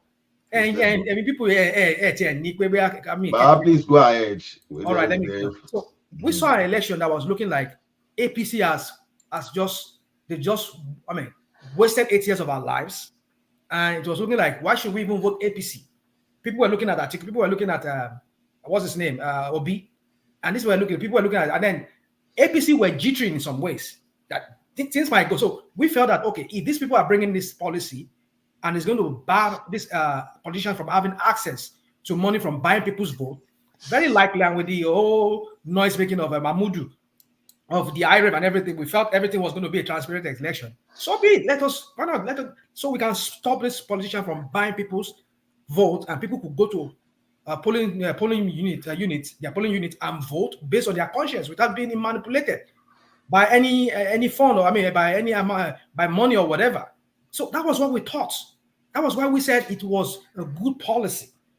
So don't bring the context of what you're trying to bring. It's because you cannot see beyond your nose. That's why you don't. You can't see. Rational mind. Let Simba counter you. Let me land now. Let me land before you land it. Let Simba interject you, then you respond. You still have right to respond.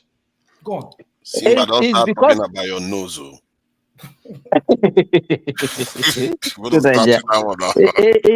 You know, whatever you think and whatever you want to say, it has to be with your state of mind.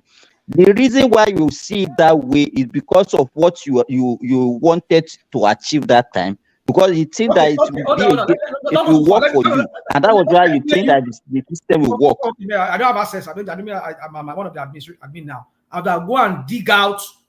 This is not me. This is what the former president of Nigeria, Bubu, said when he was being interviewed about the Naira policy change. What did he say? Do you remember what he said?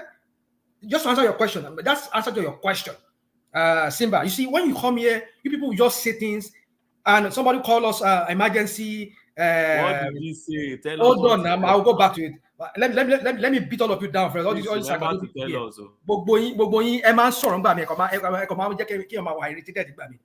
Sama, check your BP. Always check your BP. Advice from doctor. Má worry, rational man má sọ̀rọ̀ lọ. Dr. Sigba wà níbí. Tó bá ṣubú, á gbé ẹ dìde. Bubu said that so that they will not buy people's vote. He said he wants to go down in history in that country as somebody who conducted a very good election, because he knew that the politicians have access to money so that they could not buy people. This is not me saying it though. This is Bubu saying it. So now you're seen by your UX now saying that it is my own mindset. It's not that I imagine, that I think. No, that was what the policy was all about, to prevent politicians from getting access to funds to buy people's votes. Okay. Rational man. Can I interject real quick? Can I? I mean, Rational mind. Let Adewale interject. It will be very, very bad. It will be very narrow-minded in some way to say that policy was actually of good. Wait now, because people said it, not everybody bought it. Look. We were on this platform. Wait now, we were on this. Adewale, you people are very happy. I want to do roll call. I want to know who is not on the platform so that another person can come in. The progressive, are you there? The progressive? Progressive till lot pay. Okay. So another person, okay, you can continue, Adewale. Okay, like I said, we were on this platform together. As a matter of fact, I was still frequenting Dr. Damage's show then when this topic came up. And I said it then. Not just me, a lot of people also were skeptical about the intention of the policy. Yes, it is the duty of the CBN to issue a new denomination every decade. But close to the election, it was premeditated. But you see, the presidency was, remote controlled. And Bubu himself, look, they'll say things in the public, then they do the other way, behind the curtain. Even what's your cousin's name? This Elenumeji, what's his name? Boala. When he came on this show, He said, and I quote, that during that time, money was leaving CBN to the account of all these politicians. But because they want to give that optic, that was why. But we condemned the number one. It was very close to the election time. And for the fact that they said, oh, they don't want politicians to spend money, to use the money to brag, we all condemned because we knew what the intention was. It was the hand of Esau, and we're hearing the voice of another person. But you see, the obedient section, they embraced it at the beginning. It was when he boomerang that they saw their uncles in the village dying. That's when they made a U-turn. Even their principal, the Lord of the Manor himself, Obi, said it was a laudable idea. He welcomed it. He loved it. It was when his own voters were complaining, then they started making U-turn. But we saw through all this right from the get-go that you don't do that. The president is supported because it seems. Did you see through, or you're just supporting Tinubu? That's the official. No, because you see, I saw through the moment this guy was partisan, politically partisan. That was when I knew that what he was doing, none of his predecessors ever get themselves involved when it comes to politics. But he put himself at the center of the turmoil, of the storm itself, and that was where he got it wrong. And I knew they're going to come back, whether it was Obi that became president or Atiku. I know they will come for his balls. And now they have his balls in their hand, and they're playing it any way they like. But How do you know the conference? How do you know? How do you know? How do you know? Look, you step on toe when the position you are occupying. The only reason why he's being persecuted is because of what he did. He almost cost Tinubu that. No. That's where you got it wrong. You know that. I want you to go and play that video when Boala came on this show. Tinubu is really fighting corruption. We have a selective memory on this show. Wait. Was not corrupt. Wait. Now, Rational Mind, let me remind you. Emefiele already had his issue with National. Remember when National Assembly said, with the DSS, even way before the election, way before the implementation of the new denomination. Yeah, but it was the election season. That was why I said he had his issue with them before. They already dig his grave before. It's not just the denomination alone. Somebody ordered the DSS you are now trying to rope it around. Without the president authorizing. You're now trying to attach it to the current. Wait now. You are now trying to rationalize it and trying to rope it around this new administration. That this administration is the one. They be digging its grave. No, see, whether from PDP or LP or APC. The fact that position that is occupied, the position of the CBN, is a non-partisan. As a matter of fact, it's a political office. It's an office that is, independent. Even within presidency, take its own initiative. Just needs presidency to sign. Ain't no way the presidency will be against, because it's more like an advisory body to the presidency, and they have their statutory role to play without interference of the presidency. But what we saw was a man that decided to make himself available and play that game come politics, and also because of this proximity to the presidency, rub a lot of people wrong way, and they were already waiting for him. Presidency could not, tell or guide him everywhere when Buhari was in the government. They knew it was just a matter of time.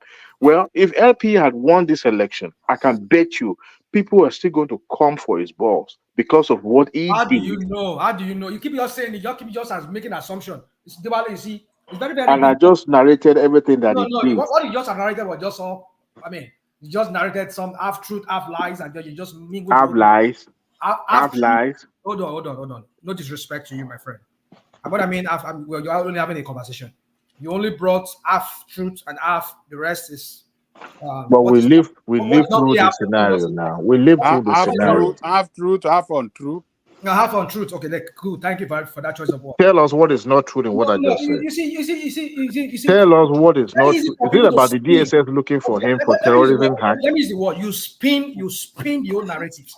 Your narrative, brother. But what man, this thing happened within January to this moment that we had, right? It wasn't last year.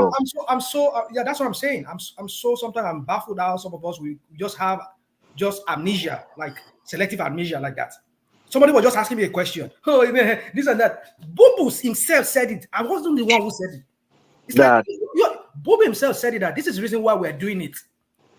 to prevent the what's it called, the politicians from having access to money to so as to go and buy people's votes. He said he wants to go down in history. That's what he said. You believe Boo Boo all of a sudden. Oh, so I should not believe him now. Okay. Boala said, Boala on this show said it was this same. Wait, Boala. Okay, can I rational mind. Monster already. You see what is going on already? Rational mind. Let me put it. Who has no regard for the Constitution? He's doing anyhow. We think he's a Lord and say he's a Lord to himself. I mean, rational mind. Let me put a position to you. Okay, go on. Rational mind. Look at it this way. Can I say this 1 minute, please? Okay, go ahead. Rational mind that is even a wrong policy, since it carries political undertone. Every monetary policy in a country must not carry any political undertone. Thank you. Period. That's sum it up. That's what make it illegal, and that is why it failed. Or you can argue that he was trying to prevent corruption during an election. Sorry, guys, in the background. I know, Prince Daddy, just give me a minute. I want to put a position to rational mind. Now, you heard what I can't Ola, 1 second. Ola, just 1 second. Just 1 second. Okay, please go ahead. The amount used to print that currency is even more than the money that was printed. That is how dubious this man was. They are still have not even paid off the debt of printing that money as of now. Okay. Adewale, then another thing is this rational mind. You know that you don't have enough currency for currency swap, and you know what is going to be the implication of not having enough currency in circulation, right? And you went ahead. Any sound economist would know you were making an attempt to pine your people by doing so. So, but this guy, I told you to kick a rational mind. It's still there. Okay. I think what happened was that they Prince Daddy, please continue. Who is Prince Daddy? Yeah, I was saying earlier to kick out a rational mind, but I guess it's still there. Anyways, it's finish what you're saying, unless I can come in.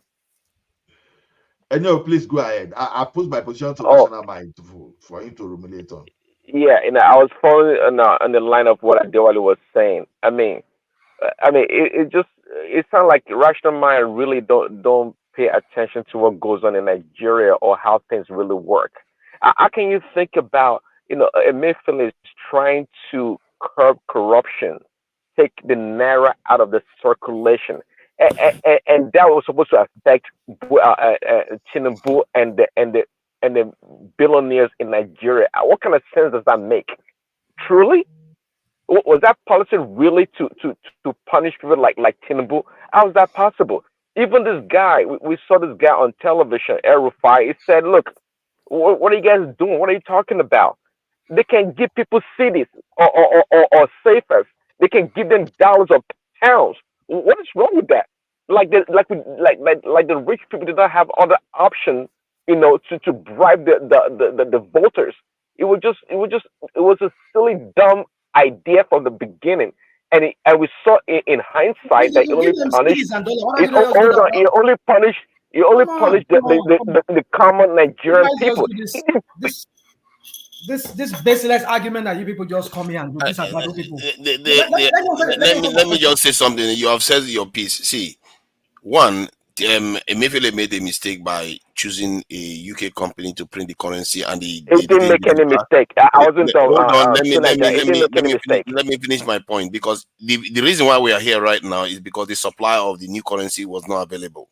If it was there, the whole thing would have been successful. That was the bottleneck, and he went and relied on a foreign company when somebody recommended that. I think the government recommended that he should use a Nigerian company. And secondly, the idea that because everything is just based on just preventing Tinubu and the others from doing their stuff, it's not necessarily the case, because he also talked about terrorism. He also talked about this thing moving people to this thing cashless, this thing kind of economy. which the action that he took then still has that effect today. Like I said, it has increased. It has more than okay, no more terrorism. Is that what you're saying? No more terrorism. But you asked me a question. I want to answer your question. No more kidnapping. No more kidnapping. If you want to kidnap, they have to pay. If nobody is using cash, they have to pay you using bank transfer now. And you know, and that's what they're doing, and that's what they're doing right now. That's what they're doing. They're paying kidnappers with they're paying the kidnappers with bank transfer. Yeah, because they reverse the policy now. You see that they reverse the policy now. So I don't know. No. See, all those reasons that you mentioned were meant for people like you. People like you that refuse to think. You and rational mind. Nobody said it was only for the rich. You see, I don't know where you got the idea from. My point was that none of those policies that you enumerated was going to affect the rich people. That was silly from the onset. Are you guys kidding me? It was not only for the rich. Do you remember what Buhari they gave said? other reasons. Did you hear what Buhari said? What did he say? Forget about that word. Respond to what Prince Daddy is saying. Okay. Forget about what Buhari said. Okay. Focus on what Prince Daddy is saying. The question is, okay, go on. Was that thing going to really affect the rich people? Would they not find alternative? Please respond to that. Okay. Forget about all those. Forget about Turenchi or all those grammar Buhari said. All right. I want Prince Daddy to take Hold on. You see, it's just like I will answer this question this way. Just like the way Yakubu Mamudu of INEC, the same way he sold us dummy as an actual human being. That's the same way that of Emefiele.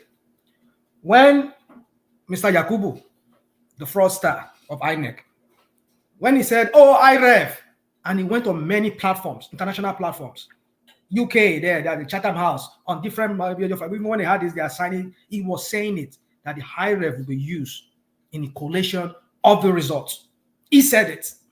We all jumping, hey, yeah, it's gonna be transparent election. All of us are saying, yeah, that serves APC right. We're gonna see the end of this election. And then, what's his name? CBN governor also came with the policy. And Bubu said it was because we don't want people having access to buying people's votes. Yeah, it's going to be a good election. This election is going to... No, that they were sending us on a fool's errand. We all rejoiced. Now, is it a bad thing to have an IREF that will make an election transparent? Everybody can be seeing everything in real time. No. We all felt that that's a good policy. Is it a bad policy that, we want to prevent people because we know some of this money in circulation, they've already stockpiles money to go and buy people's votes.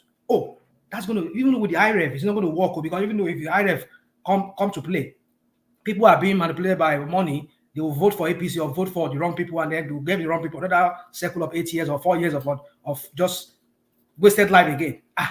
People like me, I look at it, I say, why not? Sure. Whatever policy that will prevent these criminals from buying people's votes, I'm for it.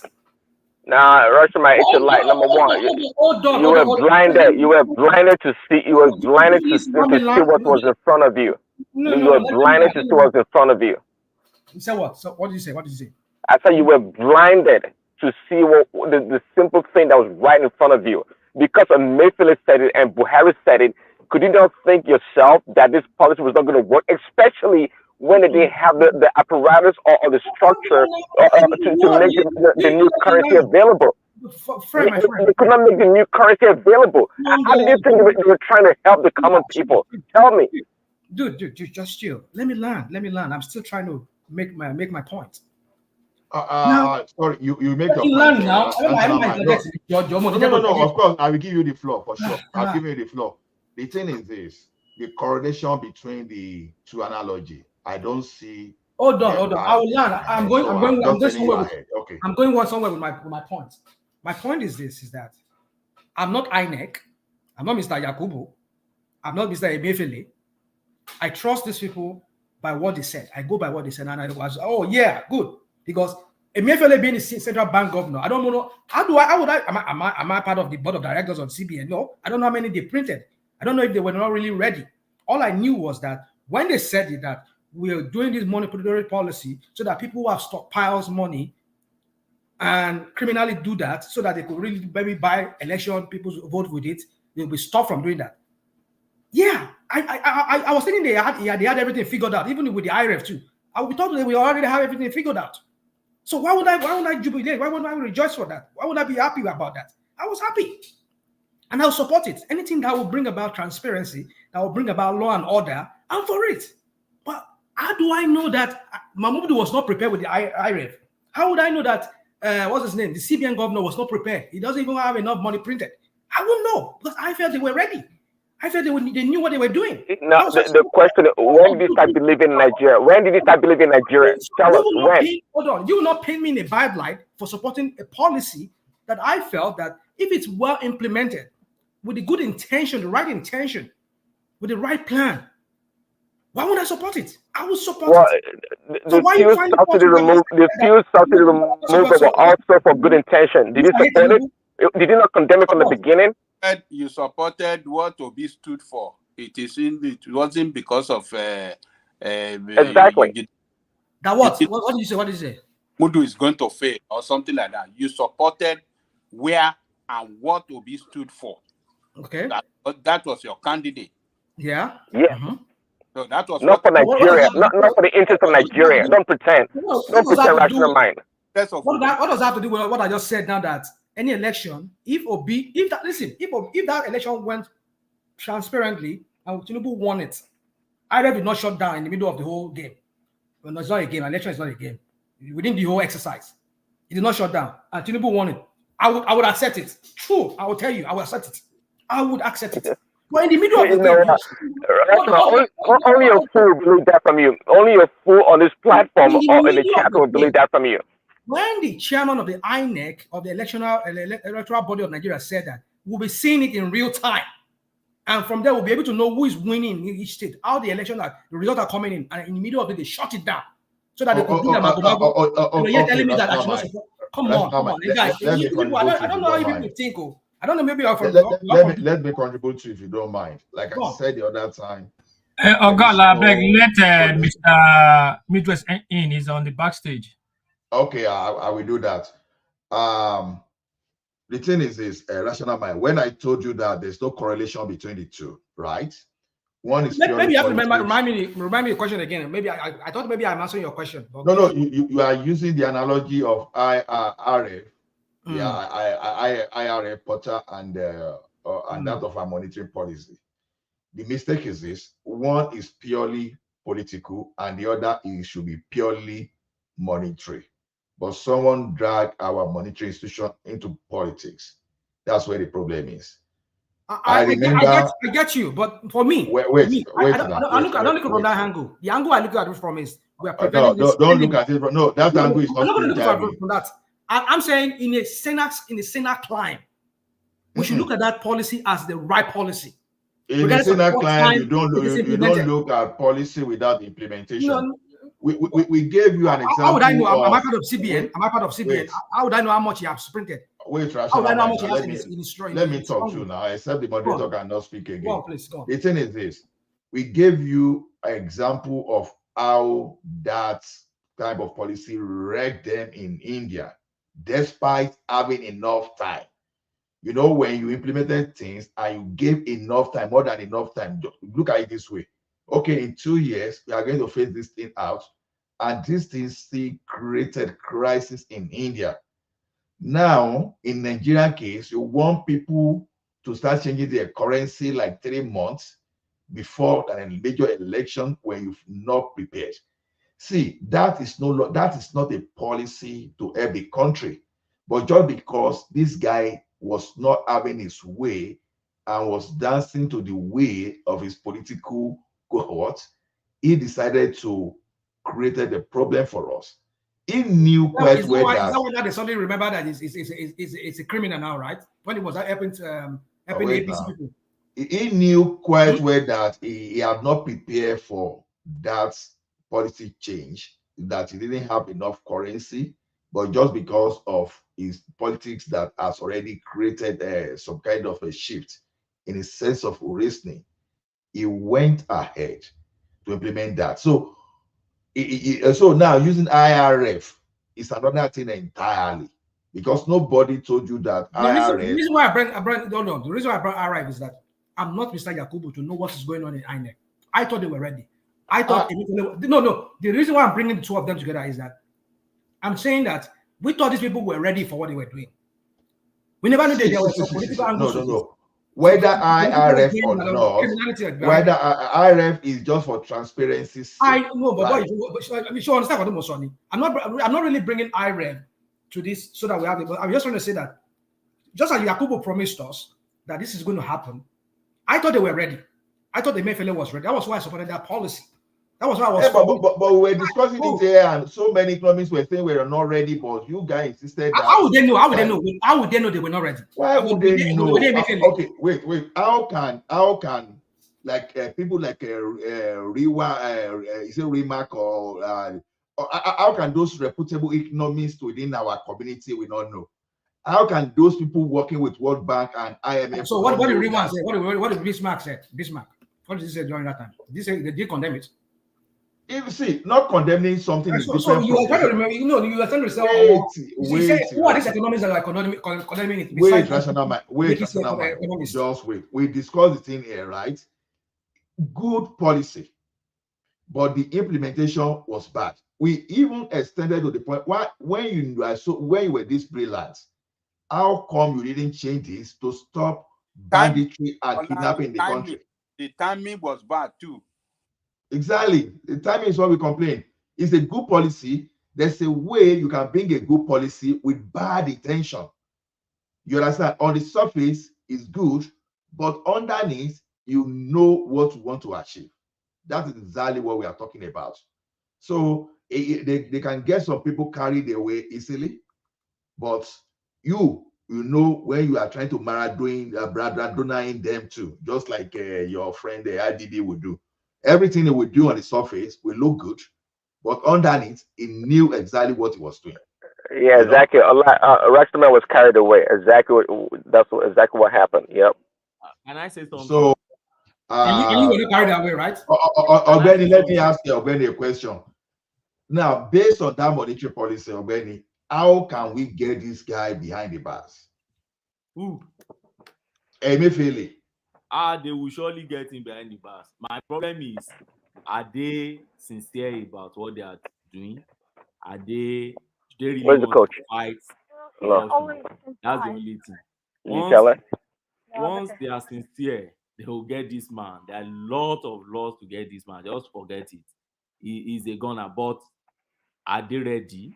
Because we're in Nigeria during Dansuki. Has anything happened to Dansuki? Yeah, I was the only one here. I didn't park out. Nothing yet. We're in Nigeria during the guy. Okay, they sentenced that one. Pension guy. And a lot. Where is Magu today? Where is the one Bauer that came after Magu? You know, all those guys. So it depends on how sincere they are. But that said, see where I'm going is this. I don't believe that they cajole rational mind into this thing. No, it's a mindset. And what is the mindset? The mindset of an average obedient back then is that whatever would demarket that government of the day, that Buhari government, that would consequently affect Tinubu's candidacy, they are supporting. If you want to break down the entire country, as long as it will demarket Tinubu and also paint the government bad in such a way that it projects their own candidacy, they don't care about how many people will die as a result of that. They don't care about what is going to happen to the Nigerian economy as a result of that. They don't care about what is happening to anybody as a result of that. As long as it achieves that purpose. And I keep saying it, it's a sadistic tendencies and dispositions. They brought it into our political space and they enjoyed it. Their leader hailed them home and said, oh, it's a very fantastic system. Why? So today now, somebody like Rational Man just woke up and started believing in Boo-Boo, right? It's just a it's very new to me. No, you never believe in it. Hold on. Why all of a sudden you now believe? Oh, I'm only using what he said I'm coming. to answer your question. One of the questions somebody asked me. I'm not asking question. No, I'm answering question. No, because you made a remark about the Jenkins. About me. That's why I'm trying to interject. You go on, please. Go on. Okay, so I'm landing. So my point is, and my point is, an average obedient back then, they didn't mind if you like bring down the country. What matters to them is that you project their candidates as long as you are demarketing our Tinubu candidacy and then the government of the day. Secondly, let me respond to what forefather was giving one narrative here that is not correct.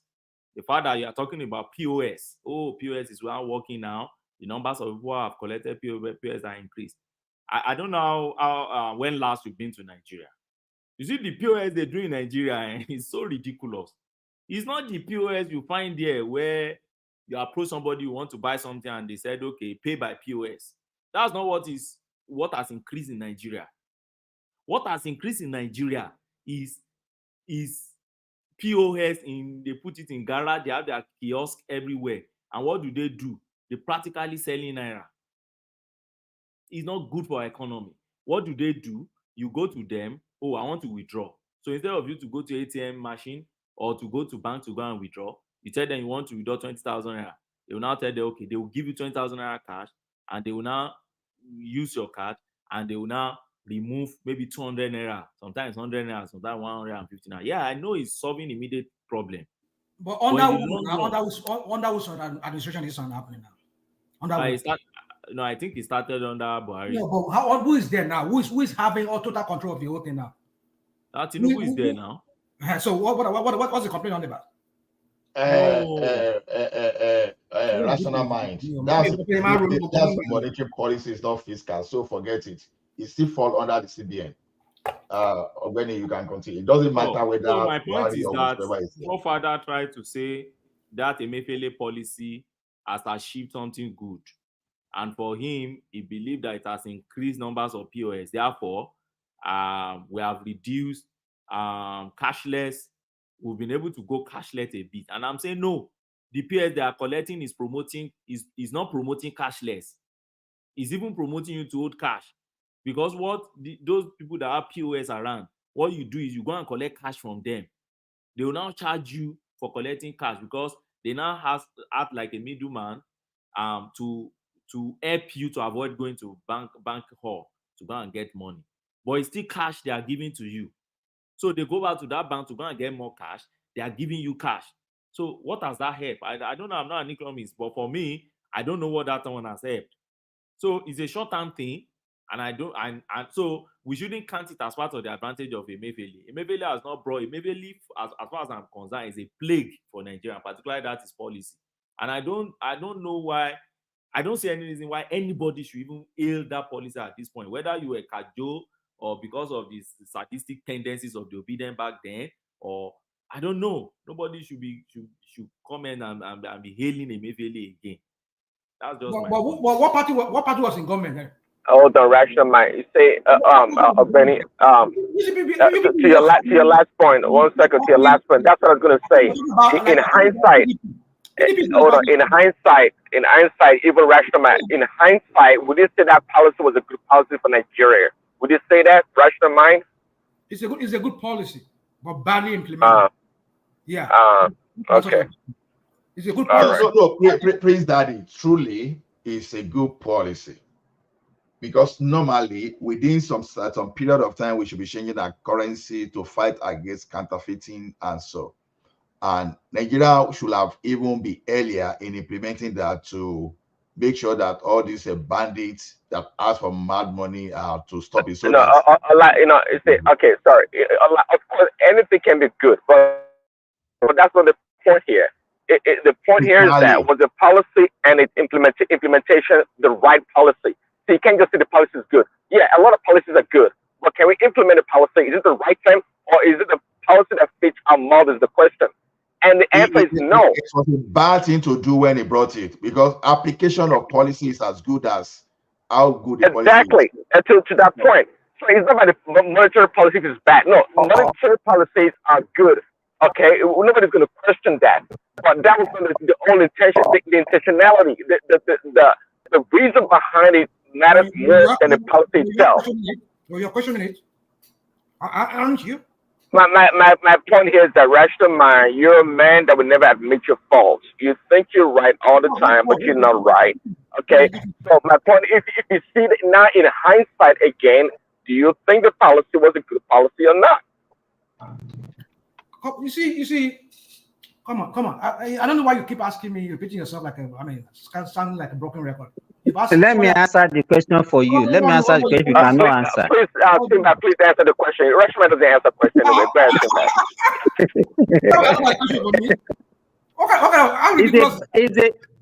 It's a bad policy. It's a bad policy. And I will explain why I said it's a bad policy. You explain it on your own. Let me answer this question. I've answered that question. Let me not sound like let me sound like you like a broken You never answer any question on this platform now. Hold on. Hold on. I've said it. Somebody asked me, and I'll repeat myself again. It's a good policy, but badly implemented. And maybe the intention behind it for it being implemented was a bad one. But it was a good policy. Now, but it's so sad. I mean, it's so scary when I hear people like you and Ogbeni and some other people here. You come here and you spin things. Tinubu, I mean, the last party that was there was the same party that Tinubu ran on. The same person that he helped to become president. And suddenly now he has become the chief, the Al-Shatan. He has become a big devil. Suddenly right now, you people just realize, APC just realized that an APC president and all his cabinet were all criminals. They just suddenly realized that. And same Cardoso that is there now. I said earlier on that these people, they have no plans coming into this government. They just want to be president. They just want to get power.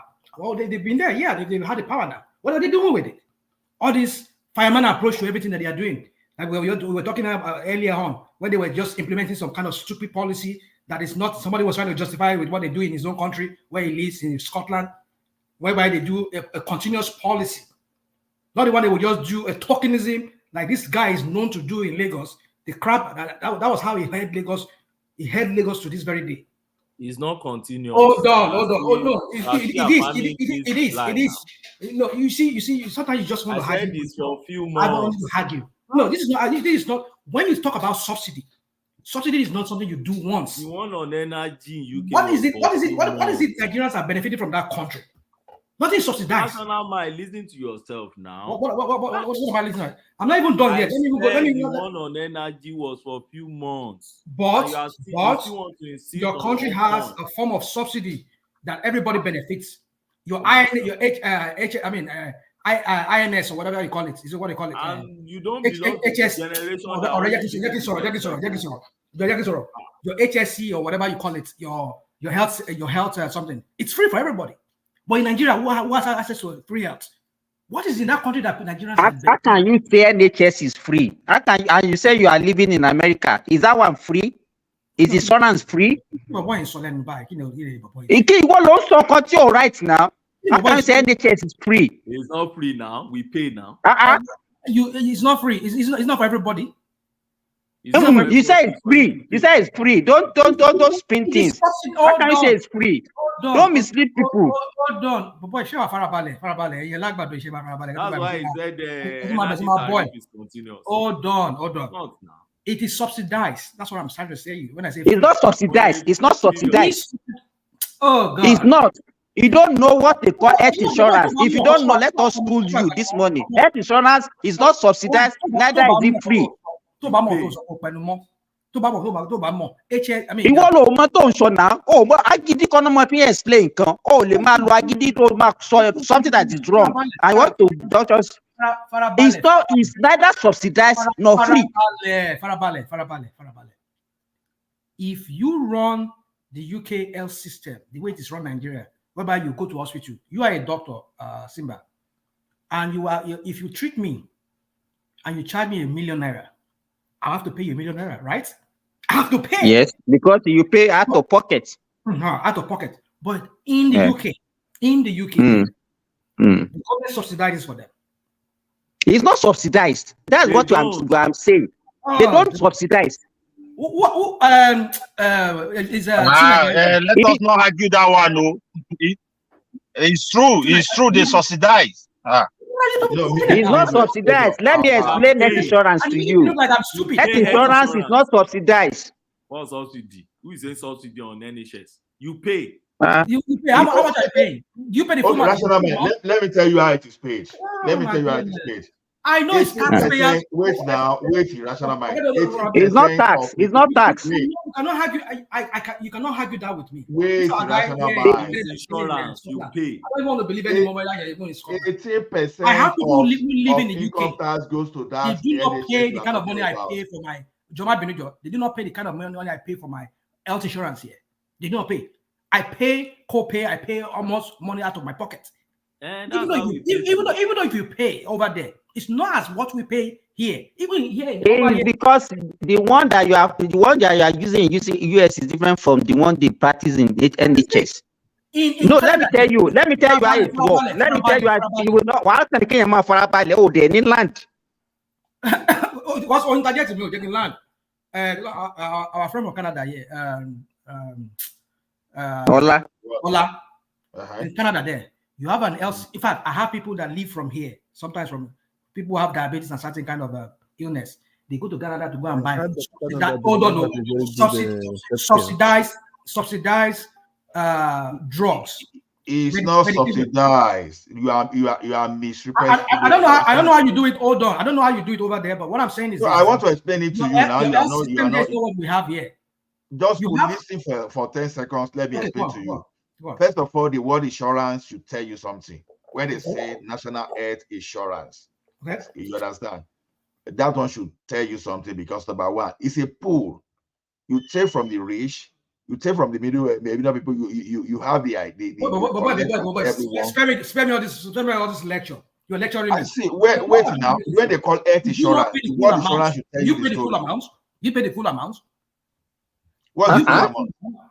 What is full amount? You don't get it. You pay the full amount of your bill, of your health bill. They take money from the pool of funds. If you have insurance, social insurance, the rich pay for the poor. That's what it means. In America, do you pay for full insurance? You have insurance? Excuse me, it's not like that I beg, that method is not like that in UK. It's not like that in Europe. It's not like that.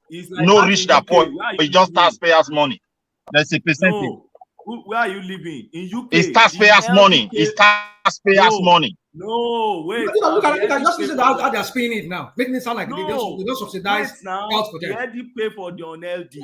As at last 2 months. You can argue whatever you want to argue. As at last 2 months, I renew my visa and I still pay 800 and something pounds per year. Are you a British citizen? Are you a British citizen? I'm an immigrant in UK. You can be an immigrant. Hold on, your category can be different because we are an immigrant. You might be even for British citizens. Let me tell you what they do. See, you won't tell me British because I have people that are over there who are British citizens. So you don't pay the full amount. You don't pay full amount. It's free. They just go. You have dental appointments. Free. You don't. Did they even pay any money? They don't pay. They don't pay out of their pocket now. So what do you mean by they are not paying full amount of money? Did they even pay at all? Let him believe whatever I want to believe. It's subsidized for new trend in this generation. People just believe what occasionally you pay small thing. You pay small thing in Europe, but not all the time. In some Europe countries. You are not in UK. You are not in UK. Midwest. Gentlemen.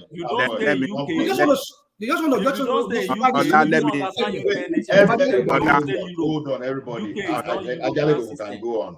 Please go ahead. Thank you. Yes, I think both sides both sides are right. The rational mind is right to say that. Yeah. Rational mind is not right. Papa, right is wrong. Simba, wait with half your time, please. Oh yeah, Baba, go ahead. Rational mind is right. If you don't pay premium and your co-pay and your what do you call this thing?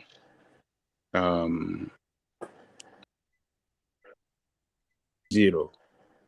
You know that now. Wait about that. So, Bummy. Okay, I'm going back. Go. I'm We saying can hear that you now.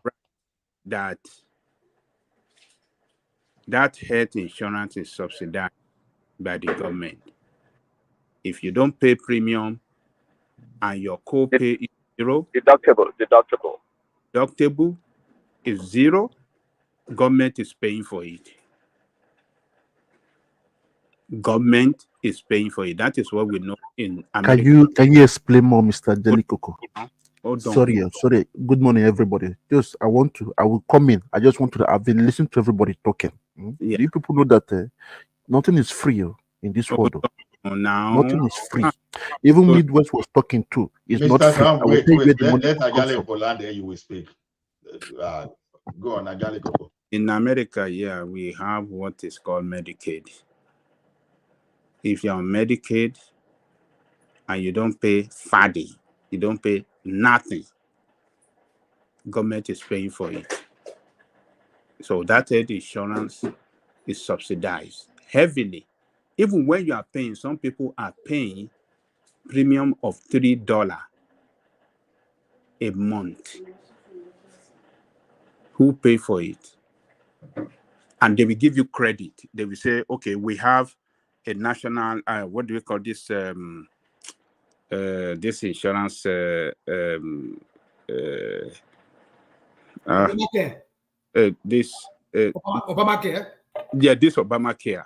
So you go online, you apply, and then they will show you, okay, this is how much your premium, all right, should be.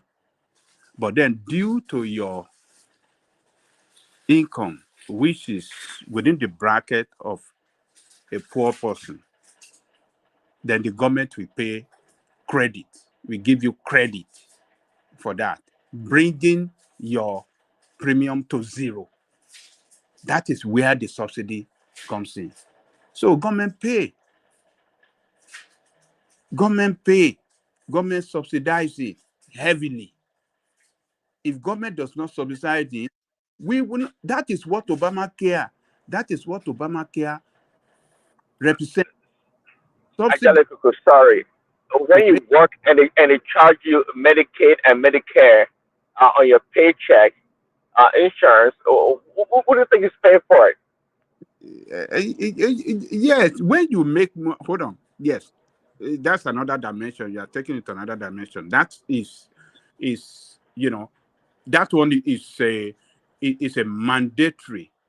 As long as you work and make income in America, you have to pay that. You understand what I'm saying? It is by law. You cannot escape it. But the issue of insurance. You're right. Sorry, that means that the people working are the ones funding the future expense of Medicaid and Medicare. You see how it goes? But that one is mandatory. You pay your social But at least people are security. benefiting from it, right? People are getting taking advantage of those people who are qualified, eligible to take advantage of it. They take it, but in Nigeria, nobody has any insurance. What is Nigeria? What are Nigerians people? I mean, what are Nigerians? Who told you? Who told you Some people people have insurance in Nigeria? rational mind. Some people have. Give me an example. What are Nigerians benefiting from Nigerian government? Tell me. Give me one. Is it Nigerian government you're talking about or health insurance? There are health insurance The in reason why I took benefit of health insurance very well in Nigeria. The reason why I went off this tangent. It depends on, let me tell you, it depends on the organization you are working with. There are so many health insurance schemes in Nigeria. By who? Who is paying the other part of it? All federal government staff that are on health insurance. If you know that, if you want to know that. On health insurance. Yes. What about Nigerians that are not part of federal? They even private people, NURTW. I'm telling you. And you even road transport workers, they have health insurance. Rational mind, there are. If you care to know. There are, but who are? Hold on, my dad. Hold on. My dad, who did not work for the government, who worked for himself.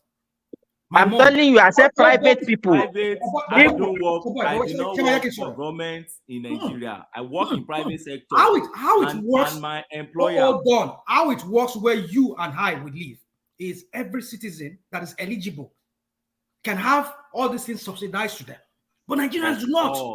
Of course. They No. You're talking about people who are working in insurance at all in Nigeria. You see the issue. No, right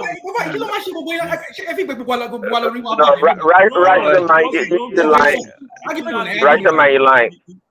I'm not sure the last time you've been to Nigeria. You said Nigerians don't benefit anything. I will tell you. There is subsidy. Let me tell you. Okay, let me say, rational mind. You said what does Nigerian benefit? There is apart from the benefit subsidy on education, the benefit subsidy on electricity.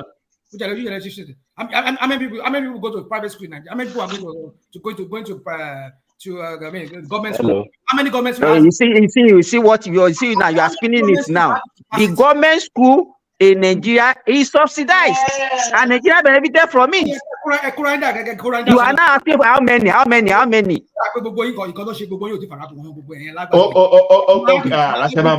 Rational, let them respond to you. At least you know that Simba is a doctor, a medical doctor. You're all here in developed countries enjoying the good things here. If they run this in our country here, the way we are running now over there, do you think all of us will be here? And you're here talking, promoting. One second before Simba comes in. Rational mind in America, what is the number one reason why people file bankruptcy? Rational mind in America, what is the number one reason that people file bankruptcy? Dude, I'm not here to. Okay. Just so you don't know. Medical expenses is the number one reason why many Americans file for bankruptcy. That tells you that it's not everyone that is covered that gets free Medicare. A lot of people. It is untrue. What you're saying is not true. I'm not saying you're lying. What is the answer? No. You see, you people, you just like other people. Okay, sorry. Simba, sorry. Just hear yourself. People file bankruptcy because of health. Is that the sole reason why people file bankruptcy here in America? Come on. What are you talking about? Yeah, like that, Donny, Prince Daddy, Benny. I don't know. The question was, I said, what is the number one reason why people file bankruptcy? Number one. Hold on, everyone. Can you please just give me this? So now let us vary the voices now, because I know that we have Mr. Triumph and Cyprian that are here to talk. Where's Mr. Triumph? He has disappeared. So Cyprian, is that the way to pronounce it? Sorry, my English is very bad. Cyprian Adaba, are you there? Okay. The Cyprian is not talking. Okay, Ganiyu. Can you hear me? Okay, Cyprian, are you there? I'm here. I'm talking. Okay. Yes, now, I'm here. I hope you hear what we are discussing. So I just want to see what's your contribution to it, because yes, I do. So someone is saying national health insurance is free, and someone is saying we don't have that scheme in Nigeria. So whatever you heard, so what do you have to say? There's nothing that is free in life. There's nothing that is free in life. Somebody is paying for it somewhere. Nothing just happens. Everything happens for a purpose. Problem with our nation is something that is beyond the understanding of many Nigerians. And because we practice a kind of government, a kind of life that we look at a particular headship, just like in families, look out there that everybody is looking at. The Nigerian presidency is a presidency that is governing all, that is seen to be supreme, and everybody talks about the head. Nobody talks about every other cadre, every other level. There is nothing that is free. The government is paying insurance, the sector, even individuals individuals. But the problem is we are a planless country. We do not plan. When you look at the situation of our country, all the way from the time of the colonial masters, the plans, people like Awolowo, Nnamdi Azikiwe, they had plans to rule Nigeria. After those people, was it Aguiyi Ironsi that came to power and had plans for Nigeria? Was it Gowon? Was it Obasanjo? Shagari didn't even know his right from his left. There's no plan. My brother Obasanjo came out of prison shivering, and immediately they gave him the power. He became something else. Planless, visionless leaders. I see the people, talking with narrow minds. I'm sorry to say, some of them on this stage. You're not looking at everything holistically, and that has been our problem. We must put everything in perspective, look at everything holistically. Was Yar'Adua ready to rule Nigeria? Let me hold you to that plan planning. These people are not let me hold you to that planning. ready. Now, the only one that we see now, the only one that we see now that has prepared for about 30 years to rule Nigeria, no matter how you want to look at it, is Bola Ahmed Tinubu. He might not be a saint, but he has plans. Can we look at those plans and see how to help him fine-tune and how to help him do everything to make sure Nigeria moves forward, other than just complaining and blaming? Come. Fine-tune what? Help him fine-tune. About the one who can pay for him. Please, contributor, contribute your own quota and still stop bringing down the country. If you must criticize him. With that understanding that know how Nigeria can be better. Under him? Don't come out here and say things that are just myopic with a very narrow mind, and you're just talking and saying nobody does this, nobody does that. What have you contributed yourself?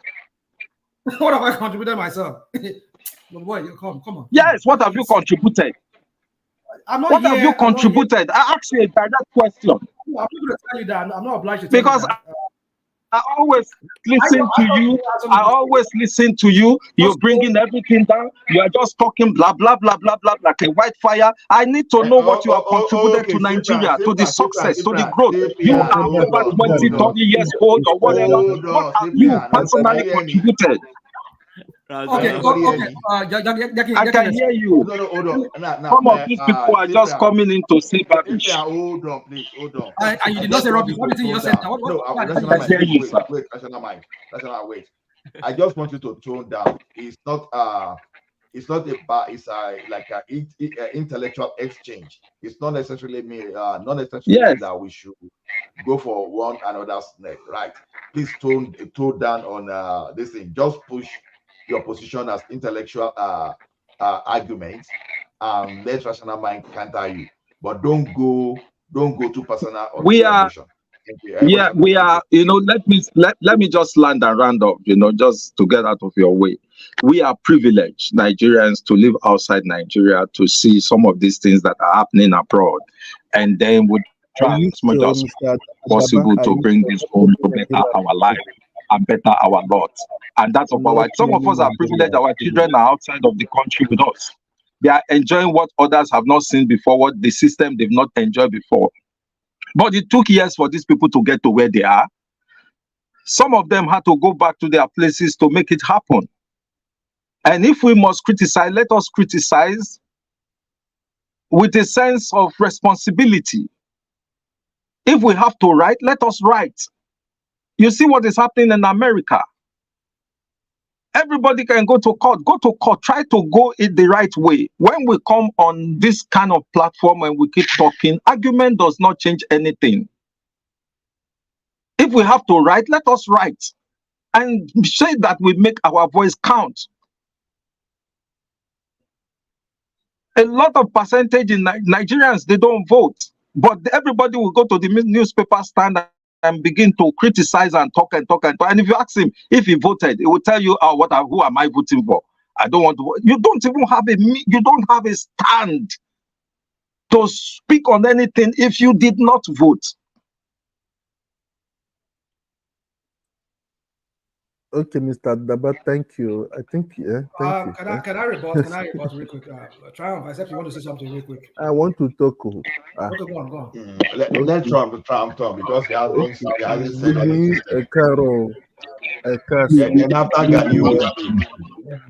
Is that Gani that just spoke, or is that Adaba?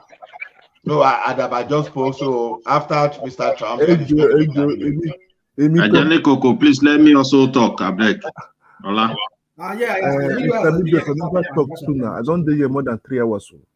Okay, go on. Let's go. Let us go. Go on. Triumph, go on. Okay. You people were talking concerning the insurance. I want to talk about the insurance. It's just insurance. Because you people have been saying it. Nothing is free. Nothing is free. Even here in Europe, nothing is free. Because I heard when Mr. Midwest was talking earlier, was saying that no. I see, because if a company owner here, you contribute for those people, government tax you. Use as fast like example.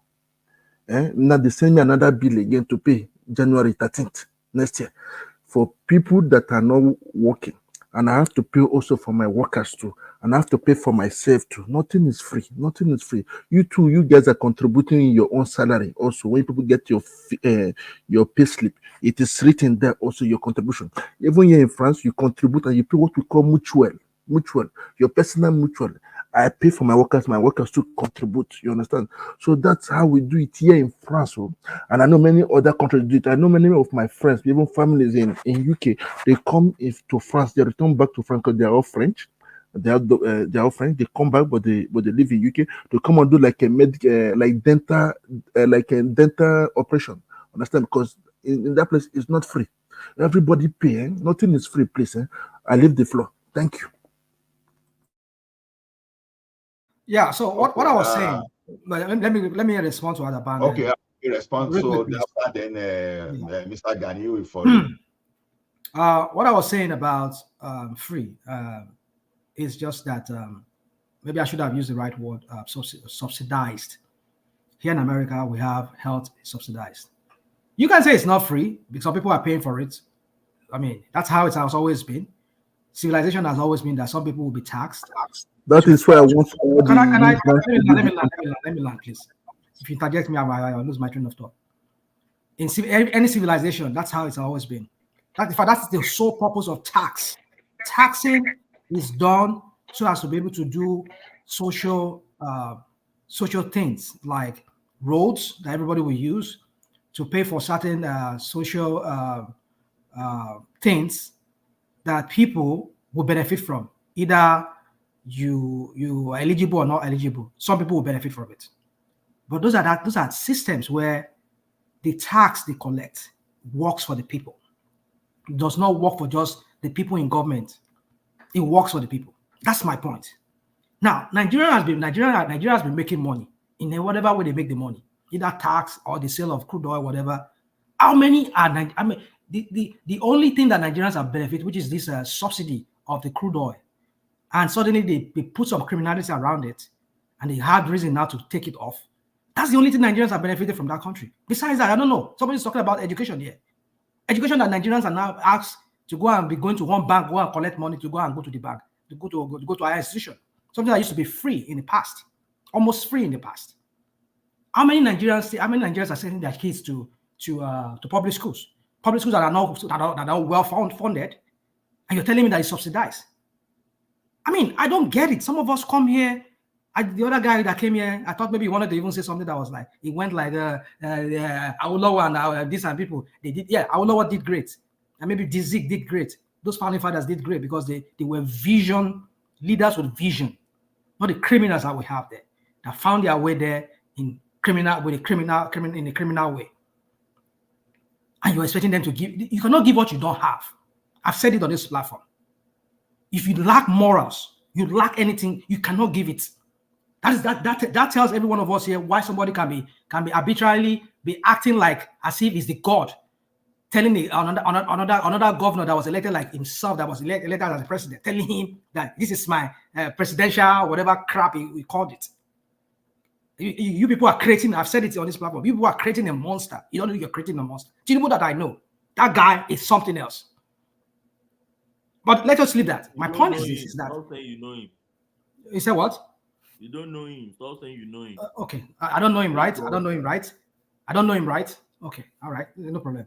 We'll all be here. We won't die. So, in conclusion, all I'm just saying is that Nigerians are not benefiting from that country. That's why a lot of us run out of that country. Our guy here that is calling himself, what's it called? Doctor here, Simba. He got a better offer in somewhere in Saudi. He went to Saudi Arabia. What's this guy saying? Is he talking to me? I can't hear you. What are you saying? Unmute yourself. Have you ever met Tinubu one-on-one? Have you ever worked with him? Dude, I'm not here for this your questioning of knowing Tinubu one-on-one. Sorry, no. Please, before you talk about our president, it's our president. Before you give the world, because we are not the only one listening here. There are people all over the world listening to this program. Yeah. I said there are people all over the world listening to this program. Okay.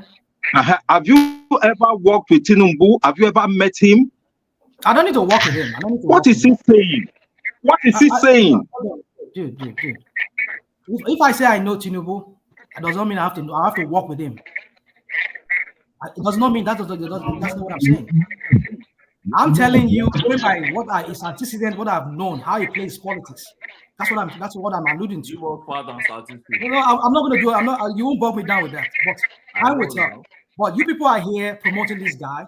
You are seeing how it's playing out before our very eyes in that country. How this guy is just acting like as if the same monster you people are creating, make him like a god. Okay, a question for you, rational man. Tinubu is cleaning your mess. What stupid mess is he cleaning? What mess? Who created mess? I've created. What mess? What mess? If you created a mess, I did not create a mess. Let him clean your mess. No, you're not creating any mess for me. I didn't create any mess in Nigeria. I'm a law-abiding. Listen. You don't know me. I'm not ready to tell you who I am. Let him clean that mess. No. He is part of the system. He's part of the mess because he brought Boo-Boo. Hold on. He brought Boo-Boo that created this mess for us more. In 2015, they were trying to kick out somebody that they said was corrupt.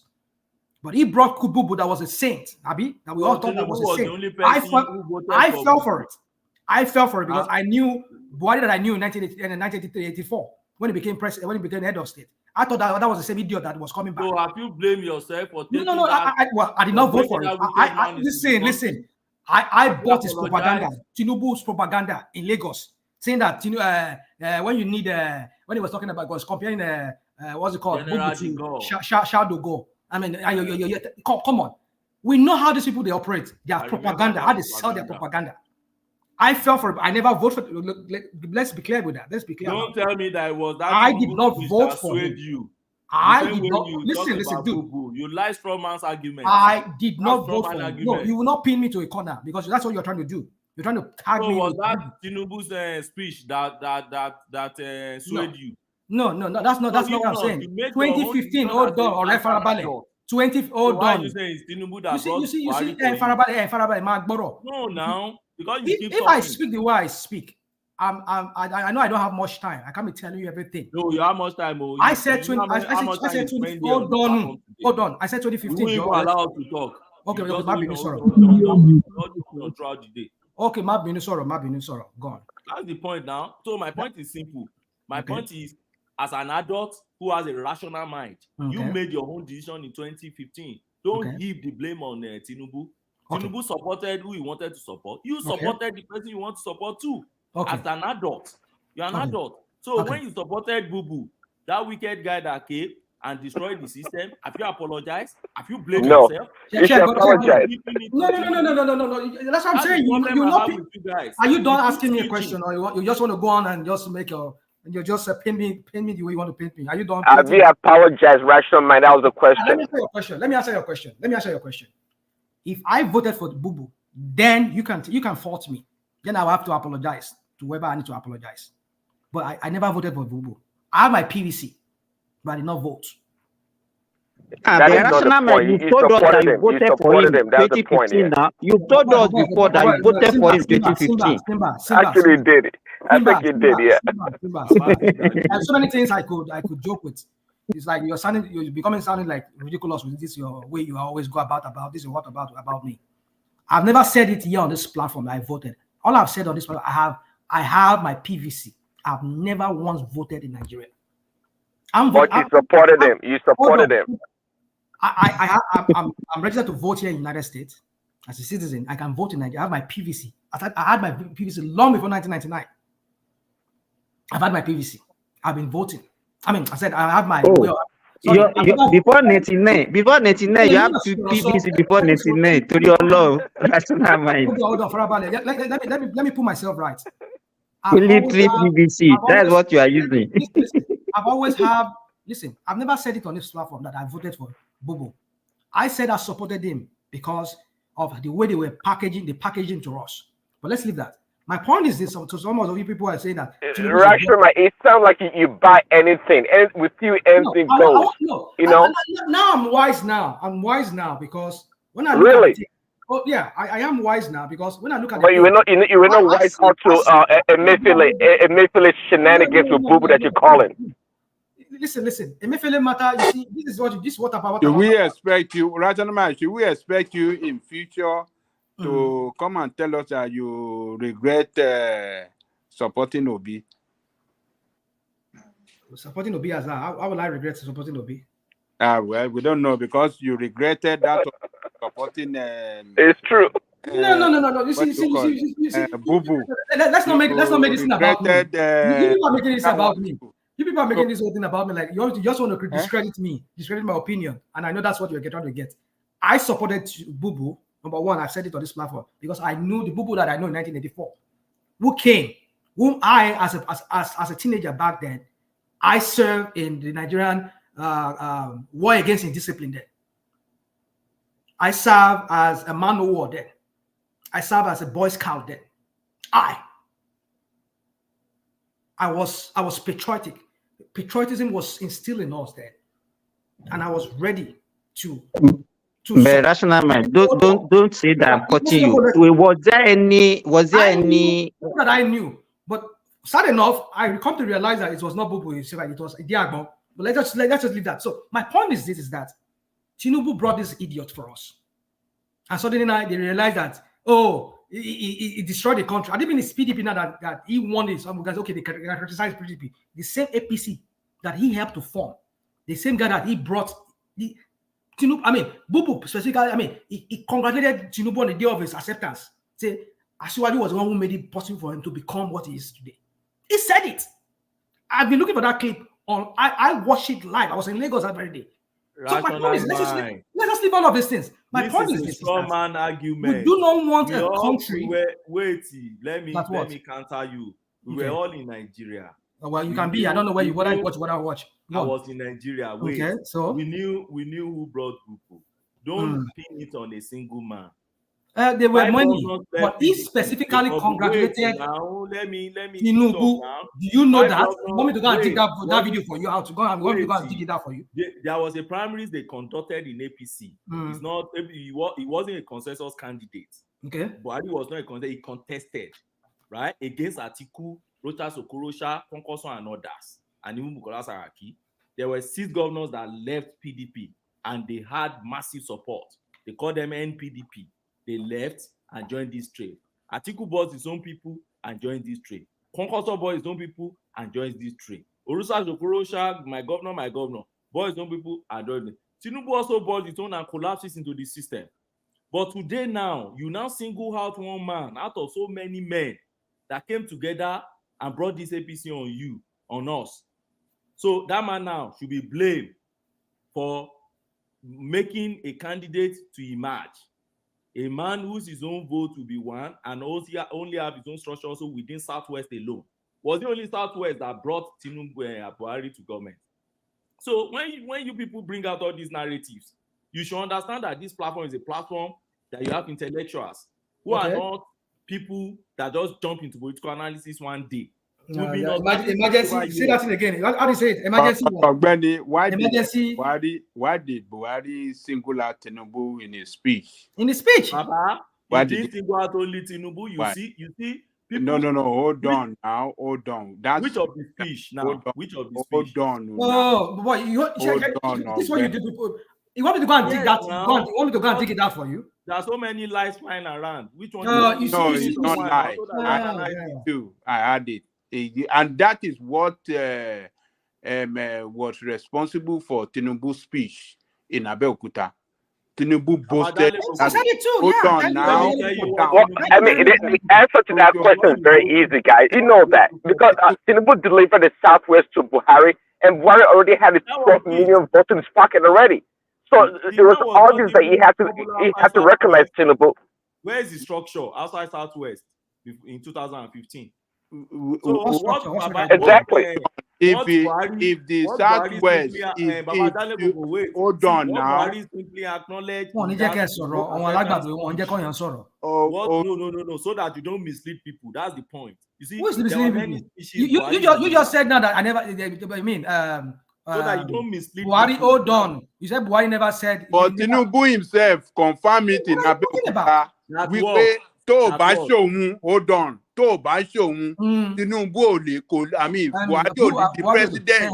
And there's a context to it. Which is context? Context wo tún nìyẹn. Context.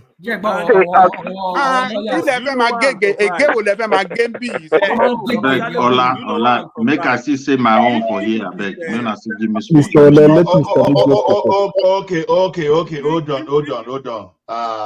But I don't know Midwest, no vest, but the way I read this is that Mr. Ganiyu will go ahead before you. Because Midwest has been here before. Now. He has been here before. No problem. No problem. But Mona give him time to talk. Okay. So with your permission, Babanjali Koko Ogbeni and Rational Mind, let's just have let's document Ganiyu's voice. I'm Prince Daddy too. With your permission, let's document Ganiyu's voice. Ganiyu, are you there? Ganiyu, okay. Hello. We can't hear you. Okay, hold on. He's lying on the bed though. Yeah, can you hear me now? We can hear you. Can you hear me now? Yes, sir. I hear you. Yeah, this platform is a very good platform where people learn. Not people like Rational Mind come into this platform and start saying nonsense. Wait. What's Rational Mind saying? You doesn't know what he's saying. You never see something good about this government. You never see something good about this government. You always say nonsense. Rational Mind should stop misleading people. He must be crazy. He said he lives in Lagos. Where does he live in Lagos? Where does he live in Lagos? Ashiri. We are Nigeria. We love Tinubu. He's trying all his best. Yes.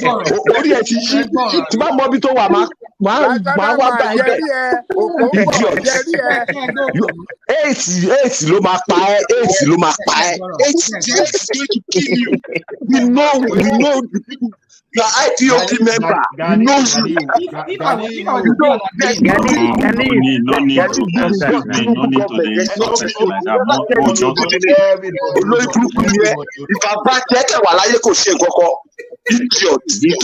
that. Give your own opinion and leave a Rational Mind now. Now take this guy out. This guy's an idiot. It's just yeah. No. Rational Mind, you don't need to call him idiot because I'm trying to. Because this thing we need to, guys. Let us be civil the way we approach. Here, we are not getting prize for who reigns in abusing one another. We are just here to give our opinion. And the truth of the matter is, no one is right, no one is wrong. That's the role we play here. So, but look at how some people go. Look at how some people. These are Agbado people. Don't. I like Bono. let me set the rules straight. Rational mind, wait now. But let me set the rules straight. See, here is nobody is right, nobody is wrong. The only thing is when you bring your opinion, we challenge your opinion. But what we don't want is personal abuse, because when you degenerate to personal abuse, then we are not learning anything. We are not learning anything. So please, anybody that is contributing, don't let us be too personal. Don't let us pick on someone's character. It's just his own perspective. And when you see someone with his own perspective, you've got to respect the person. So nobody knows it all. The person that you think is wrong might be right. Let's just be very careful on how we address one another, please. So rational mind, please, on behalf of is it Ogunjimi or what's his name? Ganiyu, I apologize because we don't want that. I've known him. I've known the guy to be that. So it doesn't matter where you've known him, but at least our audience should know that we are not like that. We don't. I mean, I've learned to accept people the way they are. It's just one of those unrepentant Agbado people here that are just. So let's go for Midwest. He has been waiting. So Midwest, you can be interjected. So when you are going, they can interrogate you. They can do so. Good evening. Midwest, sorry, please. I will let you continue. Ganiyu, I will never tell you where I am from. You see, this is one of the reasons why I'll never say that. I know people like you tell you want me to give you my name, give you where I'm from, so that you can go and trouble my people and go and people like this. I know you people like this. People you are all working for your criminals. That's what they use it for, to go and terrorize people and maybe even snub the life out of them. You see, people like you. You see, let me reserve my comments. Go on, Midwest. Sorry, just go on. Okay, I greet your house. I greet everybody. But I will not talk about Tinubu because I fear election is over. He's already our president. So most of all that doesn't vote for him, I'm one of them. But I know some are here. But that does not mean we engage in the campaign talk. But I would like to go to that the healthcare, whether healthcare is free or not. Healthcare in Europe is free. But nothing is actually free. Someone have to pay. I will give an example. Recently, Tinubu said you can travel free.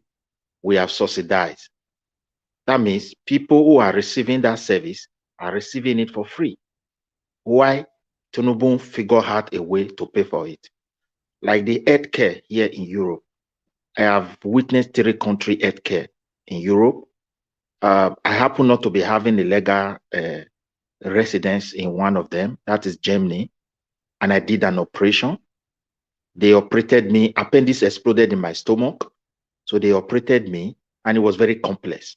I paid no kobo because I was having a European health insurance card, and that European health insurance card, I got it in Spain. Then I was not in Sweden, so the region where I live in Spain, or the Spanish government, will take the responsibility. So one way or the other, I will call that free because I have never contributed to the German society. So we cannot say there's no healthcare. Nigeria should improve. We have the resources. We have what it takes to enjoy those things even better than Germany. Like in Spain as well.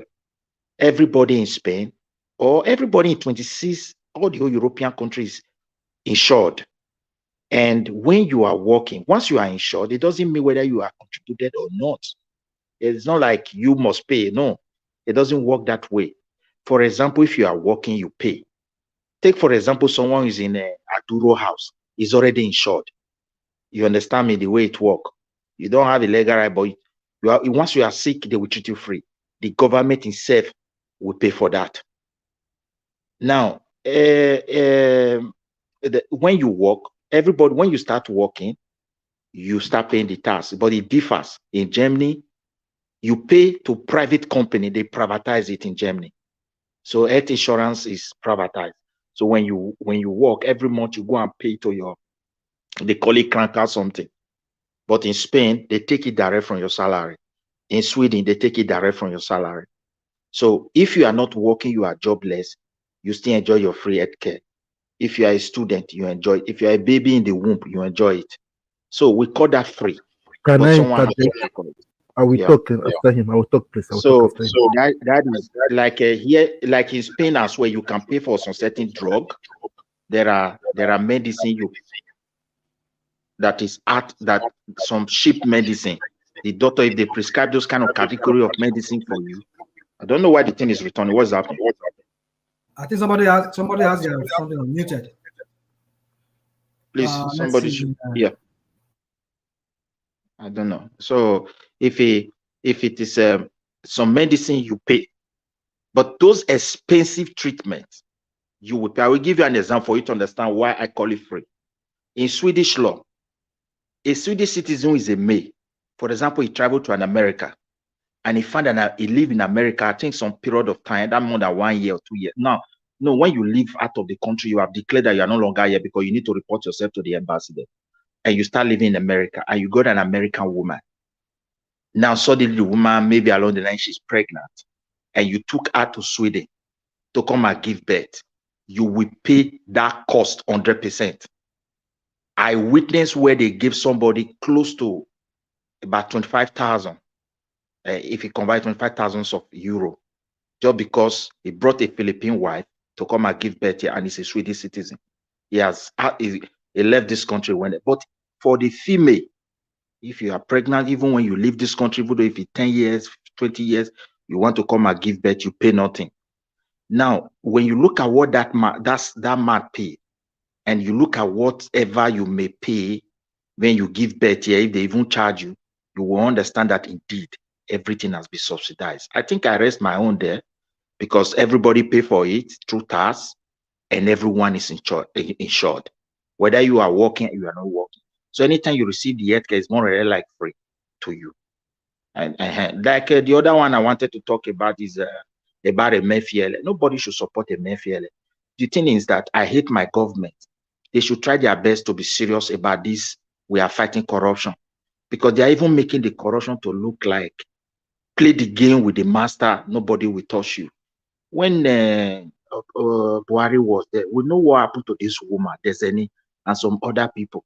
When Jonathan was there, I think he was also dragging somebody. Even when Obasanjo was, all these Mustafa and all, they were dragging all of them. Now this one is dragging Emefiele. But we don't know how serious they are because all these guys singing hallelujah around Tinubu, most of them, they have made up their mind already that this is my turn. So if there is no platform to really check on them, they are going to do what is going to be worse than that of Emefiele. That's just the truth. Because just a second, yeah. Let me push you. Now, it is of my considered opinion that Tinubu, even Jonathan, they both fought corruption more than Buhari. And I have no reason to doubt Tinubu. Do you want to agree? I agree. No, I cannot put Tinubu. You know, Tinubu is just starting. So let's see Jonathan.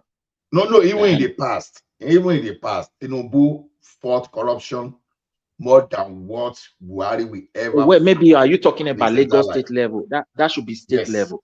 But on a national level, I can say that we can trust him. That's what I'm saying. Do you agree with that? Yeah. So no, I don't trust anybody because here in Europe, corruption is not controlled by trust. It's controlled by platform. And most of the platform on ground make it difficult for you to steal because they will see you. It's just like you cannot steal in the market and put your hand in the back if really everybody is engaged stealing. Somebody will definitely see you. This is how they design their platform. And that is why you go to office, you tell somebody do it like the person says, no, I can't do it. Like sometimes if there's an argument, they go and call their boss for you because he can't go outside that scope they have given to them. So this is why it is very difficult. It's not trust. I don't trust anybody. I don't trust myself. So if we are looking for a trustworthy person, I trust myself for Mr. Midwest. I trust myself. Yeah, you can listen. When it comes to I trust myself on society things, I can. But if you said on money level, you don't know when they put you. I trust myself in money level, Mr. Yeah, Midwest. when they put you into that office now, you don't know the temptation that will follow. So let's change the way they move money. Our leaders are having direct access too much to money from the governor, president, ministers, all these commissioners. It's just like they put you in office. What do you want? You just tell them. They start releasing this money and nobody is really accounting. So they need to change. They need to work on all these platforms and that will help us. It's not like I trust Tinubu to know if Tinubu is good. Look at all this one you are saying, Buhari is evil, but let us say, do you know Emefiele? These guys are very intelligent and they will be so skillful to manipulate Buhari. That Buhari didn't even know that this kind of money is outside the country. They are capable of doing it. And Tinubu today, Tinubu, even though if he's a learned person, he's not an engineer. He's not a medical doctor. He's not a professional in so many professions that he need people to occupy, many positions that he want people to occupy. So he will trust them. But if there is no proper platform to check all of them, we still remain the same boss. You keep, look at all these subsidies. I want to help Nigeria. I remove subsidies, I do this, or I put subsidy, I support people. True accountability doesn't go with these things. And any single problem, I discovered that few people just go in there to come and use it to enrich themselves. It's not only a president issue, but the president should try. At least Nigeria have even got it to. I want you to clarify that subsidy. Are you saying removal of subsidy is not okay? If you want me to talk about subsidies, subsidy can be good, subsidy can be bad. I will give you an example. No, I know with respect to what is happening now. What he did is wrong. I am not in support of removing the subsidies because I'm not in support of it. I will give you an example. If you look at the reason why they remove the subsidy, they make it clear that it's because of corruption. It was not properly managed. A lot of things were going on there that was not good. Let me give you an example. In European Union as a whole, they subsidize agriculture. And when they started it, the levels of loopholes and corruptions that follow, particularly this East Bloc country that they just brought into European Union. But because they have a dream or they have a policy, they know the importance, how it will help the economy of Europe as a whole, they did not scrap it.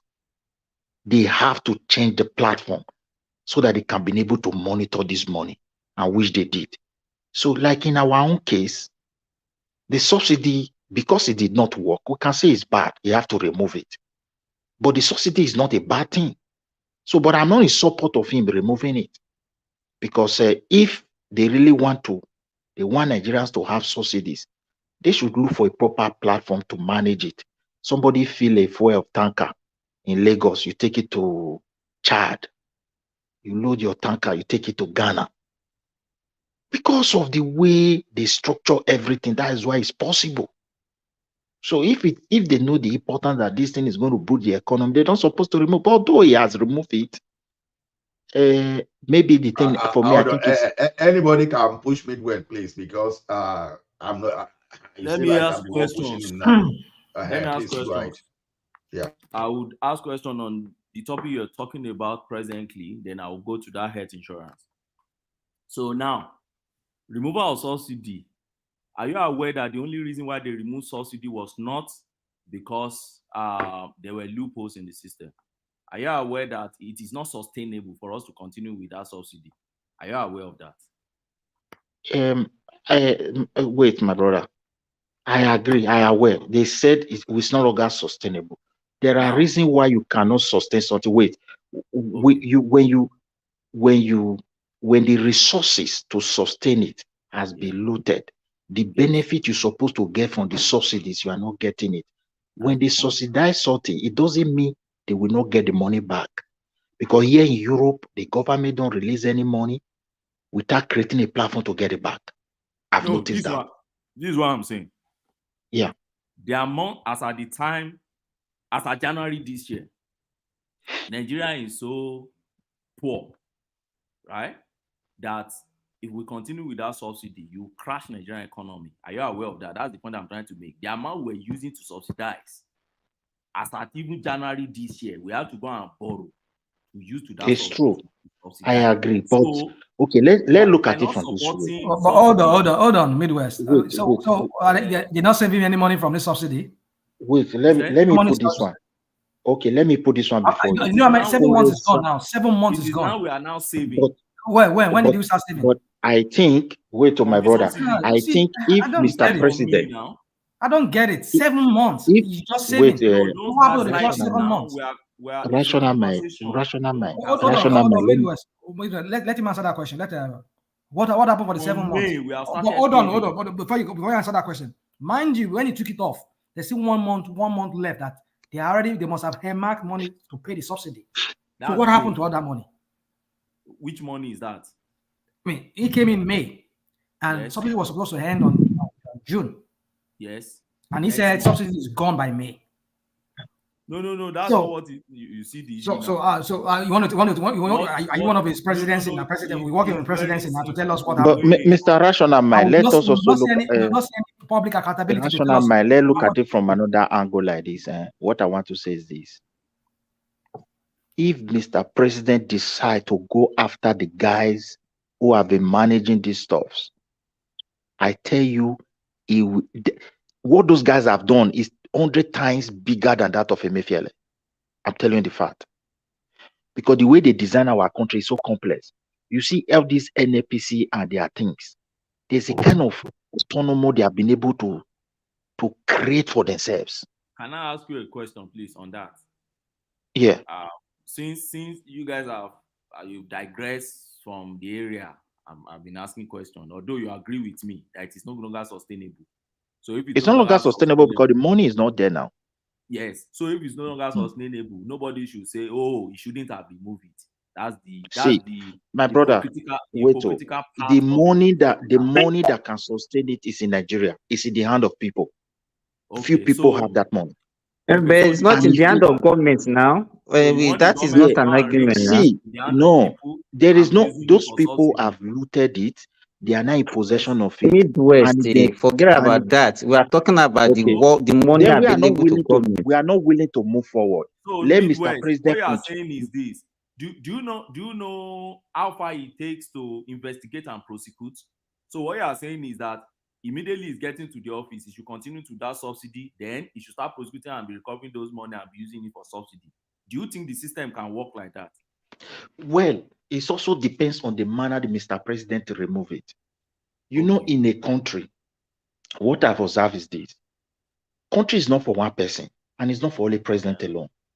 For example, if Mr. President said, "Sorry, Nigerians, I know this thing is good," because the way he removed it, you know, he just make a statement, and the way Nigerians react, they just was that how he removed it? You see, we are intellectuals. Look at this.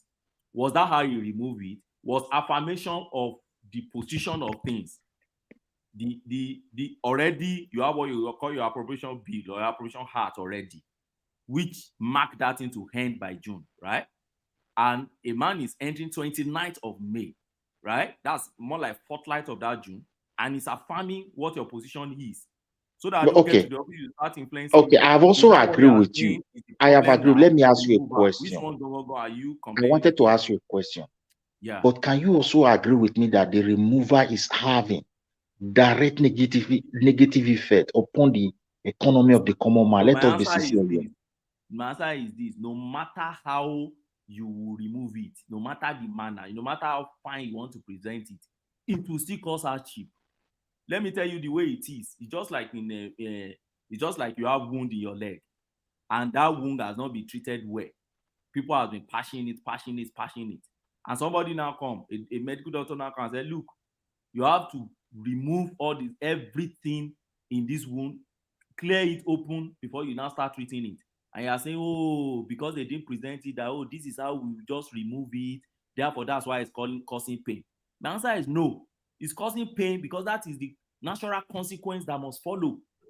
So there is no way, even in the Western world that you are referring to every day, they've undergone all this phase before in their also political life. So we are undergoing ours. Past government has messed us up. So see, my brother, let us not be making mistake. I don't agree with you. No, wait. If I may say something. The man on the 29th of May, who happens to be the president now, said subsidy is gone. Don't forget that the fourth estate, which is the media, and some of the things that we are also doing here, interpreted it in different ways. Subsidy is gone could mean a lot of things. Subsidy is gone. He didn't say I have removed subsidy now. Or people started interpreting it in different ways that brought about, okay, he has removed subsidy. Mr. And that was what people now came to understand, that subsidy has been removed. I did no, don't talk about Mr. Daba. No, please don't say But that. let me quickly round up my own. The only thing I know is this. Okay, you round up Midwest. The only thing I know is that no, Midwest, can you hear me? I wanted to round up. No, you will round up. Let you add this one to see. Okay, but sorry. when you try to say something there, which I think I align with them, are separate to try to say something. The law of the land removes fuel subsidy. Let's get it right. The law of the land, whether you want to talk of PIB, is it Petroleum Industry Bill or whatever acts, PIA, and the Appropriation Act of 2023 removed the subsidy. Not you're very right. Tinubu. You're very so correct. we should get that thing right. Now, the other thing, alternative, is to say, okay, Tinubu should go against the law. That's the only alternative. Or maybe you should find that's another what he way was saying by saying that subsidy is gone. So, guys, let's just see get you, that one. Because my where I'm brother. saying this one, it is important that Nigerians get the true position and don't allow opposition to. See, one thing I've observed in my country, please. You see, for we to identify a problem as a country, right from immemorial, it is easy. Particularly since 1990, let me just put it like that. They have identified so many problems that is hindering the progress of the country. They want infrastructure, and they have been investing in all these things, huge amount of money. Anybody that want to change anything in Nigeria should be serious against corruption. If you are not serious to persecute people, you are not going to help Nigeria. I just raised my own submission there. Midwest, at the rest of the submission, I asked you a question. In my own opinion, in my own humble opinion, I said, I believe that Tinubu and Jonathan in the issue of the country, they fought even corruption more than Buhari. So it's so simple. Okay, but you let me just. But I can also agree with you. Let me clarify where we agree with you if you want me to. I will agree with you that they may do their best to checkmate on people. Now let's look at Jonathan administration. What Ole Dezene did. You know, Buhari just concentrated on that woman, and there's so many people, few people like that. And I think Tinubu is doing the same thing today. So let us know that until our president is serious to check everybody that, look, I am here for a different game. We have messed up this country. Please, Midwest, that's not even what I'm saying. Look at what I'm saying now. It's just the same. Look, what I'm trying to tell you, Tinubu may even fall victim more than Buhari. No, wait now. Hear me out why I said Tinubu fought corruption more than Buhari. Hear me out. When you go to a system, you know that because there's not a control in place, there's not a system for accountability. You implemented e-governance. Even though you see accused Tinubu of alphabet or whatever you like it tomorrow, it doesn't take the fact away that corruption that was so fragmented in Nigeria before that every Dick and Harry was corrupt to the point that Lagos State could not even make more than 600 million in a month in revenue. He fought it in such a way that he put a system of accountability in place. It's not as if corruption will go to zero, but it's now more manageable. That is why we can say Lagos State government is having huge revenue that everybody is fighting on for now. Now, look at what the first thing he did when he got into power was to order CBN. Who was the last president of the country that ordered that? For him to order the CBN, we are now seeing the result today. What do you think is going to happen with the result he got? He is more than likely to implement a system that will make what Emefiele did almost impossible tomorrow. Even where it is possible, it will be limited. That is how to fight corruption. It's not to just go and be putting everybody and putting them behind the bar. The cost of prosecuting those people is not easy. That is what you call that one the damage control. No, you are very preventing right. is better. You're right. To me, I agree with you. Tinubu may be corrupt to you. I have my perspective about how corruption should be fought. So yeah, but I think one discussed that the other time, which I totally agree with. You know, our people expect that as it comes in, it should begin to arrest people that are corrupt, send this to jail, send that to jail. You're going to completely destroy the system. Because if you look at it, almost every one of them is one way or the other corrupt. Just look at what they have. There's no way they can justify their wealth. So if you go and then you will turn it, they will say it's a political vendetta, is a political gains, is going after his political rivals, and that. You see, you will not get anywhere. Is it Atiku that is not corrupt? Is it Obi? Is it any of them? Look at what they have. Tell us how you got them. You know, so but when he's going, I very much agree with what you are saying. Brother. So we should just let corruption reign. That is why I said. Please let Mr. Ogbeni to ask you. Please let me quickly put this one. That is why I said you don't build a country. There's no country in the world that is progressing because they appointed someone that they trust. They will appoint you on merit, but they don't trust you. They have a platform to check on you, and which they call a system. And when you beat that system, you are caught. The first thing they will do is to go and check, why was it possible? Why didn't we see it? That is why you go to some place to do some paperwork, maybe 6 months ago or last year. You tell somebody, oh, when you reach there, you do this, you do that. When the person got the tell you, no, this time around from your house, make telephone call. What are they doing? They are trying to amend that system because they have discovered loopholes. This is what Nigeria need to invest upon. Everybody know that our healthcare is not working, and they are lazy. We know our and they are lazy. That's why they use people to, instead of accepting people, they take appointment or you make phone calls instead of you. I just gave you, please, my brother, not every time you argue with me like that. I just gave you an example. In Sweden, even before COVID-19, till I entered the system, I never sat with anybody. Before I got a resident permit, I registered a company, paying tax, I never sat with anybody. So please, every country have their system. It's not the same, like maybe in France or in Spain. So even this cashless they are talking about, one of the most successful countries in Europe in terms of cashless is Sweden and Denmark. Scandinavia. Don't say that we are not going to go there because they have problems today. I've been going to their news for the past 2 weeks. They have immigration problem. They are trying to settle everything, and then all the that one is don't bring that one in. That one is a policy of its own. But I just gave you an example. It's quite different from what I'm saying. They signed the contract. And most all of the things. them, Listen, why do they put it on telephone? I want to tell you. Even my insurance in my car is telephone. There is a machine that government have attached to all these things. Your conversation can be stopped for the next 15 years. So they know the reason why they put these things. Even as advanced they have, last 2 years, the largest bank, there was corruption inside.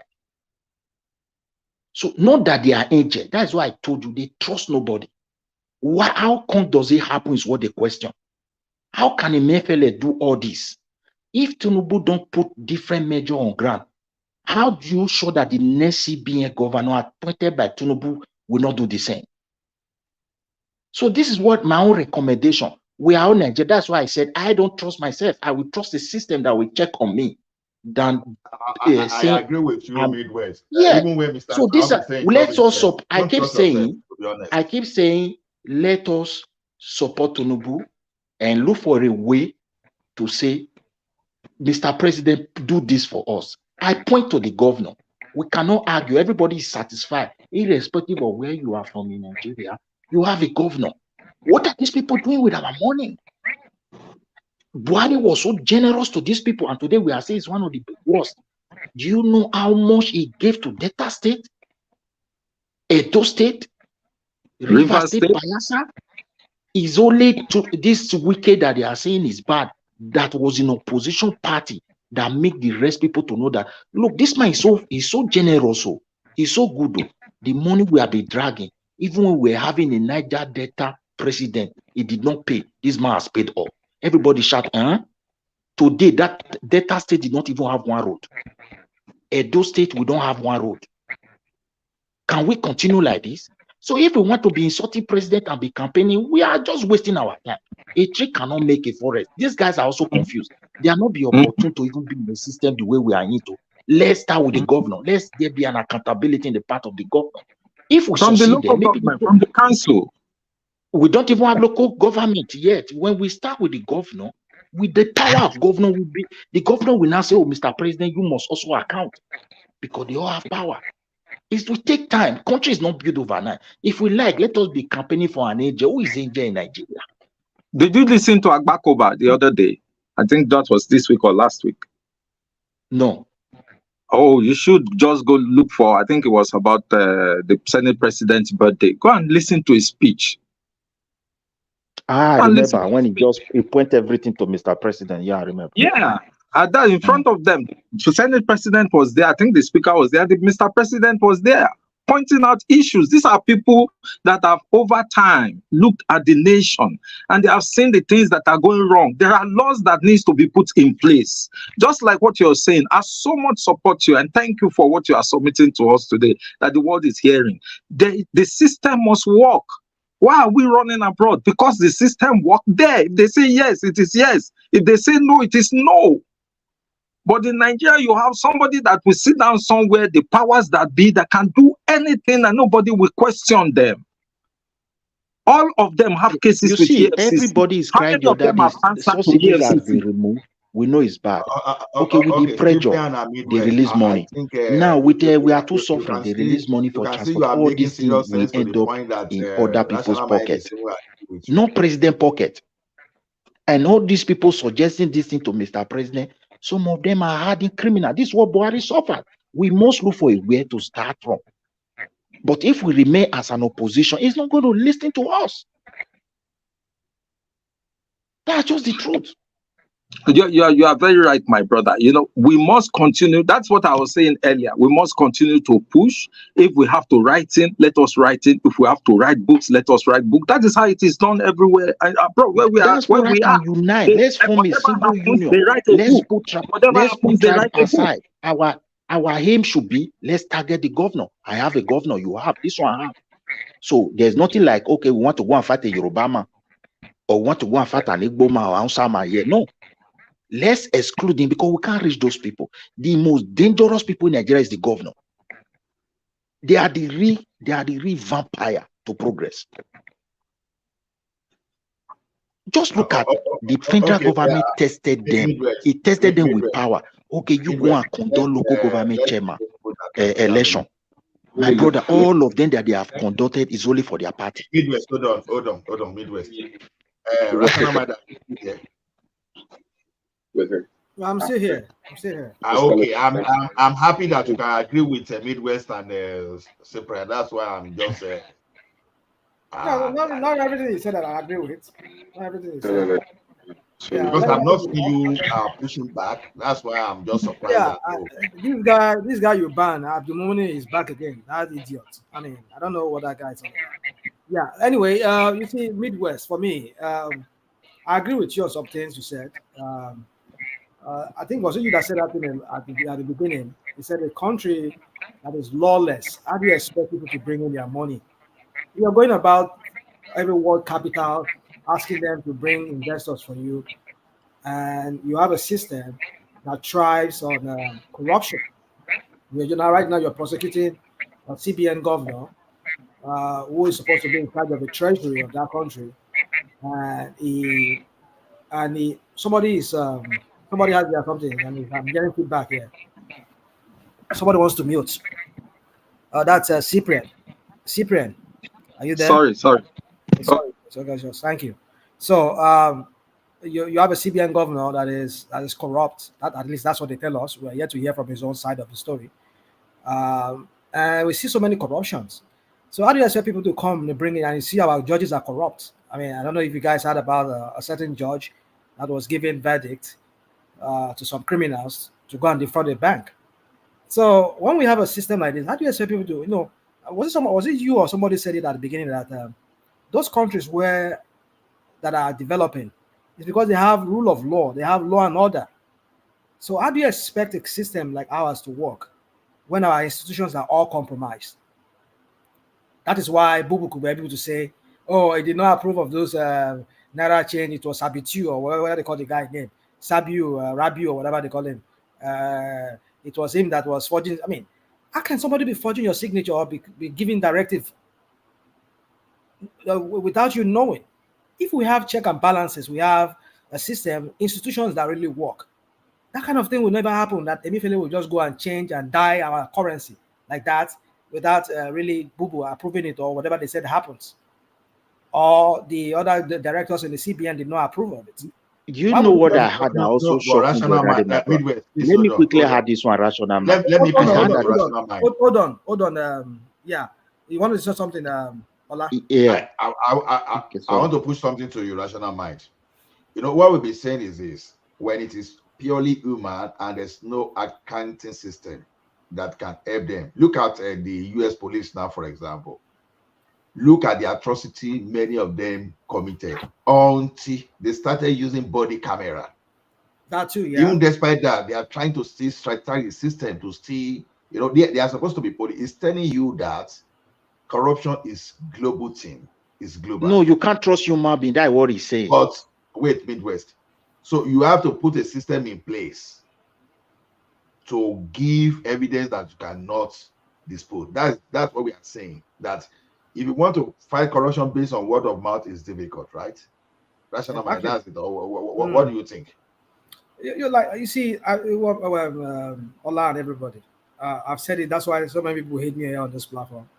And when I say this, it's not because I hate this guy or whatever. I've said it here. I don't expect anything much from this guy. I've said this guy is himself is morally bankrupt. I don't expect somebody that lacks morals. That himself, you don't give what you don't have. He's surrounded by criminals. The same template of Bubu, maybe the guy that was before Bubu, what's his name? Jonathan. It's the same template they're going to use. The same, our government, our own time to eat, our own time to steal too. I don't see anything. Honestly, Agbakoba said certain things when he was saying. I think somebody was saying he was mentioning it here. I watched that. I watched it too. He said very important something. He said a lot of things, but you see, Agbakoba too, and all of them. You see, I just you see, I'm so pessimistic about the Nigerian system. Not pessimistic about that. But you see, when people see the way I speak on this platform, it's not because I don't want Nigeria to work. I look at that country from A to Z or Z. I've looked at it in and out, inside and out, and everything. I just don't see it moving forward anywhere because the system is so corrupt, so bankrupt that. My brother, don't say that. Don't say that. You will only have what you say. No, let me just interject. You interject a lot. Let me just interject a little, please, I beg you. You see, you will have what you say. I mean, you can't give up on your nation. I don't know if you have lived up to 50. No, that's what you are practically saying. That you don't see it. If you don't see it, then it means it cannot happen. Maybe in your lifetime you are saying, maybe in the lifetime of your children, if included. But you must be somehow positive. I mean, give it a little window and look at it and say, okay, if it was this bad, America was sometime in the gutter. And look at the trajectory. Look at where America is going today. Look at they are trying to remove Trump from the ballot. Not at the level, not at the scale that we see Nigeria. But they are also they are going down. Either you see it or not, they are going down. And except something is done. Except something is done. You know, Nigeria, we have gotten there, almost to the peak, because we were almost completely bankrupt. Okay. We are almost completely bankrupt before this government came in. I think that we should give them a benefit of doubt. Even if we say the same PDP people are in Tinubu's government today, the same people they gather together to bring in Buhari, all of them are in government today. You cannot, you said something, you cannot give what you do not have. Maybe the people that were there did not have it. Maybe the people there now might have it. Maybe with somebody that is different. Maybe with somebody that will be able to push them. They can do something different. They can begin. You can begin to see them move in a different light. Look at our passport situation today. Within a year of this government coming in, some of the gas is being fled already in Port Harcourt refinery. Some things are being a little things. No wait, little. So just give them just maybe a little prayer, maybe a little prayer, a little support, forget a this little support, a little belief. Can I? See, brother, let me quickly add something to it. No. Let me tell you. Let me learn. Mr. President, Mr. Deputy of President, ministers and commissioners, they listen to this platform. I'm telling you the truth. And people who criticize them, educate them more than those who praise them. The thing is that, but we should not insult them. We should let them to understand that, look, all this medicine that they are applying to our problem is not going to work. Because there is no platform to monitor those things. And if we put pressure too much, hunger want to keep people are dying. Tinubu will still go and release money supposed not to release and say, I give Nigeria this free. And it can't, you should just look at them holistically. You will know that these things are not going to work. Because Tinubu cannot hold that money. Wait, Tinubu can't hold that money. Wait, my brother, he cannot hold that money and be giving direct can you hear me to the with people that need it. Can you hear me? Yeah. Let's not delude ourselves. You see, my parents, while growing up in the 70s, we had these stories too. Nigeria go better. I mean, in the 80s, we have Andrew, don't check out for Nigeria. Nigeria go better. Nigeria go better. Africa go survive. I mean, we used to hear all these jingles way back then in the 80s. Nigeria go better. Nigeria go better. Oh, my goodness. I mean, somebody here is telling me here to have faith when we have criminals. We have a system that has been designed not to work with the fraudulent constitution that we have. Are you telling me that? Rational mind. Wait. If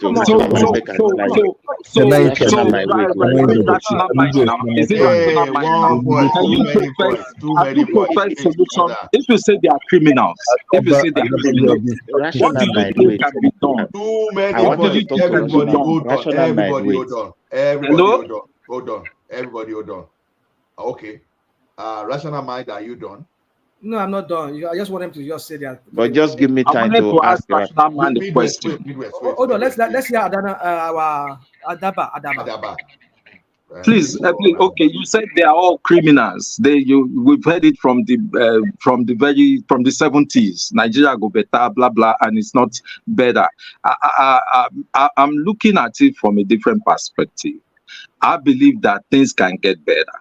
You might not believe that. I believe in prayers. I believe in believing in people. You understand? Now, if you say they are all criminals, they are there. You cannot get there in the next 5 years. I don't know if you will get there.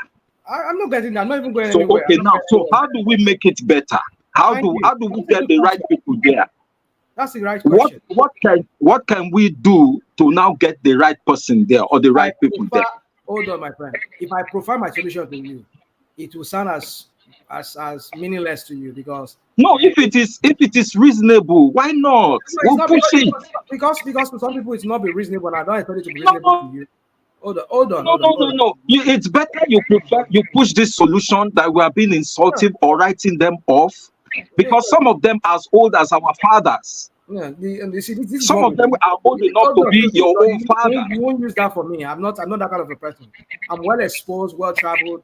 I'm done. Okay, everybody on this platform has traveled. Everybody on this platform has traveled. And I don't know how much you are worth. I don't know what you own. I don't know where you are coming from. I don't know the school that you went to. But we are just Nigerians. The way you talk Ordinary Nigerians. What is wrong now? What is wrong? Can we not have a conversation? No, we should not switch it to personal. Take it easy. We are ordinary Nigerians. Please control the situation. Guys, hold on. Everyone, hold on. Let's give Rational Mind the space to respond, please. My goodness, why do we do this a lot? All of us here. I mean, especially these Agbado people. Why do all of them do all of this? My goodness. If I speak for myself, I don't know what you want. Rational Mind. Wait. Let me quickly call me. Stop calling people Agbado people, because by the time they call you IPOB, you will not be hold on now, no problem. Stop it. Let them call me obedient. Let me call me obedient. No problem. I don't have any problem with that. When I use the word Agbado for them, it's a word of endearment to me. For me, I just to show that I. S'il vous plaît, Rational Mind. S'il vous plaît. Merci. So, for me, you see, I'm not here to talk about that. I'm talking about myself. That the level of exposure that I've seen, you might be exposed in your own way, or maybe more than me, or maybe not. I don't know. It's up to you. But I'm saying from my home, myself, I don't get swayed by this tokenism and all this crap that will be subjected in that to people, our people in Nigeria. Whereby if we go there, I tell you, after some years, you start thinking like the people there. Nigerians, psychologically, they have been bastardized. That's why some of us that even find a way, even escape from that country, we still come back on this platform with such a mindset. For me, I agree with you on that statement you just made, though. That last statement where you talk pessimistic about that country. Psychologically, they have, caused a lot of damages. I agree. Please let us allow him to speak. Because that country, the way I've seen that country, I've read it from A to Z. I don't see a way out of it. Not even more so in the hands of these criminals that are out there. Number 1, criminal; 2, criminal; 3, criminal. Ah, my goodness! I've never seen a country in the hands of a state capture the way I've seen it in under the Tinubu's government. It's a free for all for. Rational Mind, have you heard about the Nazi Germany? Let me quickly ask you a question. Nazi Germany. It sounds familiar. Have you heard about Stalin in Russia? Let him answer the question I asked him. He said he has his own solution. He said we might not. Let him give us the solution that he has. My solution is so that we know his mind and where he's speaking from. We must understand where Rational Man stands and where he's speaking from, so that we can understand him. My solution is this: let us go full-blown revolution. Let us just go on a mass protest. We want the whole system overhaul. We want a new system, a new constitution, people's-oriented constitution. But I know that will sound like, oh, this is you're going on a wild goose chase. Yeah, it could be. You can say no. That. Tell us how we can achieve that. Tell us. We are listening. I just said that to you. Revolution. How do we go about it? Are you going to lead it? Are you going to lead it? No, don't tell me I'm going to lead it. Rational Mind. Based on what ideology should we all come together? That's a good question. After that, based on what ideology should we all come together? That's the problem. That's another problem. That's another challenge. Okay, Rational Mind. Let me give you examples of countries where they have had revolution, and you will see where they. Let me talk. Now, don't say you have. Let me say my own. I know where you're going. Where am I going? Okay, go on. How do you know? Can you read my mind? How do you know where I'm going? It's a mind reader. Maybe it's also a mind reader. So you are going. Sit back. You're learning. Let me give you examples. Okay. In Sudan, when they have Omar Bansey.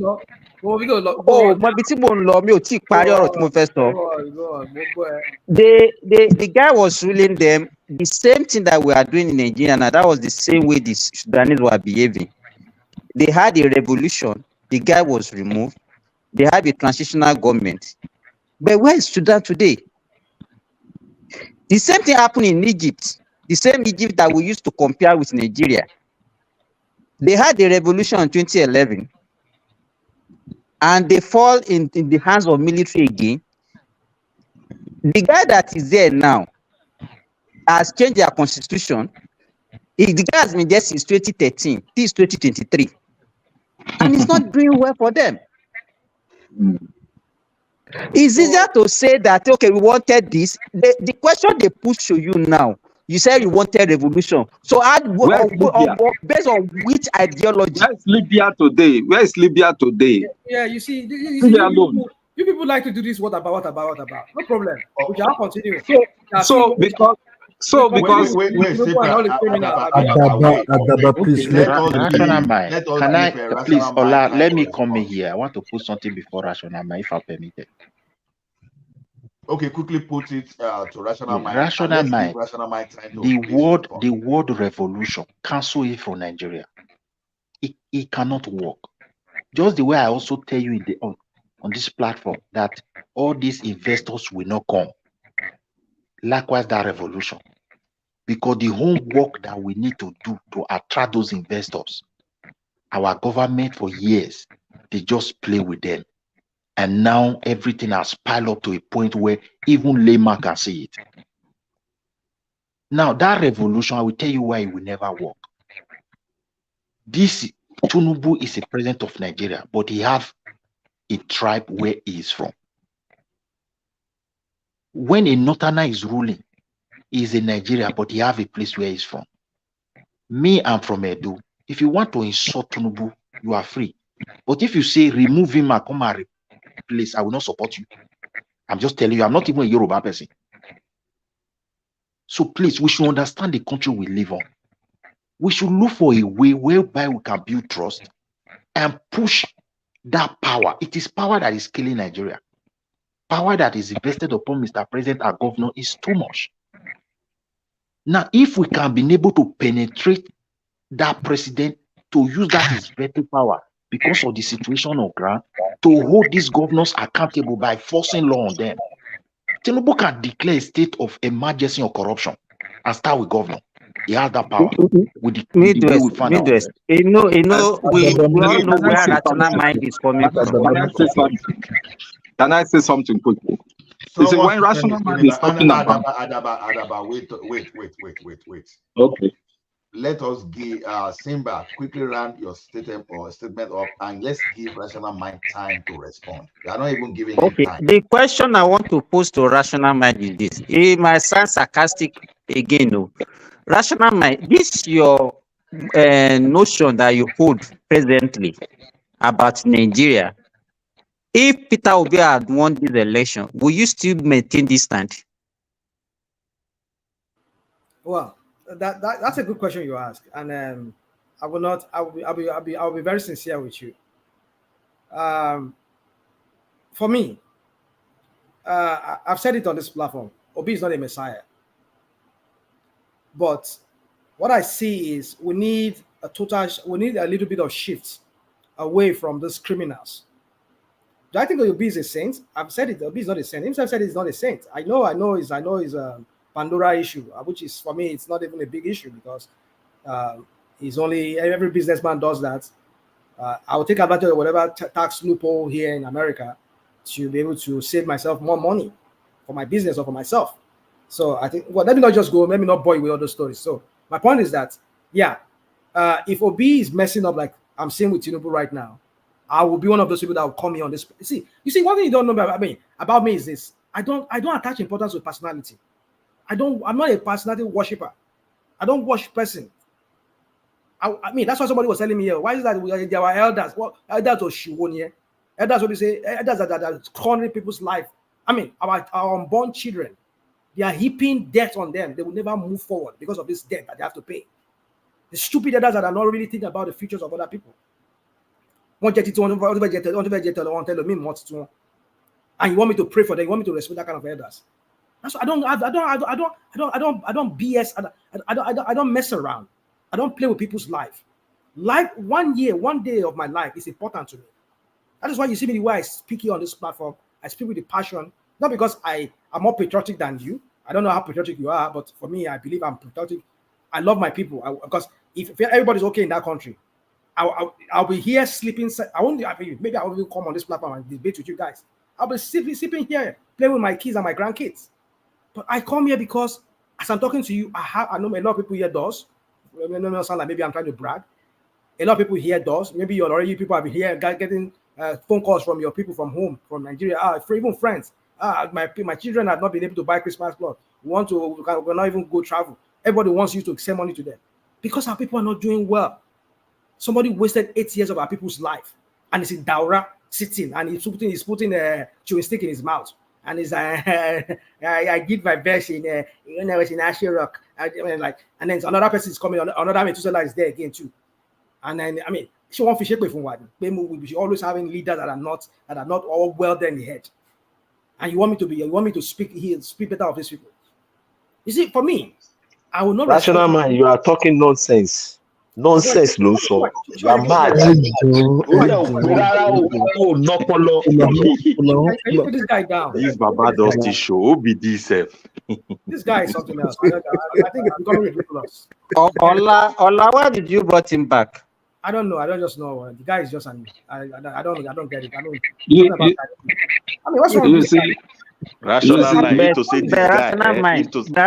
He did not answer my question. No, he did not answer my question. I posed a question. Rational mind. Adaba and Midwest, please. Hold on, please. I intentionally allowed him by thinking that it will come and regulate himself. So, I posed a question to national. Adaba, please. I'll answer your question. So one thing that I've done is this: apologies if it's too hard, because I don't have any option other than to ban, because this one is not even kicking out. So what I've done so far is to ban Ghani. So, like I said, we are not here to promote bad blood. We are not here for negative energy. So if we don't play according to the rule, I will not hesitate. Because I'm so gentle when it comes to taking such kind of decision, but when you is becoming too consistent, I have no option than to ban such person. So sorry, Ghani, you are banned. You are not going to be allowed to come onto the forum again. Thank you. And for those people that will come and show bad blood, honestly, you might as well be the same fate. Like we are saying, we are here to learn. We are not here to abuse anybody personally. So we are not in a world whereby you cannot express your opinion. It is wrong for you to even try to stifle someone's opinion or idea. It's not good at all. So we are not tyrants here. Thank you. We can continue. Yeah. So real quick, Simba, I will criticize him if he does the same crap that Simba is doing right now. I will criticize him. You maybe you don't know me very well. They play on this platform. You know I don't worship people. I don't worship personalities. That's just answer your question. So, Adaba, please can you remind me your question again? Then so I can quickly go to talk. No, you said what we need is a revolution, and I was asking you how do we go about it. But I want to bring to your notice and your understanding of a gentleman called Sowore, and is known to most Nigerians. I think today is a national figure. Sowore has come in with that same ideology that you're professing now, revolutionary. And I don't know if you know him and where that has taken him right now. But I know if Sowore has started maybe to be the local government chairman of his council, or maybe to come in as a state rep, or maybe on the state level or the national level, maybe he would have gotten somewhere. I know of a young man in Canada that took him 30 years to get what took him to the house in Canada, to the parliament in Canada. He came out, he said, I went into the parliament because of this, and it took me 30 years to achieve it. Rome is not built in a day, we were told.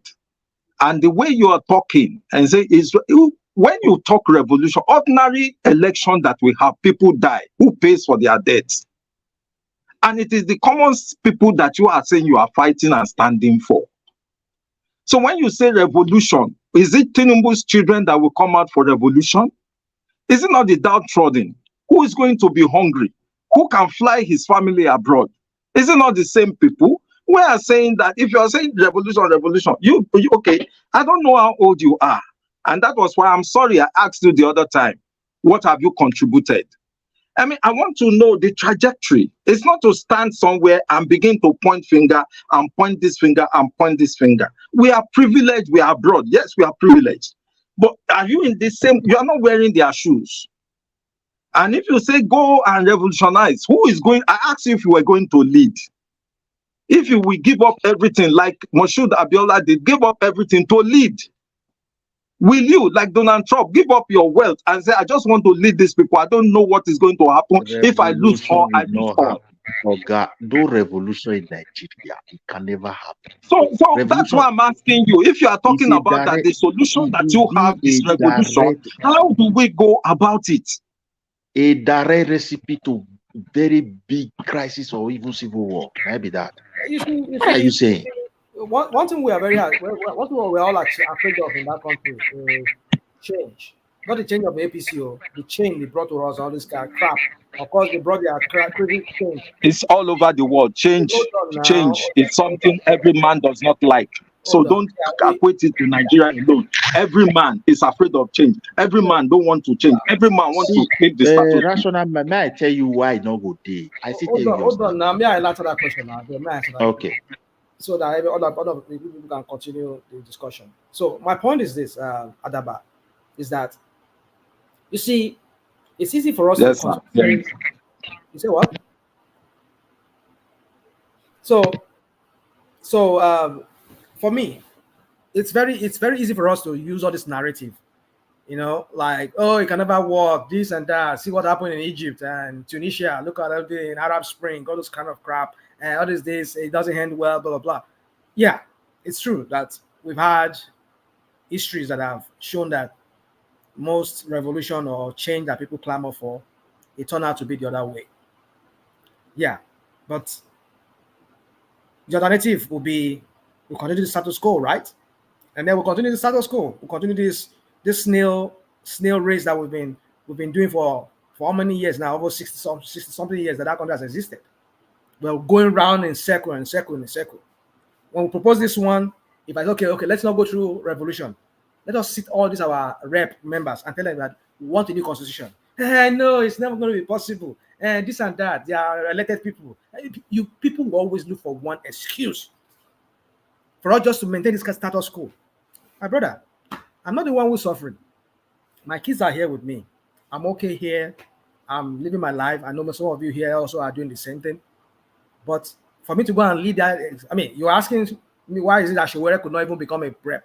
It could not be because it's surrounded by criminals. A system that will not allow people like himself to get in there. And he's saying to go and start as a councillor. Even if he goes to his village, ordinary polling units that the last election, I hear that he did not even win most of the votes in his polling units around him there. Just imagine a presidential candidate, and he wants him to go and contest for councillorship so that they can hear him and look at I see he doesn't even have nobody even know him in his village. Cannot even win councillorship. You see, we always look for excuse.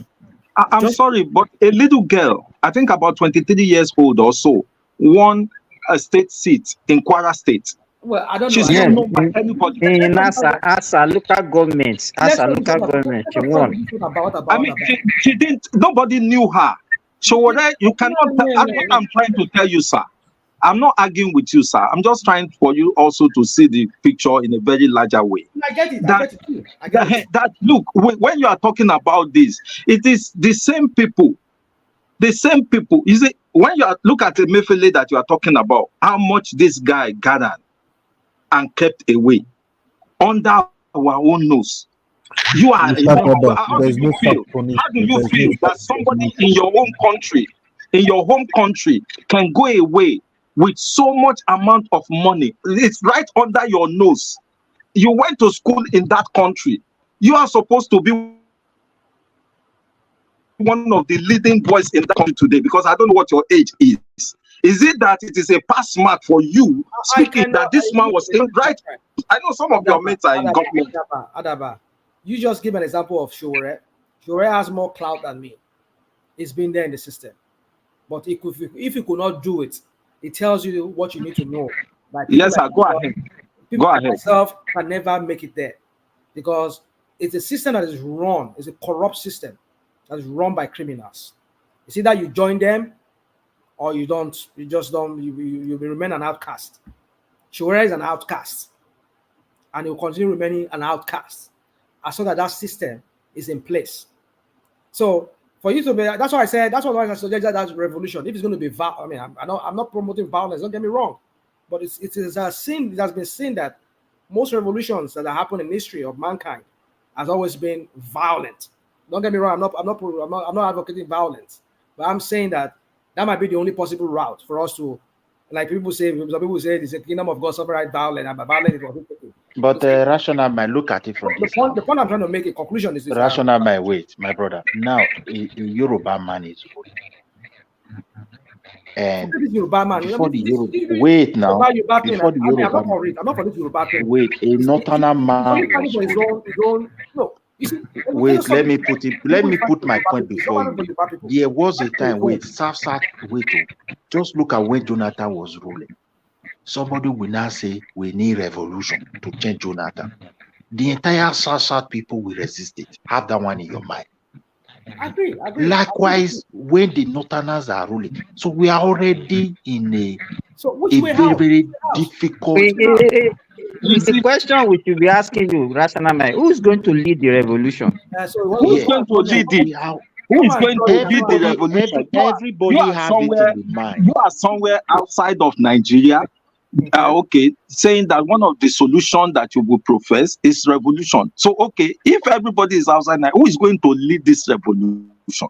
Okay, Adaba. I want to ask him a question. Let's say the rational mind. Midwest, rational mind. Wait, please. Midwest, wait.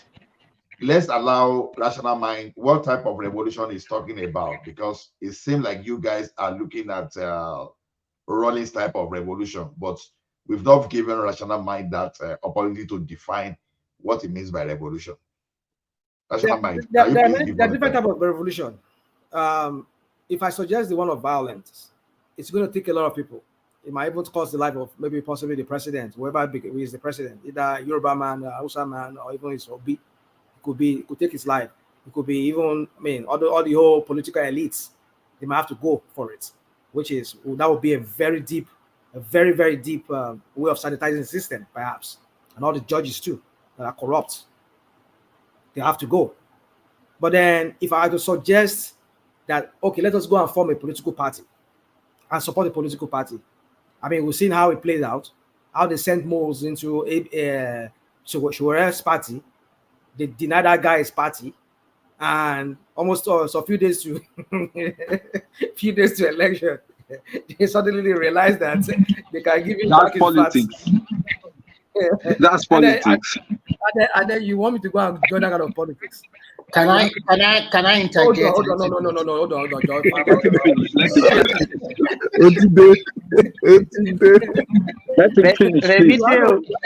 You have somebody here, Gani, who came here, was saying that and he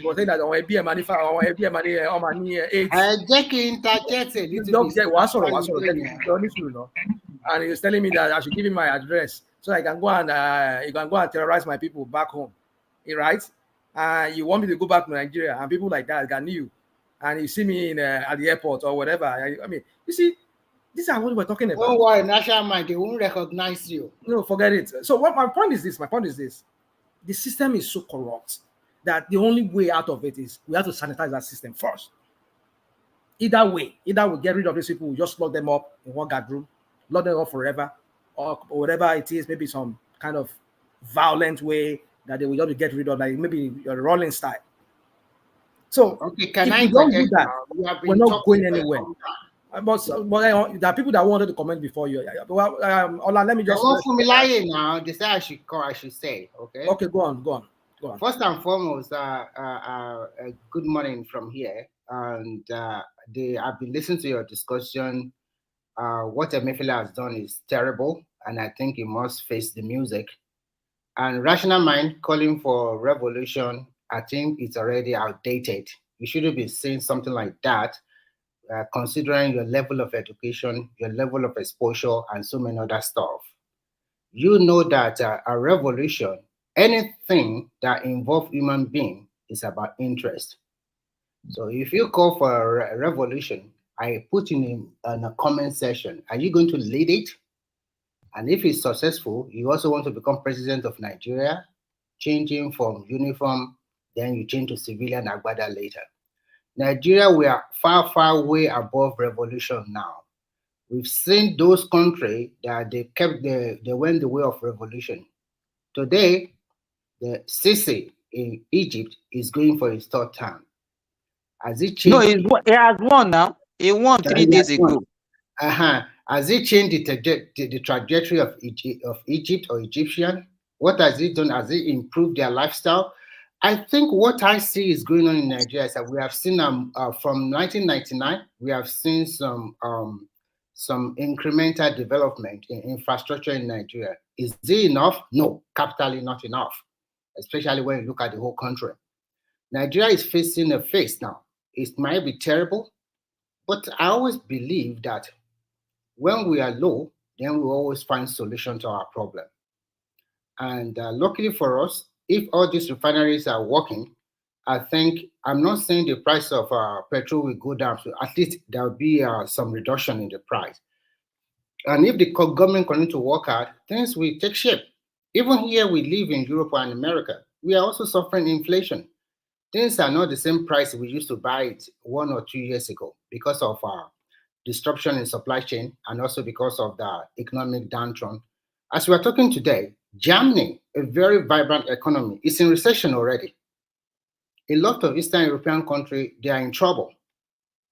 So America itself is also the increasing inflation rate now. I don't know, but I think that it's also increasing. But you know why Germany is in recession? It's not it's the war they took to Russia that is causing recession, causing economic problem in Europe. Okay, Baba Jale Koko, whether it's a self, hold on. It's a self-caused problem.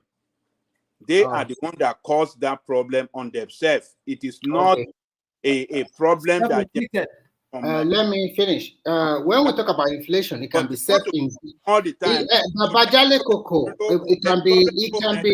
The problem the European caused the problem for themselves. Thank you. The same way the Americans also cause problem for themselves. When we talk about any crisis, America is closing on a very strong note. Do you know that? America is you are finishing, but you are also experiencing a lot of. There is also increase in inflation in America too. It's all over the world. No, it's coming down here. It's coming down. You know how the gas price is coming down here. Let me finish because I know. Let me finish. Okay, what I'm trying to say is that when we talk about inflation, it can be self-induced. It can also be because of the economic activity around the world. The war in Ukraine affected the green market all over the world, and it's also affected a lot of economy all over the world. So when we talk about inflation, it cannot be only self-induced alone. There must also be other factors that will bring together that will affect it differently, the inflation level of one country to another. In a nutshell, Nigeria does not need revolution. People like you that call for revolution, we should check you well. That is not what we need. We don't want to spill the blood of Nigeria while you sit down in your America with your family, as you said. I was thinking that maybe when you talk about revolution, you buy the ticket and then go to Nigeria and start your revolution. You can join Shuore. Ajaleko can also leave and join Shuore and go and do the revolution. Then we know we are talking. So for now, I rest the case. Let me come in now. It's my turn. Na bad belle revolution. Rational mind won't do now. Na bad belle revolution. Can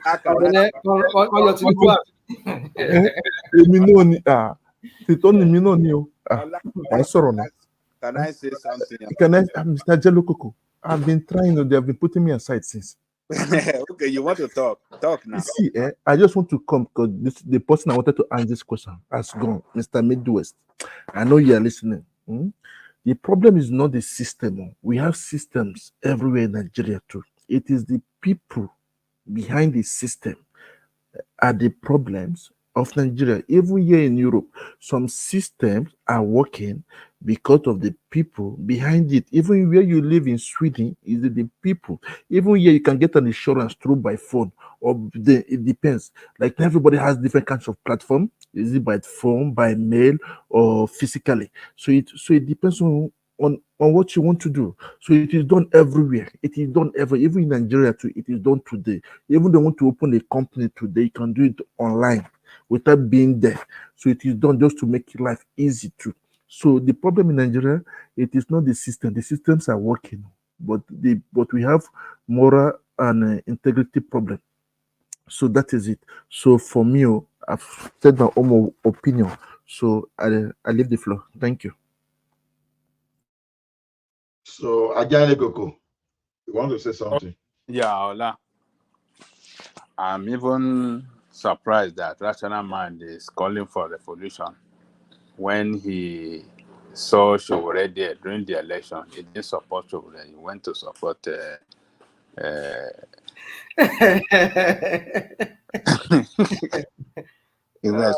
Rational Mind.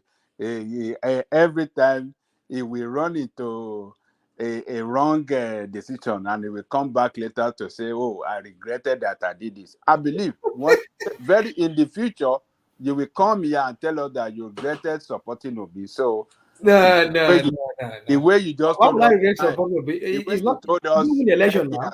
you regretted supporting what do you Hold call on, Boo Boo. No, it's a different thing. If Obi won and is doing all this crap that Tinubu is doing now, I might said I regret supporting him. Like I said, I regret supporting Bubu. Obi did not win. So what was there to regret about? So let's just stop this what about Ajay Koko? You are too big for that. So they don't join this Abado people. I don't know. They want to cause. So Rational Mind, for the first time, you believe Obi lost the election, right? For the first time, you believe Obi lost the election. So why are you giving yourself a lot of trouble? What did I say? What did I tell you? He lost the election. What did you hear that? You just said it now. You said if Obi had won, you know he lost the election from day one. No. If he had won, hold on. If he had, hold on. Oh my God, Rational Mind, I don't know what to call you. Now you see, Sherry, people here, and that if they are declaring the winner and the president, that is what. Okay, let me use the word. Ṣé bàbá Yẹ́rìwá ilẹ̀ tó máa ya lóyìnbó tó máa sọ ni? Àwọn ayé wọ́n fẹ́ ṣe Rational Mind léṣe ta. Ọkọ̀ máa wá kí n sọ̀rọ̀ sọ. Ọmọ wá kí n sọ̀rọ̀ sọ báyìí. Ọmọ lọ̀rọ̀. Ó dà pé Rational Mind gan ti jẹ àjẹsára oríṣiríṣi. Àìmọye àwọn tó wà ní comment section tó máa ṣépè oríṣiríṣi. Yeah. So you see, Rational Mind is a kind of man that you find once in a time, and I really respect him. This is my first time on this platform, but I've always listened to you guys, and you guys are great and wonderful guys.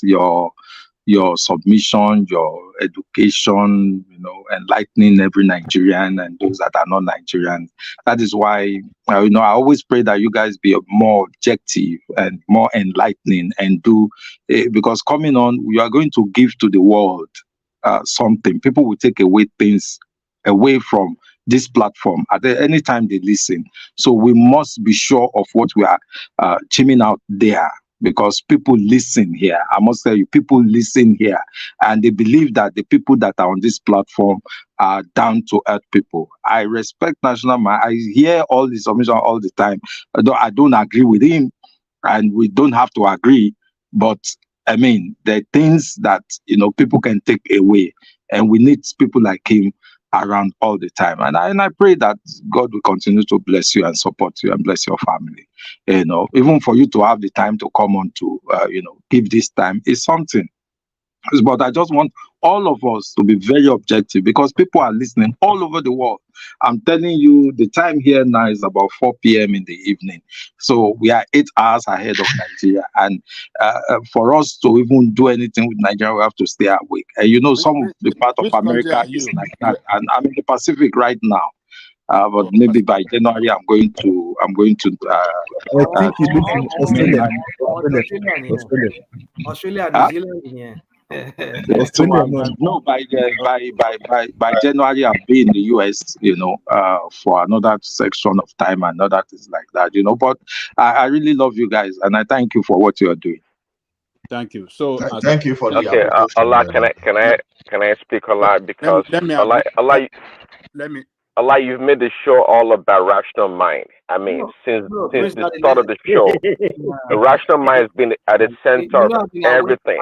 It has become a rational mind show. I totally agree with you. Okay, hold on. Let us hear Prince Daddy out, please. Hold on. Nigerian people do want to speak, but let's hear Prince Daddy out. Oh yeah. I don't know why you want to give so much time for someone that wants to go to war, be in the revolution.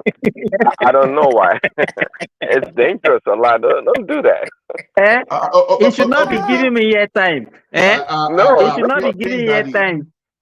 Prince Daddy, I was thinking that people misunderstood him. That's why I wanted, because the war revolution happened to be a very strong word, right?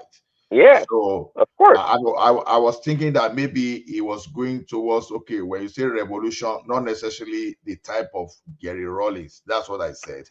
I was expecting something constitutional, the way we restructure our country through constitutional means. That was what I was expecting. So I gave him that time to and I said it now. to express I said himself. if we cannot go through because constitutional means, which I don't think is going to happen because of this. But I myself, I asked you a question earlier about, or based on what ideology. You went around the circle. You never answered that question.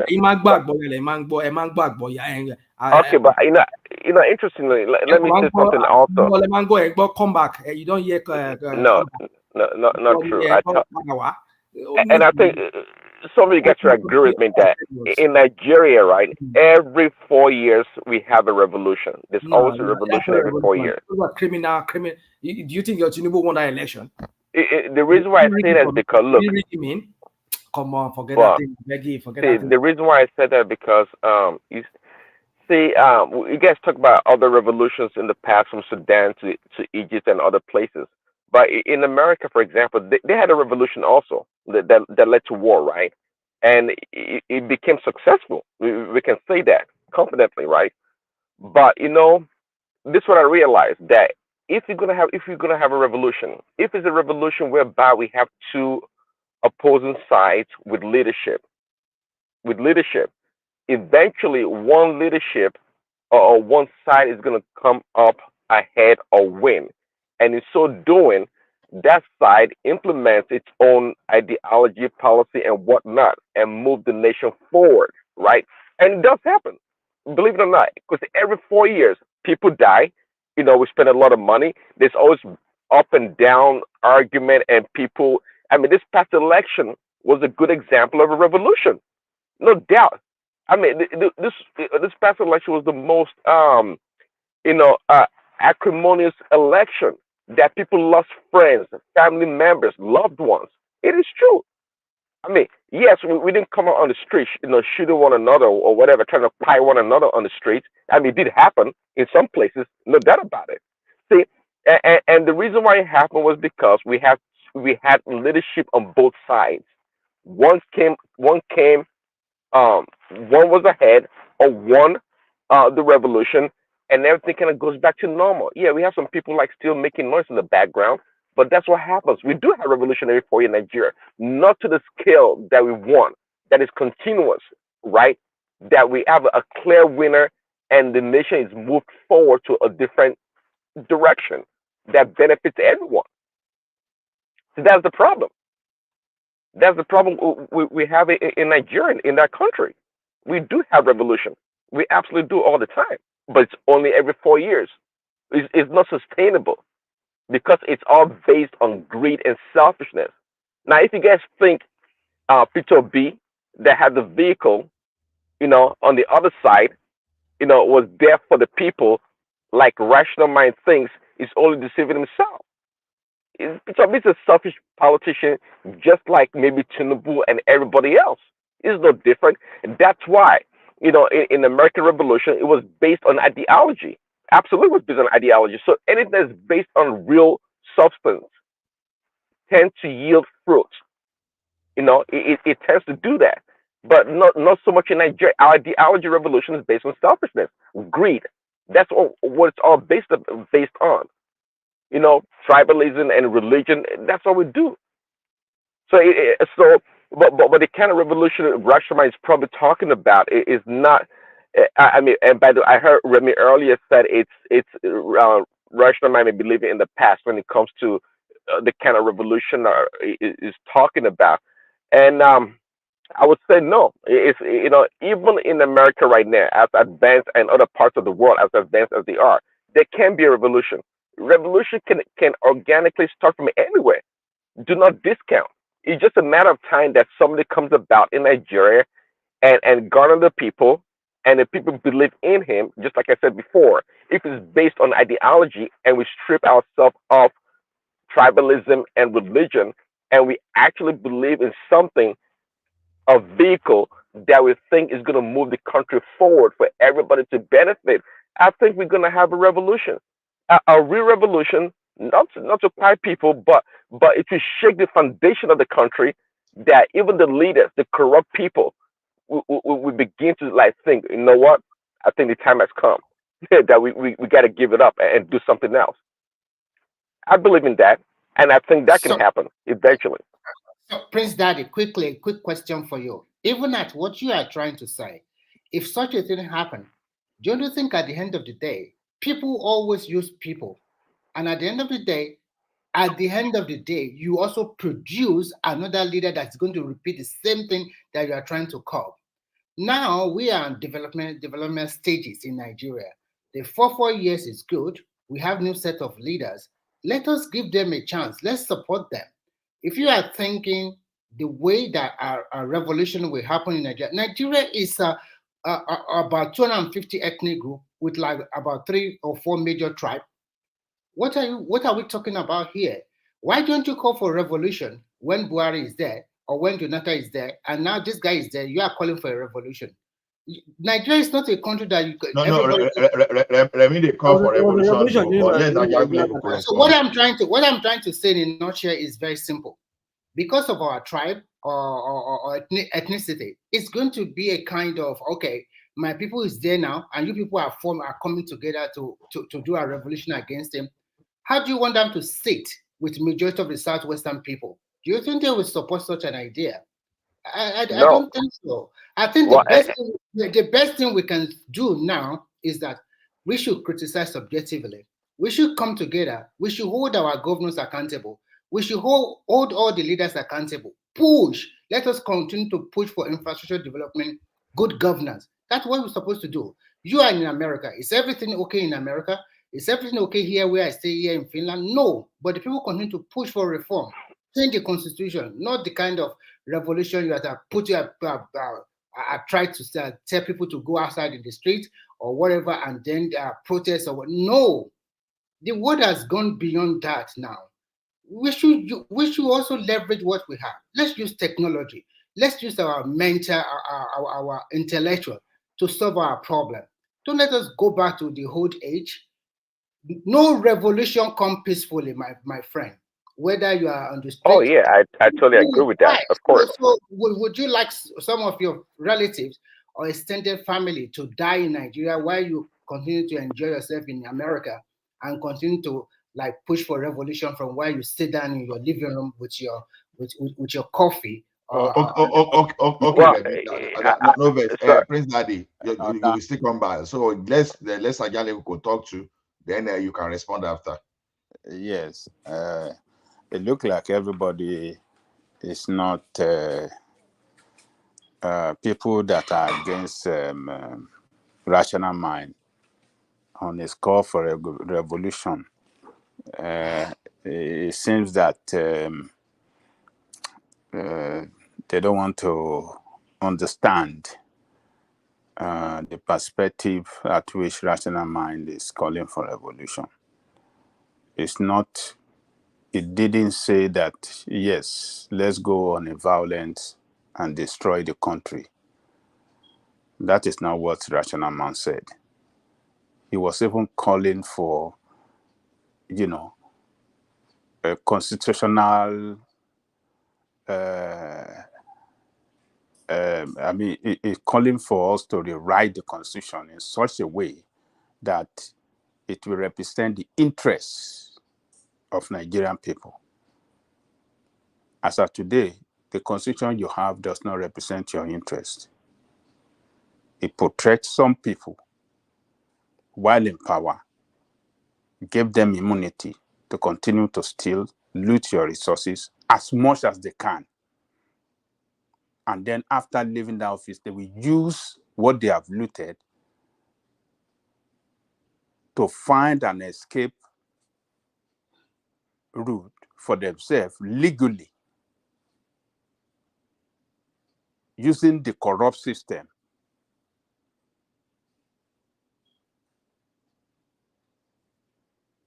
to their own favor.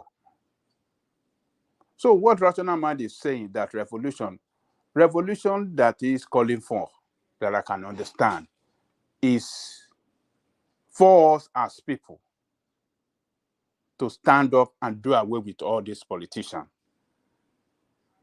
That is the revolution that you can carry out in that country.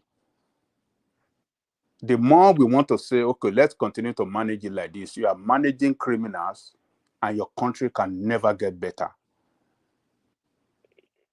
Yes, I just but if you heard me earlier, I was making the point that the revolution that Rashomon is talking about is that the revolution of the powerful, the people in charge and power against the people. And I'm saying that that's a losing proposition.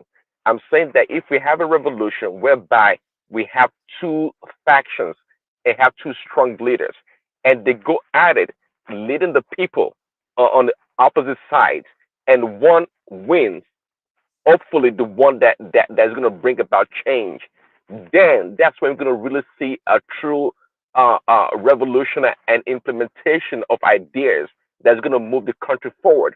That is what revolution. That is what he is calling for. No. He's calling for that weak kind of Shower's revolution. Revolution. You people don't even want to listen to Showore. Don't mind Pimp Daddy. What is you people listen with biases? I mean, with biases mind. That is the problem. This is the problem. I wasn't calling for a violent revolution. So revolution does not call for total breakdown of law and order. That is not what Showore is calling for. Yeah, but you have to agree that Showore was not an insider when he came about with his revolution. It was an outsider. So in other words, Showore was more like the rest of the common people going against the powerful. That's the problem. But if Showore had been an insider, okay, and he knew the system, he has clout and power and resources, then you cannot be an insider to carry out the revolution. It's not possible. You must come from outside. You cannot find the system. Hold on. You cannot fight the system that built you, that gave you everything to succeed. You cannot do it because you are part of that corrupt and rotten system. There's no way you can fight it. It's just like you are calling on Peter Obi to come and fight the system. It's not possible. Whatever it becomes today is this corrupt system that make him to be what he is. But many times outside, somebody that is coming from outside with that, mindset to change everything completely against the corrupt. I mean, to take out this corrupt system and replace it with what can work for the people. That is the revolution we are calling for. But you must agree that it's tough for. By the way, many times, many revolutions, people that are insiders are the ones that tend to lead the opposition to the status quo. But I tell you that the revolution from the streets, it barely succeeds. Mention some for me. mention somewhere somebody from inside now. Well, for example, the United States, no, for the United States, right? When the North and the South, had a break or a skirmish before it led to the big war, the revolution, right? Both sides, the South was powerful, and the North also was also powerful. And the North had the idea of to abolish slavery, and the South did not want to. They have power. They had economic power, but industrialization was already moving to the North. Okay, a more mechanized way of doing things.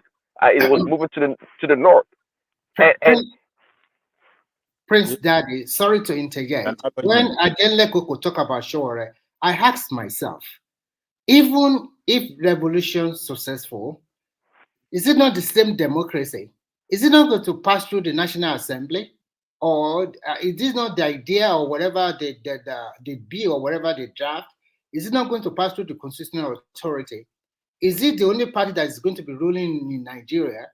So when you call for something, is it really practicable in Nigerian context? And Showore does listen. Showore does not have the clout. One, does not have the clout. Second, Nigeria. Let me finish. Second, Nigeria does not. A lot of Nigeria, they don't believe in people like Showore. It's arrogant. It's rude. He does not know how to talk. Even his idea, he does not also know how to propagate it, to let an average Nigerian understand your people have been bastardized. I mean, psychologically been bastardized. So they don't even know what is right for. They don't even know they are right in the first day to say they want to fight for. So they've been psychologically defeated.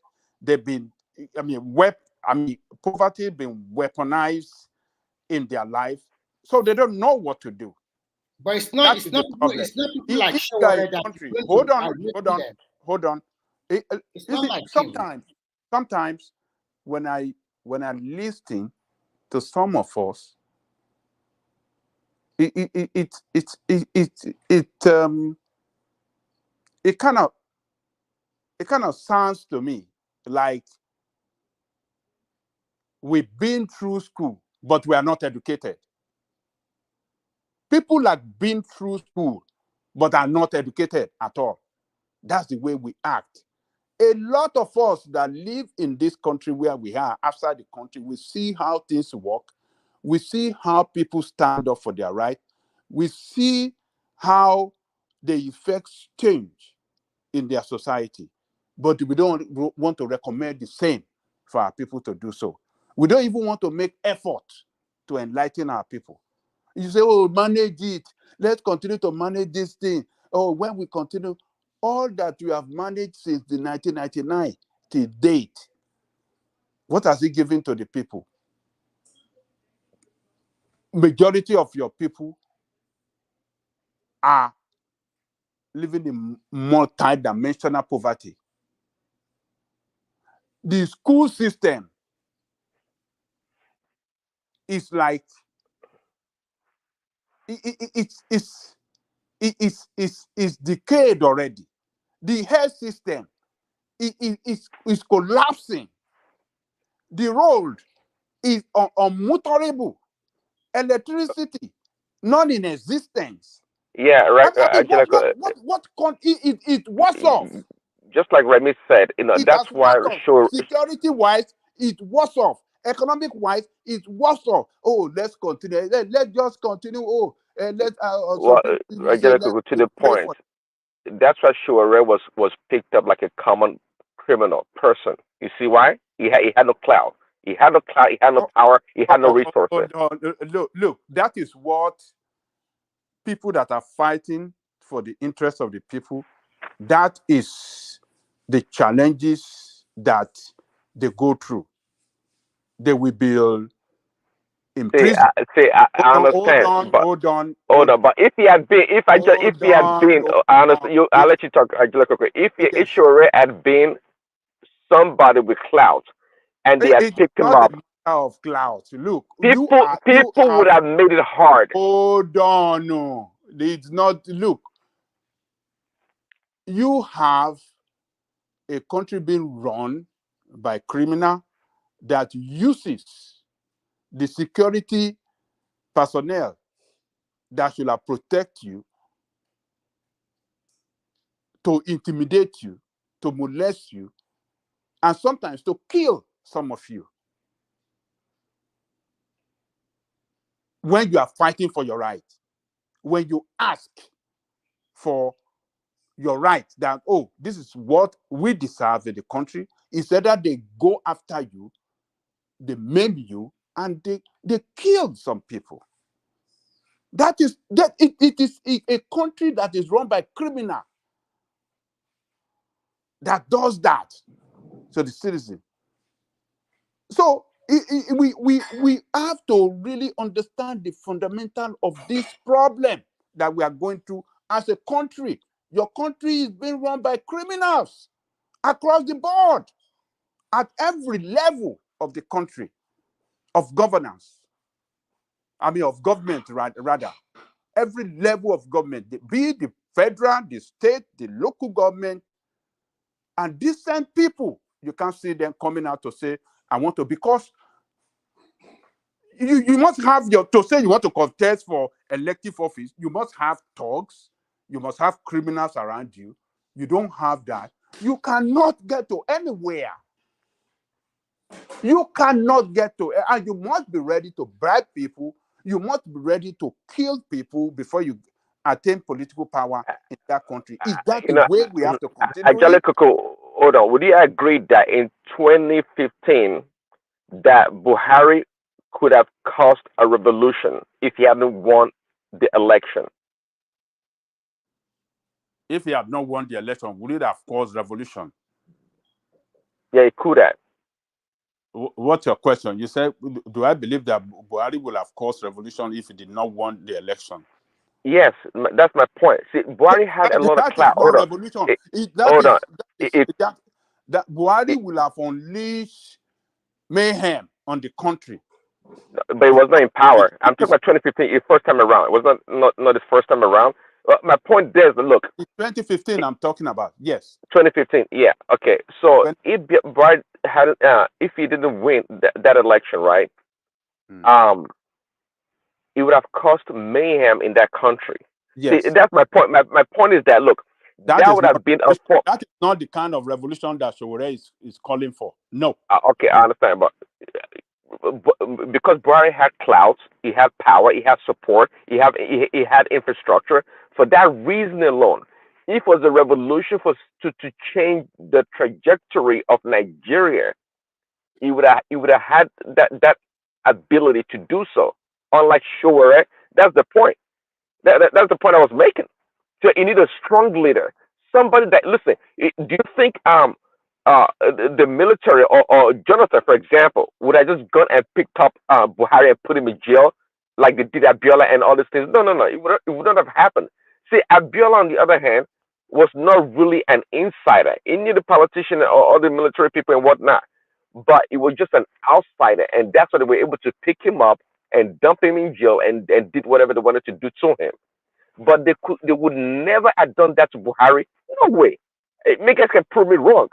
I don't believe so. I don't think Jonathan would like, hey, this guy's trying to cause mayhem and disrupt the country. Let's pick him up and throw him in jail. The North will burn down everything. You know that. They will burn down everything. Okay, look, let me tell you. Buhari, for the fact that he was a former head of state, Nigeria have a tradition of, respecting and allowing the ex-president or military leader, ex-military leader, always take it easy with them. Don't. How long did it take for Obasanjo for them to throw him in jail? No, hold on. Since 1999, I'm talking about, they have developed a kind of tradition of respecting former leaders and let them have their way, and do not touch them, do not prosecute them, do not ask questions, as long as they still live it in the country, on earth. Do not do anything, do not investigate them. That is the tradition that Nigeria has developed since 1999. Don't let us go to what happened during the military era before 1999. But since we have this democracy, that is the tradition that they have put on the ground, and they still practice it today. So, what Buhari was trying to do back then in 2015 was to cause confusion. If Jonathan had rigged that election in his favor, Buhari and Northerners, for the fact that they don't want a Southerner. This is not Jonathan. They don't want a Southerner there anymore because they felt that Southerner have had more than enough, a number of years as head of state, more than them, and they felt marginalized, and they were so desperate that if Jonathan should win that election, it is better to burn that country down and destroy everything. That was a man that was so desperate to grab power because he has attempted it 3 times. He failed, and he has organized, according to some information, I don't have fact to that effect, but people were saying it, that he has brought in some militia to hang around in the neighboring country, that if Jonathan did not hand over or rig the election in his favor, yes, they will unleash mayhem on the country, and that will have brought catastrophe on the country. So, Jonathan got all his intelligence. I think he saw everything. An American and all of them too wanted Jonathan to go. So Jonathan, with his wisdom, left. And the man that came in, Buhari, with all his packaging they did for him, what has he brought on the country? When people are desperate, this is what happened. And that's why I'm saying, if we don't understand the fundamental of the problem, then we won't have the idea of how to solve it. Nigerian politicians all over are very desperate to get to the position of power. And that is why they kill. Does it include Showore too? Does it include Showore? It's not include Showore. It's not. So you are biased. So you are biased. Oh, it's okay. also including because it's a politician. Hold on now. Be objective, please, sir. Please, sir. Hold on. Showore is not desperate, and I will tell you several reasons why he's not desperate. Showore never practiced politics the way Nigerian politicians are practicing with what do you call it? Religious campaign, tribal campaign, thugs, vote buying, killing of people. Showore never believe in all those things. But let us be objective. It does not have the power. It does not have the clout. It does not have the financial. It does not have most of these things to organize it. Let's forget about him. Okay. It doesn't have it. You think if he had wanted to adopt that kind of system or that kind of method to achieve his destiny, you think he wouldn't have achieved it? Let him go ahead. Let him go ahead.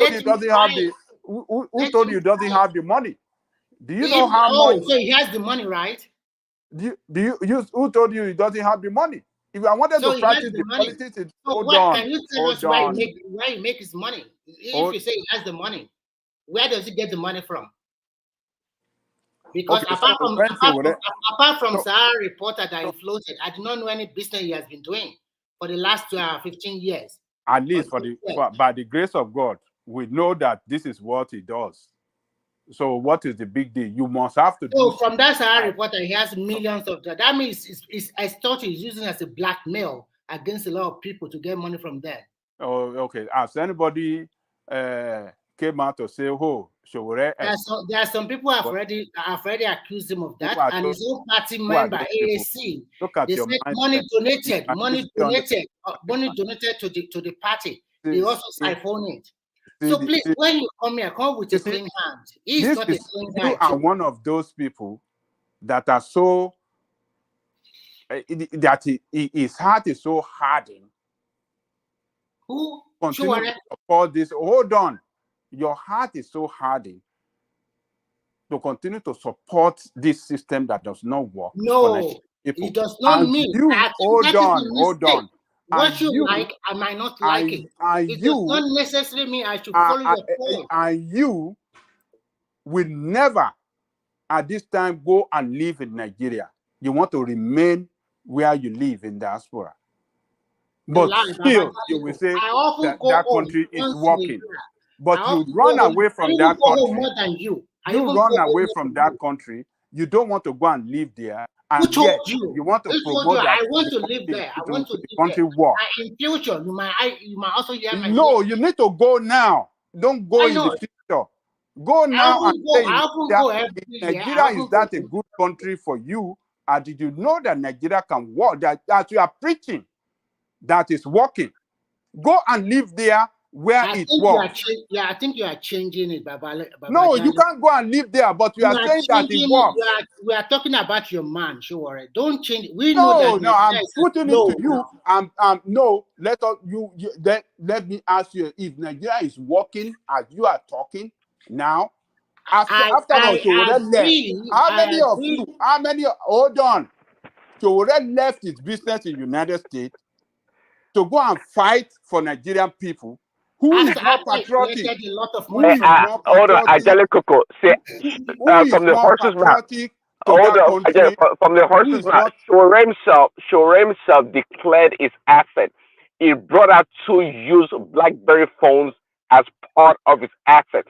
Now tell me, where did he get the money from? If he has money, where did it come from? It's used cell phones. I'm not trying to be funny. I watched Sowore himself give account of his asset, and he brought out used cell phones, BlackBerry phones, and said this is part of his asset. So which money are you talking about that Sowore has? Okay, hold on now. I mean, you everything you have must be declared when you are making declaration of your asset. So whether you declare that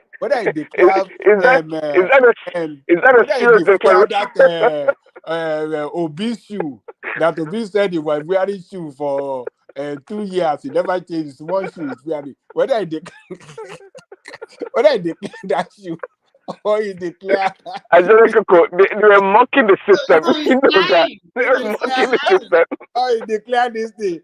I mean, he declared what he has. So what is the problem again? So, but the problem is this. But the issue is this. Look, we have to be serious, guys. I don't want to take too much time. It looks like I'm dominating. I'm talking for too long. Let me leave for other people. But the issue is this. Look, don't let us deceive ourselves. That country is not working right. The politicians are not showing seriousness that they're ready to make it work right. And what tomorrow holds for us, nobody can predict it. We hope that it can get better, but we cannot predict it right now. And that is the irony of the situation, that we cannot really look at the next 1 year and said, oh, this is where my country in the next 1 year is going to be this. Companies are closing down in Nigeria, for God's sake. And some companies are moving out. it is very bad. We have to agree on that. Babajale Koko, first and foremost, I want to beg you and I want to don't implore think you. one of us want to Please. take his money to go and invest in Nigeria at the moment because it is not stable. Thank you. None of us we want to try it. Right? I want to implore you and I want to beg you, please, when you are in this international platform, don't always call our leaders criminals. Oh, forget about it, man. Forget about it. Forget about. Don't tell me that. No. Don't tell me that. Unfair. That's my own opinion. You can to your own opinion. Because you always call them criminals. Why you exonerated your that is your own opinion. That is your own opinion. Okay. All right. You can call them God. You can call them whatever. Let me call them the way I like. I don't have any respect for them because they have not done anything that better the life of Nigeria. But I would have loved it if you also included they make life. Hold on, because they make life miserable for BlackBerry. Okay, make life. Let me talk now. When you get to your time, when you are talking, did I disrupt you? They make life miserable for people. They make life unbearable for people, and they make life unfuturistic for people in that country. You want me to respect those people? You want me to respect people that make me and you to run away from my country? To come and stay in. Hold on. Now let me talk, man. You can talk your own later. If Nigeria is good, do you think we will be here? If Nigeria work as United States work, do you think we'll be here? Let's forget about it. I don't even want to talk this thing. Another person can take over, Gary. Okay, Babalaje, I will just talk for 1 minute. I think you have left Nigeria a long time ago. I don't know when you leave, but I'm sure you do not live in the year 2010 or maybe before 2000. I don't know when exactly. What I'm trying to say is very simple. If you are generalizing, you should also generalize your man as a politician as well. And you should also call him a criminal. He contested for the highest post in the land. For me, I always think that everybody that goes into politics use people to get to a higher position. It's all about interest. And I don't like the idea of revolution because whether you throw the coin to either side, people will lose their life. And the end result will always be people will hijack the whole process. Go and ask the Moroccans, the Egyptians, or maybe the Tunisian or Moroccans, I don't know. What is the end result at the end of the game?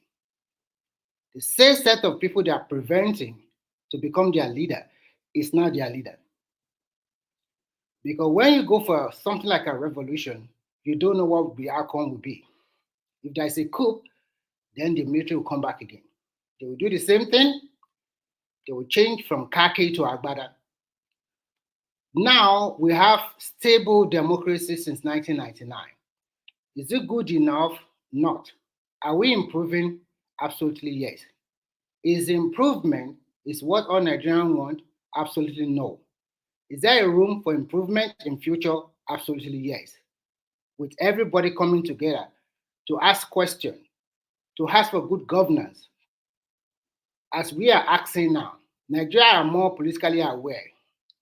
And I think in the next 4 years, we are going to see an improvement in infrastructure and even in governance. So, but if you are still calling for revolution, I see that one as outdated. If your man, sure, think he has a better idea, I don't even understand him. I don't even know his manifesto. I don't even know where he come from. I don't even know his village. I don't even know what he has done for Nigerians. I don't know nothing about him. The way he plays his own politics. It shows how clueless you are. You don't know. I don't know what he would have done for Nigeria. I don't even know his village. I don't even know the manifesto. That shows how clueless you are. Thank you. Babajale Koko, first and foremost, I will employ you. I will employ Okay. Thank you. Baba Jaliko and Remy. It has been I a will wonderful advise one. you to withdraw Wait that clueless. now. Let me Wait. talk, please. Let me talk. You No.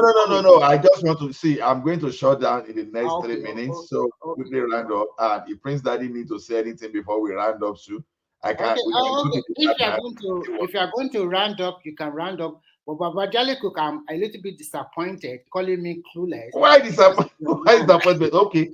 Prince Daddy, what do you have to say before? That is funny from you, okay? Okay, Okay, Prince let's Prince Daddy, Daddy talk, I beg. it's funny, really. Prince Daddy. Yeah. I mean, I heard the last part of the Angelica's submission. Well, I mean, sure, put some things out there.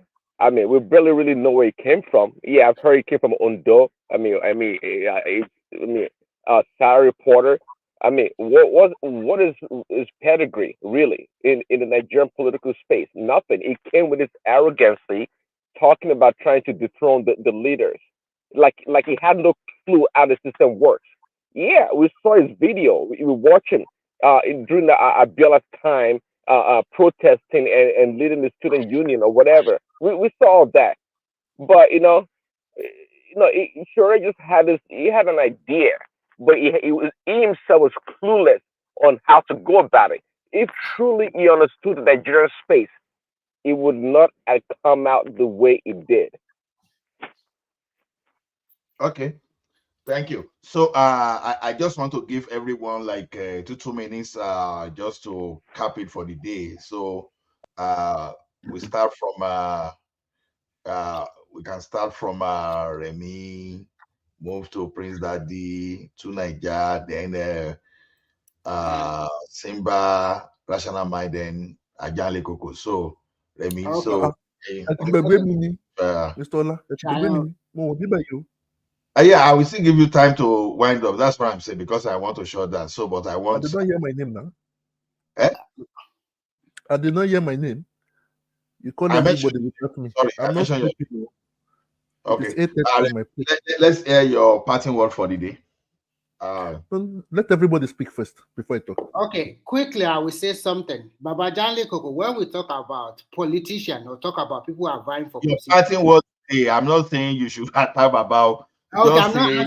I just want to give my own final conclusion. Just 1 minute, and then people can talk. They're in the public space, and everybody have information to whatever they have done to Nigerian people or particular position they have held in the past before. So your man does not have that kind of credential for Nigerian to really save and try to know this man, what are his achievements in the Nigerian context? Has he ever been a councillor or whatever? We don't know. I don't have any personal hatred toward him. He should continue doing what he's doing. Maybe in future he'll be lucky, or maybe Nigeria will turn around and see him as an alternative. But for now, most Nigerians do not seem that way. And for me, I will not call all our leaders or generalize them as criminals. Some of them are performing very well, while some are performing below performance. So in a nutshell, I believe in Nigeria, and I believe that things can turn around. If the same thing happened to countries like more than 100 years old, and today they are okay. So things can also turn around in our country. I am not a believer that country does not have any hope anymore. And I hope and I pray that the country will turn around as soon as possible. That's my submission. Thank you. Okay, thank you, Remy. Yeah, see you later. Prince Daddy, your parting word for today.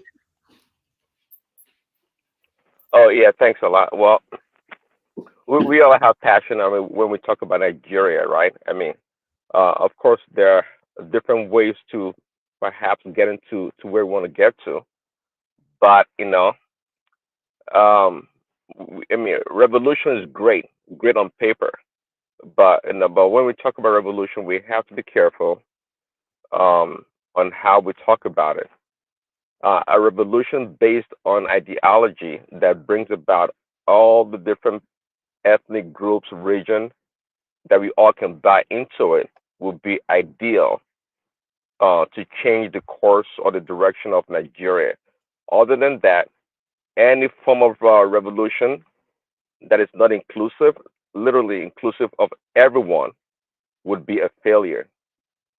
Thanks. Okay, thank you, Prince Daddy. Yeah, and we hope to gather together later and talk again. To Nigeria, are you still there? I doubt if you are still there, though. To Nigeria, are you there? Otilo, okay. Okay, Mr. Trump, can we hear your power from you? I've been listening to you guys. It was full of fun, and for me, to my own opinion, I would just ask for something. I know you are shutting down. You can just put us in the back section. That would be great, so I can express myself. Thank you. Okay, That's what I can do that for sure. For explaining that one, that's a great one. I like that after service setting too. So, Simba, are you there? Anything for us before we move to the background? Will I say this Baba is doing World Ranch? Rational Mind, are you there? Wow, very unusual. Baba Jale Koko, can you help us? Can you help us round off? Okay, thank you, Ola. Yeah, people that are afraid of revolution, it just shows that they are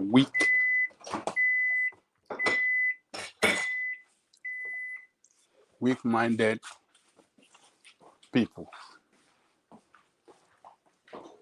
who doesn't want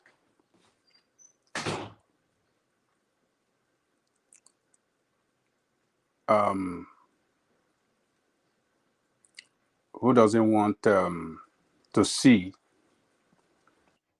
that country to turn around for the good of the people of that country and the good of Black people all over the world. If Nigeria works, it's not only going to work for Nigerian people, but it's going to be a pride for Black people all over the world. We are where we are today. Individually, we are exceptional people among all people around the world. But collectively, it's very shameful. Collectively, as people, as a country, we are backward in this world. We don't command that leadership that we ought to command in the Committee of Nations. And we used to command that leadership in the past. Every good thing that we used to do in the past, we are nowhere to be found in that respect anymore.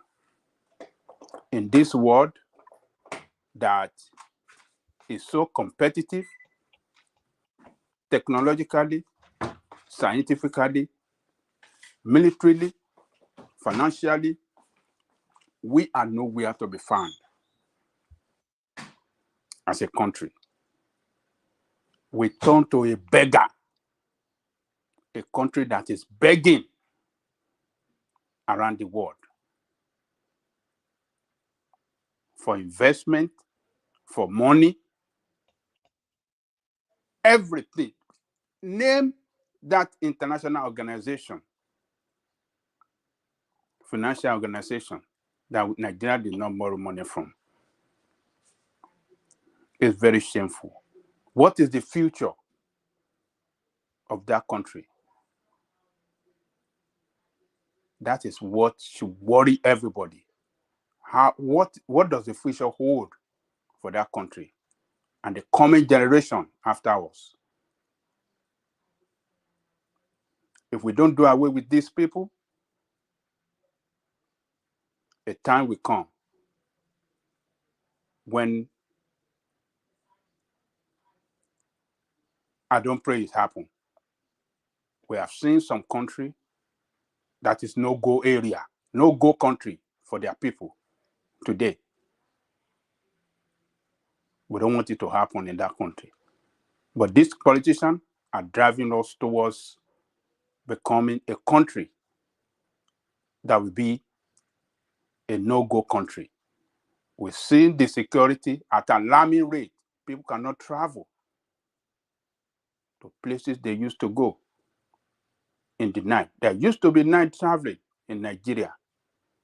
With peace of mind, you can go to anywhere. Can you do that again? In the country where all of you live, if you want to leave, travel to any part of that country, you don't worry anything. Just get there. It's either you go by your plane or you enter your vehicle and drive to anywhere at any time of the day. You don't worry of anything. In Canada, in Europe, in America, you don't worry about anything going to happen to you. Can we do that in Nigeria today? But yes, we could do that in Nigeria in the past. We used to. This politician, it's unfortunate that they have cornered the resources, they've cornered us, they have, they are trampling on us the way they like. If we don't get up and take them out of our lives, the future of that country is not, will be something that I don't want to say any bad thing. So for me, I believe until when people that are educated can stand up and say, look, enough is enough, tell their people, look, we don't have to follow, it doesn't matter whether APC, PDP, and this, they have all failed. We don't have to follow any one of them. We have to look for a new set of leadership. That is when we start to solve our problem. And we have seen it. It looks like they have weaponized poverty, that even people that are suffering, when they offer them money on the day for election, people that yell, that cry, that things are not working on the day of election, when these criminals, I call them criminals, send their agent out, because they give their agent money to go and give people to vote for them. It is against the law. People that, in position of authority, steal the resources of the people, they use it to bribe people to vote for them again, to retain that political office. They are criminals. And all of them, that is what,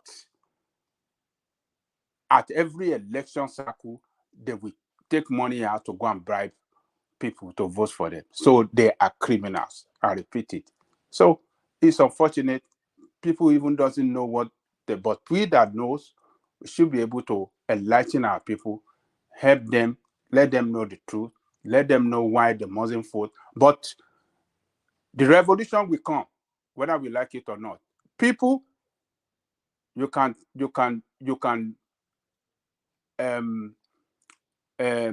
take them for a ride for a long time, but one day they will wake up and they will turn against the bad governance. And somebody that's going to lead and win election will be a shocker to all of them. Somebody that they never expected that will win election, it will come from nowhere and it will win election. What Obi did in the last election should be a worry to them, that it came from nowhere and it performed it. It shows a signal to them that, yes, they have been dominating us politically, but look, a time will come when somebody will come and snatch this power away from them, kick them out of the race, and then we will start to have new sense of belonging, new set of leadership that will turn things around for the betterment of the people in that country. It will come. Let me leave it there, Ola. Okay, thank you, Baba Janle Koko. And I want to use this time to appreciate everyone that's still with us, that help us control the session. I know that without you, there'll be no one man went to Mosho. So, and one thing that I cannot emphasize enough is when we are here to discuss, we are just trying to share idea. We are not just trying to say, oh, I'm better than you. Everyone's opinion matters as long as those opinions are positive. So no need to abuse anybody. The way you see things is different from the way others see things. So what you think that is stupid might end up to be the correct things. So because this thing we have history of those ideas and those opinions that people think the thing were stupid, happen to be some of those ideas that are even dominating now, that's raised everywhere. So don't let us just look down on any opinion until you try to ask question and prove it. So because sometimes we may think we are the wisest, that we know things, and we may even find out that those our wisdom means nothing, and the foolishness of some people really mean really mean a lot and can really move the world forward. So what am I saying is this: let us be very humble in our opinions. Let us be very humble. Don't let us be too bold. Don't let us think, oh, I know more than other guys, so other guys will shut up. When opinions do not go your way, don't try to rain abuses. Don't try to do some kind of personal attack, and don't try to diminish anyone, and don't think someone is like less intelligent. No, it's the world. This world we have doesn't work that way. You know, every opinions, everything we do really matters. Whatever you do right now, whatever someone is doing somewhere, everything have impacts across the globe. So you may not know that what you are doing is affecting our world. So to me, let us be more positive. Let us be more creative when we are coming. Don't let us come and do some kind of showdown that, okay, we have to fight. It's either my way or no one's way. So let us be let us be noble in our ways, in the way we use our ways, in the way we address others. So I know that as we improve, even right from this forum, so as Nigerians from each home, as we improve, so our country will improve too. So who says Nigeria cannot be as great as United States or greater than United States, even in our own lifetime? So everything is possible in this life. So, and I'm very positive and passionate about Nigeria, And after at the end of Tinubu's regime, I want to be in a position to tell people, but I told you that this guy will move us to a very great level. I even if Obi happens to be the one there today, I will still wish Obi the same thing. So even though I did not support Obi, but then I will never argue with those people that will say, oh, maybe we told you that Obi will do better. So irrespective of whosoever in power, let us, as much as possible, pray for our country to move forward. As Yoruba will say, Irorun ite, onirorun eye, or you can say Irorun eye, onirorun ite. So, you know, if the nest is comfortable, it's well grounded, the bird will sleep peacefully within its nest. So if otherwise too, the bird will be troubled. So we can't say because our political idols are not there that Nigerians should now not move forward. No, that's not a patriotism. The best you are doing is that you are protecting your own candidates, and it should not be like that. So any president that want to engage in national building, you don't wish bad luck on your country. So thank you, everyone. Even though I won't be able to mention names today, but thank you all those people that contributed into to making sure that we maintain a very healthy environment. I say, like Omar would say, I say peace. See you guys later. Thank you.